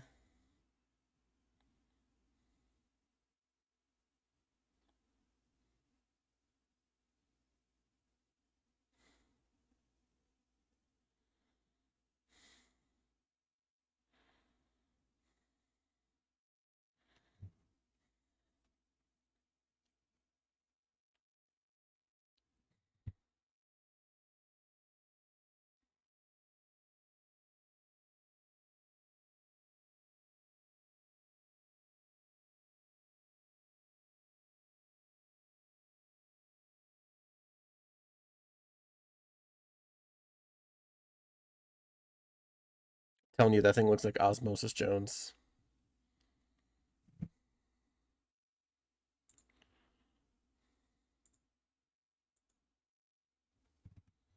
That's crazy.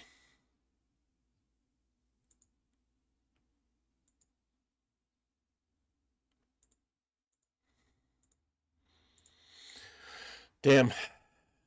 Damn. That is crazy.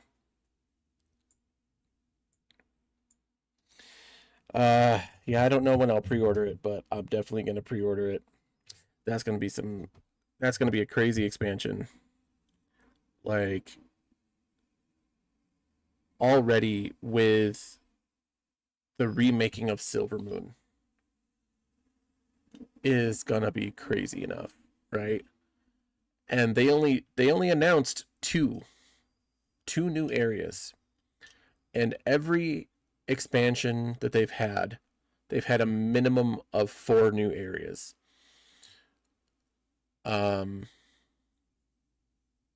Like, you know, I mean, Northrend was Northrend, but you had all the areas in between. You had all the zones. But this one only announced 2 zones, the Void Storm and Haranadar, whatever you say that. But that's going to be crazy, though. I think that just going through Silvermoon itself is going to be nuts. Like, what the fudge? Seriously. So I was going to say earlier, I watched a Bellular video for the first time in a long time, yesterday or the day before. And I've been kind of feeling that for about 2 expansions. He basically just talked about how there's really no Horde content. The Horde and the Alliance are obviously the base of World of Warcraft from the very beginning. But if there was no Horde, like the world itself, and I'm not even saying this because I'm biased. If there was no Horde, like, the world itself would be significantly less interesting because there were just a couple of human kingdoms on Azeroth. Stormwind was the strongest at the time. You know, everyone was squabbling with each other, but no one really all out war. There was pretty much peace amongst the lands. You know, there was trolls and whatever else, but, you know, that just kind of was dealt with by local militia and whatever else. You know, it was a pretty peaceful time in Azeroth, and the Horde came in and said, screw that, time to beat him up. And ever since then, the Horde in one way or another has been causing chaos, right? Even in Warcraft 3, like, they really mixed things up with the Horde trying to be, oh, well, you know, we're going to be the good guys now. But they had to overcome in Warcraft 3, in Vanilla WoW, in Burning Crusade, and even in freaking Wrath of the Lich King, and still in Cataclysm because Garrosh took over, and in Mist of Pandaria. The Horde had to overcome everyone in the world hating them. And they fought through this constantly. Even when we teamed up with the Alliance, basically we turned on each other the moment the conflict was done. Not even like battle, not even like Legion and Battle for Azeroth kind of turned on each other. That one was kind of written poorly in my personal opinion, but man, that is crazy. Oh, at Gamescom they only showed the Hara and the Voidstorm. I mean, I assumed Zulaman during that little with the link that you sent me. And Quel'Thalas, I mean, that makes sense. I mean, it kind of figured anyway, but still. But yeah, the Horde is not even a shadow of its former self anymore. It's just kind of like, hey, you're over there. Okay. You know, like, there's a council. Thrall is kind of like, I don't know. All the real Horde heroes are gone. Like, really gone. And the Horde has become stagnant. Even the Alliance still has heroes from the Second War. Alaria, Terralion, Danath, like Gengraming, like, I don't know. I have no problem with there being Alliance stories and really like them trying to do something with the Alliance, but right now in a neutral faction basically game like War Within and Dragonflight, it still feels like it's being told from the narrative of the Alliance and it has nothing to do with the Horde and we're just kind of there. That's the issue I'm having with there being no Horde like story. It just feels like we're there. I enjoy my characters. I will always enjoy my characters. I will always say for the Horde. I will always be about them. But my goodness, the Horde just feels so stagnant right now. Yeah, the thing you sent me showed Quel'Thalas and showed Zulaman. But let me click on it again. Because at Gamescom, they didn't show that. They said...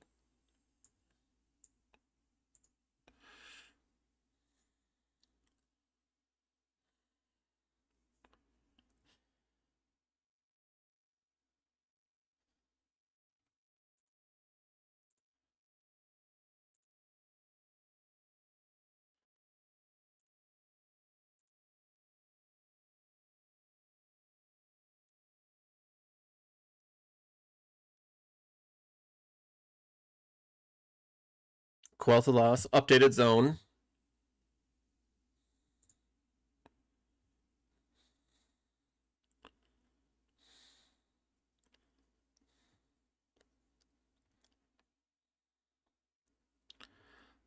New zone, Zulaman.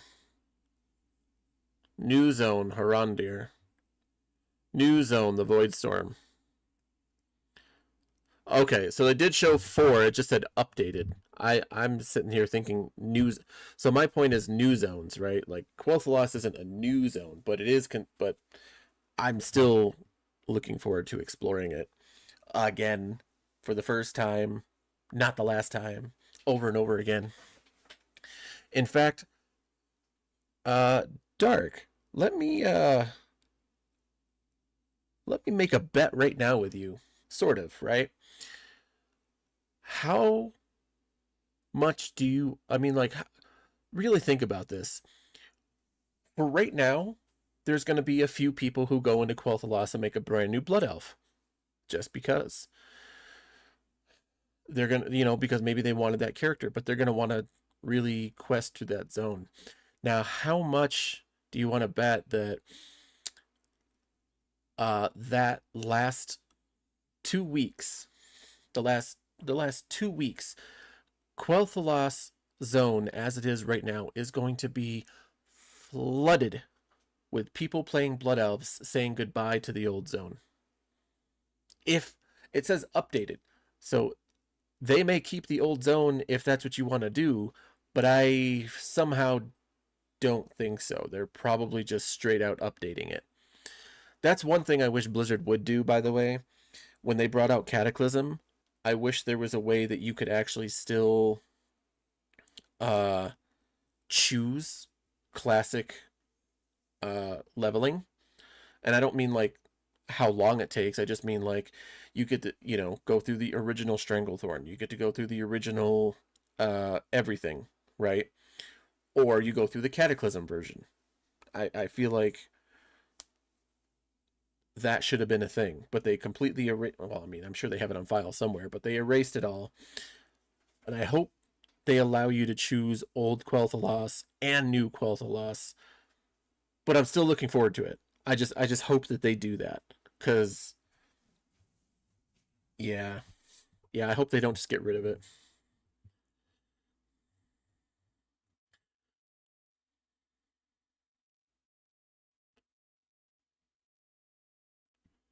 Like a different portal to get there. I kind of hope so. So, are you talking about like the MMO? Because they've lost a lot more than 6.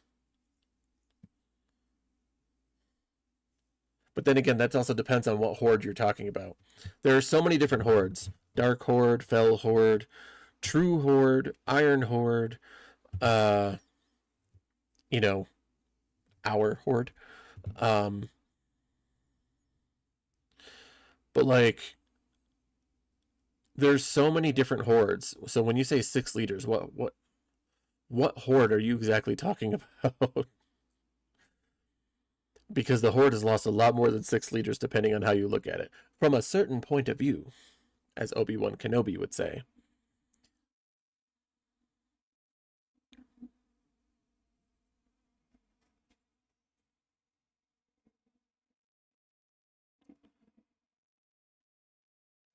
Because they've lost a lot of leaders. Starting back, I mean, okay, so you said World of Warcraft, not the whole universe. Just World of Warcraft vanilla and on. So vanilla, I don't think we lost any leaders in vanilla. I'm really trying to think. I mean, if you go through the Dark Horde, then we lost Rend, Blackhand, who was part of the original Horde. So that's 1. And I think that's it for vanilla. Okay, then we go to BC. We lose Kargath. We lose, what's his name? Shit, he's the chieftain of the Dragonmaw clan. Zulu had the whacked. So he was gone. And I think that's it for BC from old Horde leaders.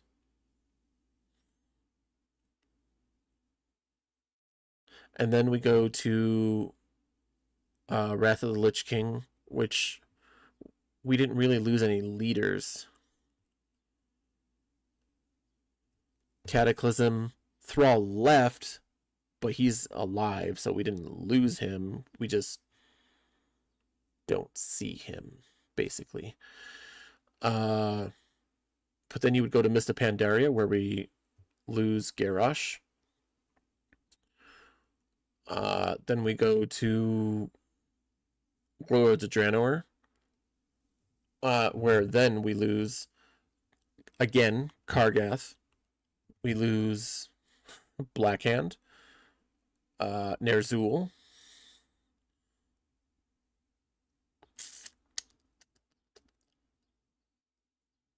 and Kilrogg.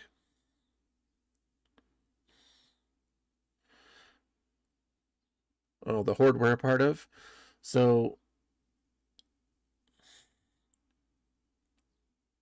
Cairn. I mean, Thrall's kind of like one of those half, depending on how you look at it. Like it's a yes or it's a no, depending on how you look at it. So Cairn, Thrall, Garrosh, Vol'jin, Gallywix, Sylvanas,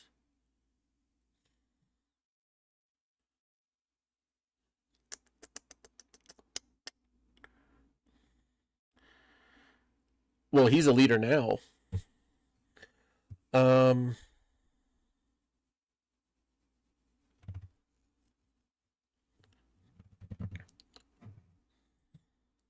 those ones are only the leaders of their factions within the Horde. Except for Vol'jin and Garrosh. And eventually Sylvanas. Yeah. Karen's the only one who was never like leader. He was just chieftain of the Taurens. But yes, I'm trying to think. I'm really trying to think here.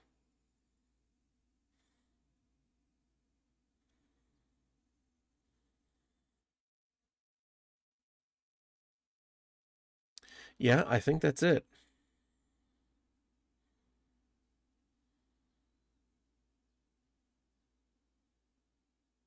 Yeah, I think that's it. Well, then you could also count Varrock. He just wasn't a chieftain.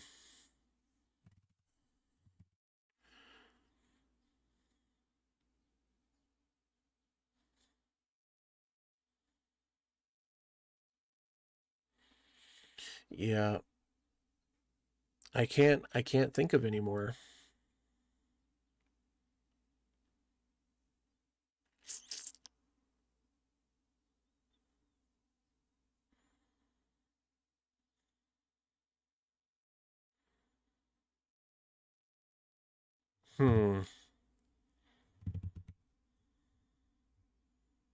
I was gonna say somebody for the Blood Elves, but I'm like, no. That wasn't a leader. That was just a someone within the faction. The only reason that I would consider Varrock was because even Garrosh respected and took advice from Varrock. Like, you see it throughout the Northrend campaign when they're in that tower. Like, he gets frustrated with Varrock, but he respects him. That's the only reason, because Thrall respected him, he respected him, Vol'jin respected him, even Sylvanas was like, I respect you even if you're my enemy, kind of thing. That's the only reason, because Varrock was essentially, without having the title or the responsibility of signing documents, basically. That's the only reason why I would count him. But yeah, he technically wasn't leader of anything. Yeah, I can't think of anyone else that was a leader that said bye bye.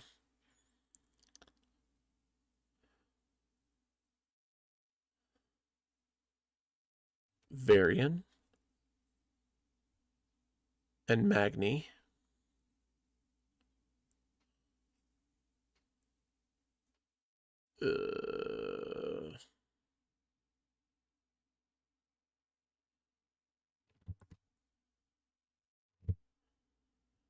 Nobody in the Draenei.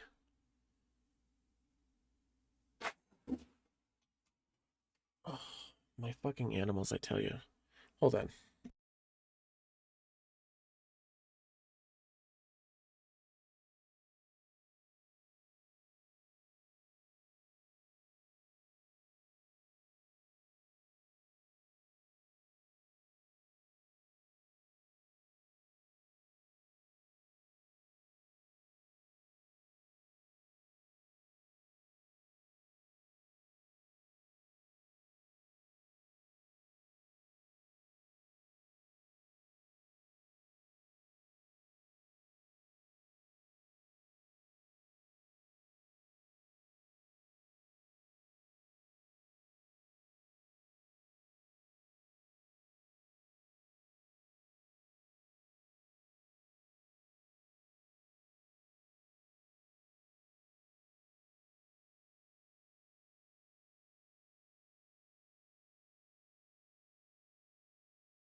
My animals are knocking shit over.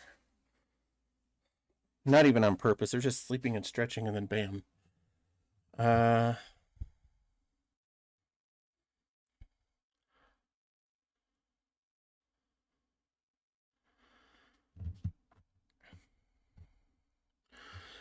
Yeah, I kind of forgot about that one because that one didn't feel as epic as it should have been with Gen and his daughter. He was just kind of like, yeah, I see what you mean. All right, it's all for you. See you later. Like,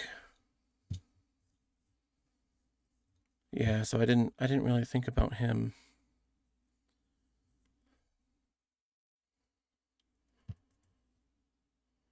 Well, actually, if you think about it, 4.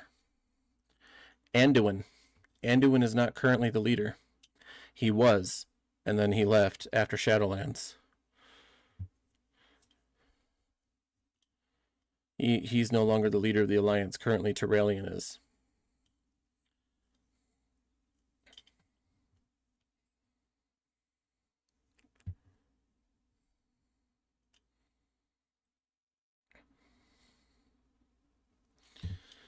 I mean, like, we don't think of it that way because Anduin is, you know, he's been a big player in War Within, right? And he's been in the cinematic and all that stuff.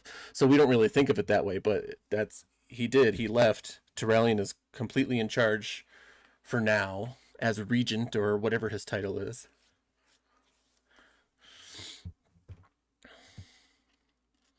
The only I'd have to double check because I kind of lost track of Night Elf lore. But you could count Malfurion a couple of different times because he kept going back into the dream and he left all the leadership stuff to Tyrande.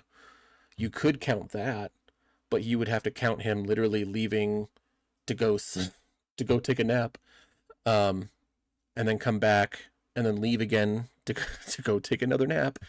And I don't even know if is he even awake right now, or I can't remember.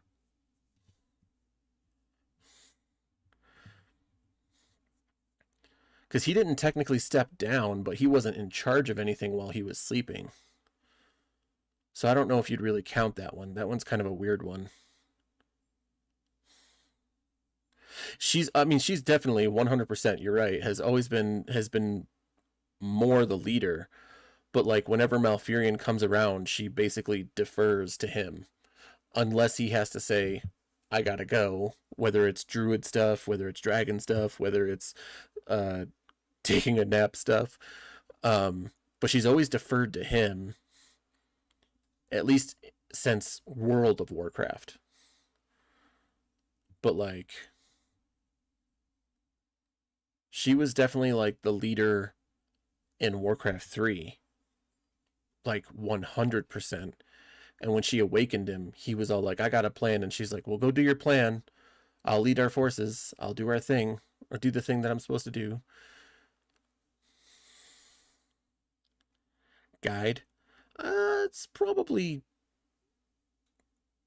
spiritual guide, spiritual leader. That's probably the best way to put that. That's why I said he's kind of a tricky one, right? Because like when he comes in, everyone recognizes his authority. Everyone does. But at the same time, he's not putting his stamp on anything. Tyranda's more or less, putting a stamp on something.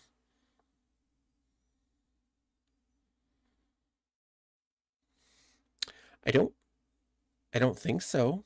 I think her adopted daughter,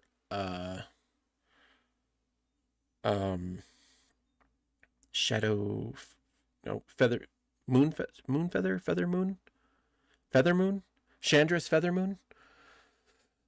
It took me a second, but I got to it. I think Chandra's kind of took the reins because Tyrande went all crazy. Well, not crazy, but full of rage. But she never really took over the people. I think she just took over the leadership as a temporary thing because Tyrande wasn't physically there. I think. That one I'd have to double check on. And then after Amir Drasil came out, I think Tyrande's back in charge, I think.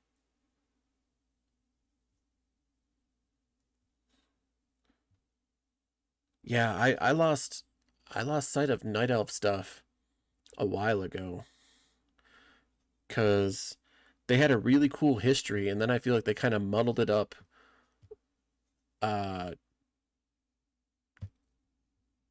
I don't know. World of Warcraft has been kind of weird for Night Elf history.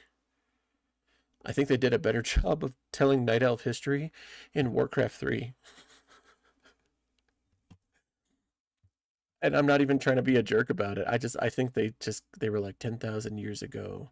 Malfurion's been sleeping, and we did this and that, and blah, blah, blah. And Illidan's his brother. We, this and that. I just feel like they did a better job of telling the Night Elves there than in the overall story of World of Warcraft. But you should be happy. Midnight is definitely, despite the fact that its name is called Midnight, Midnight is going to be a paladin charged freaking expansion. 100%.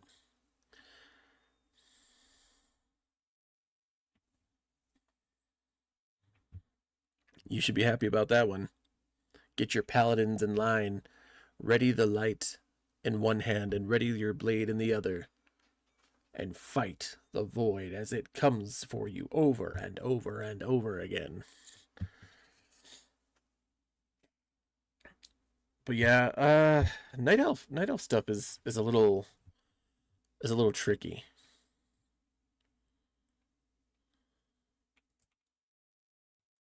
I used to know all of it up until I think after Cataclysm, because they changed some things in the questing. I don't know. I used to follow it pretty hard. And the funny thing is like Chronicles are like, I think I have one Chronicle here somewhere. Where is it? Yeah, but I think I have Chronicle Volume 1. I need like the second one or the third one to like really figure that out. Well, Derek, what's up? Tyrande and Malfurion both stepped down, at least for a while, at the epilogue of... Oh, did they?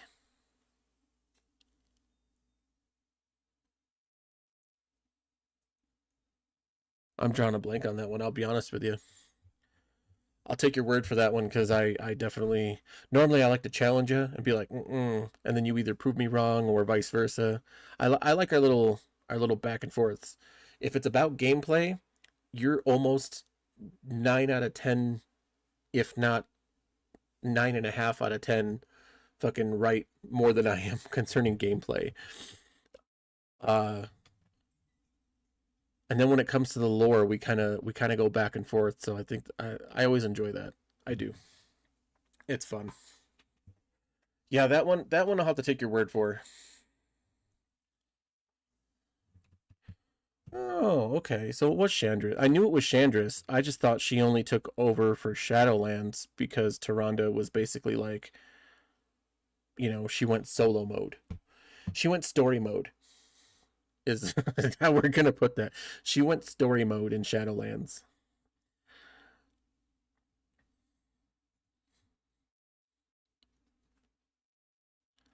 Also, I can't remember who said it, but there was another content creator for World of Warcraft who said that in Midnight, if they don't bring Sylvanas back, then they're wasting her character again. And I think they're right. I think she should come back. And not just come back. I think that should have been a nice little reveal right there at the end, was Sylvanas standing up for Silvermoon with the Paladins, right? I think Sylvanas needs to make her last stand and redeem herself completely by possibly dying defending Silvermoon once again, but this time not being turned into a Banshee Queen. When the Night Elf got their new home, Tyrande and Malfurion said they were going to stay there for a while and that Chandra should take over. And Chandra says, okay. Yeah, I mean, like I said, I believed you. I definitely took your word for it. Because it sounds pretty solid. Not going to lie. I just couldn't remember if that's what actually happened or not. One of those little details where you're like, did that happen? Or did they just say, thanks for doing it? You know what I mean? That's kind of how I saw it.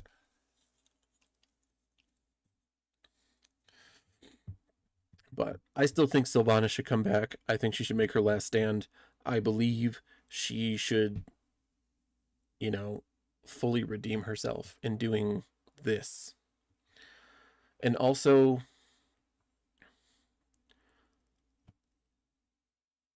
if all of this is happening over here, why aren't all the heroes together?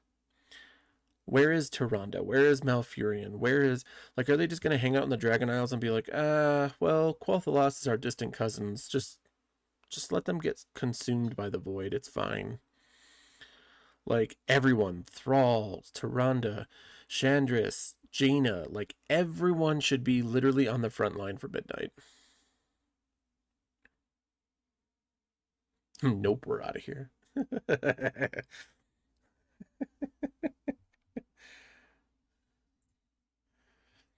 But the fact, okay, first of all, the fact that Zulaman is going to be its own zone and Quel'Thalas is getting updated, so exciting. So exciting. I always wanted Zulaman to be more. I always wanted it to be more. In fact, if you look on the map, it actually shows that Zulaman's, let me see if I can pull up a map real quick.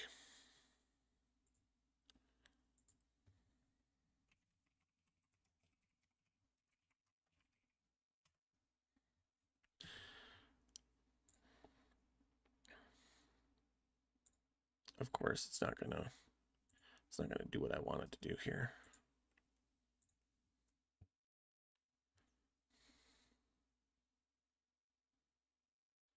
I don't even know why I did Eastern Kingdoms. That was so stupid.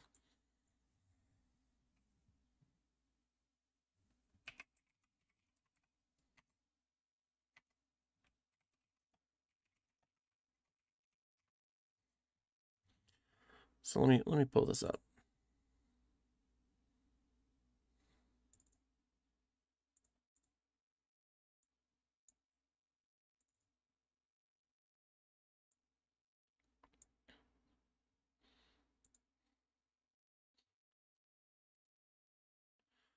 So if you see, it shows mountains right here.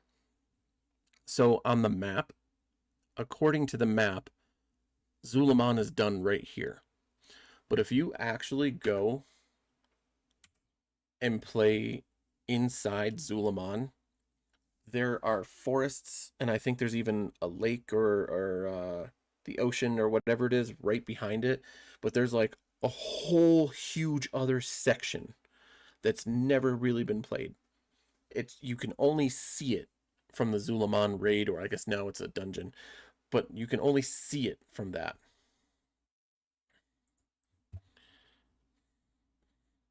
So that's going to be interesting.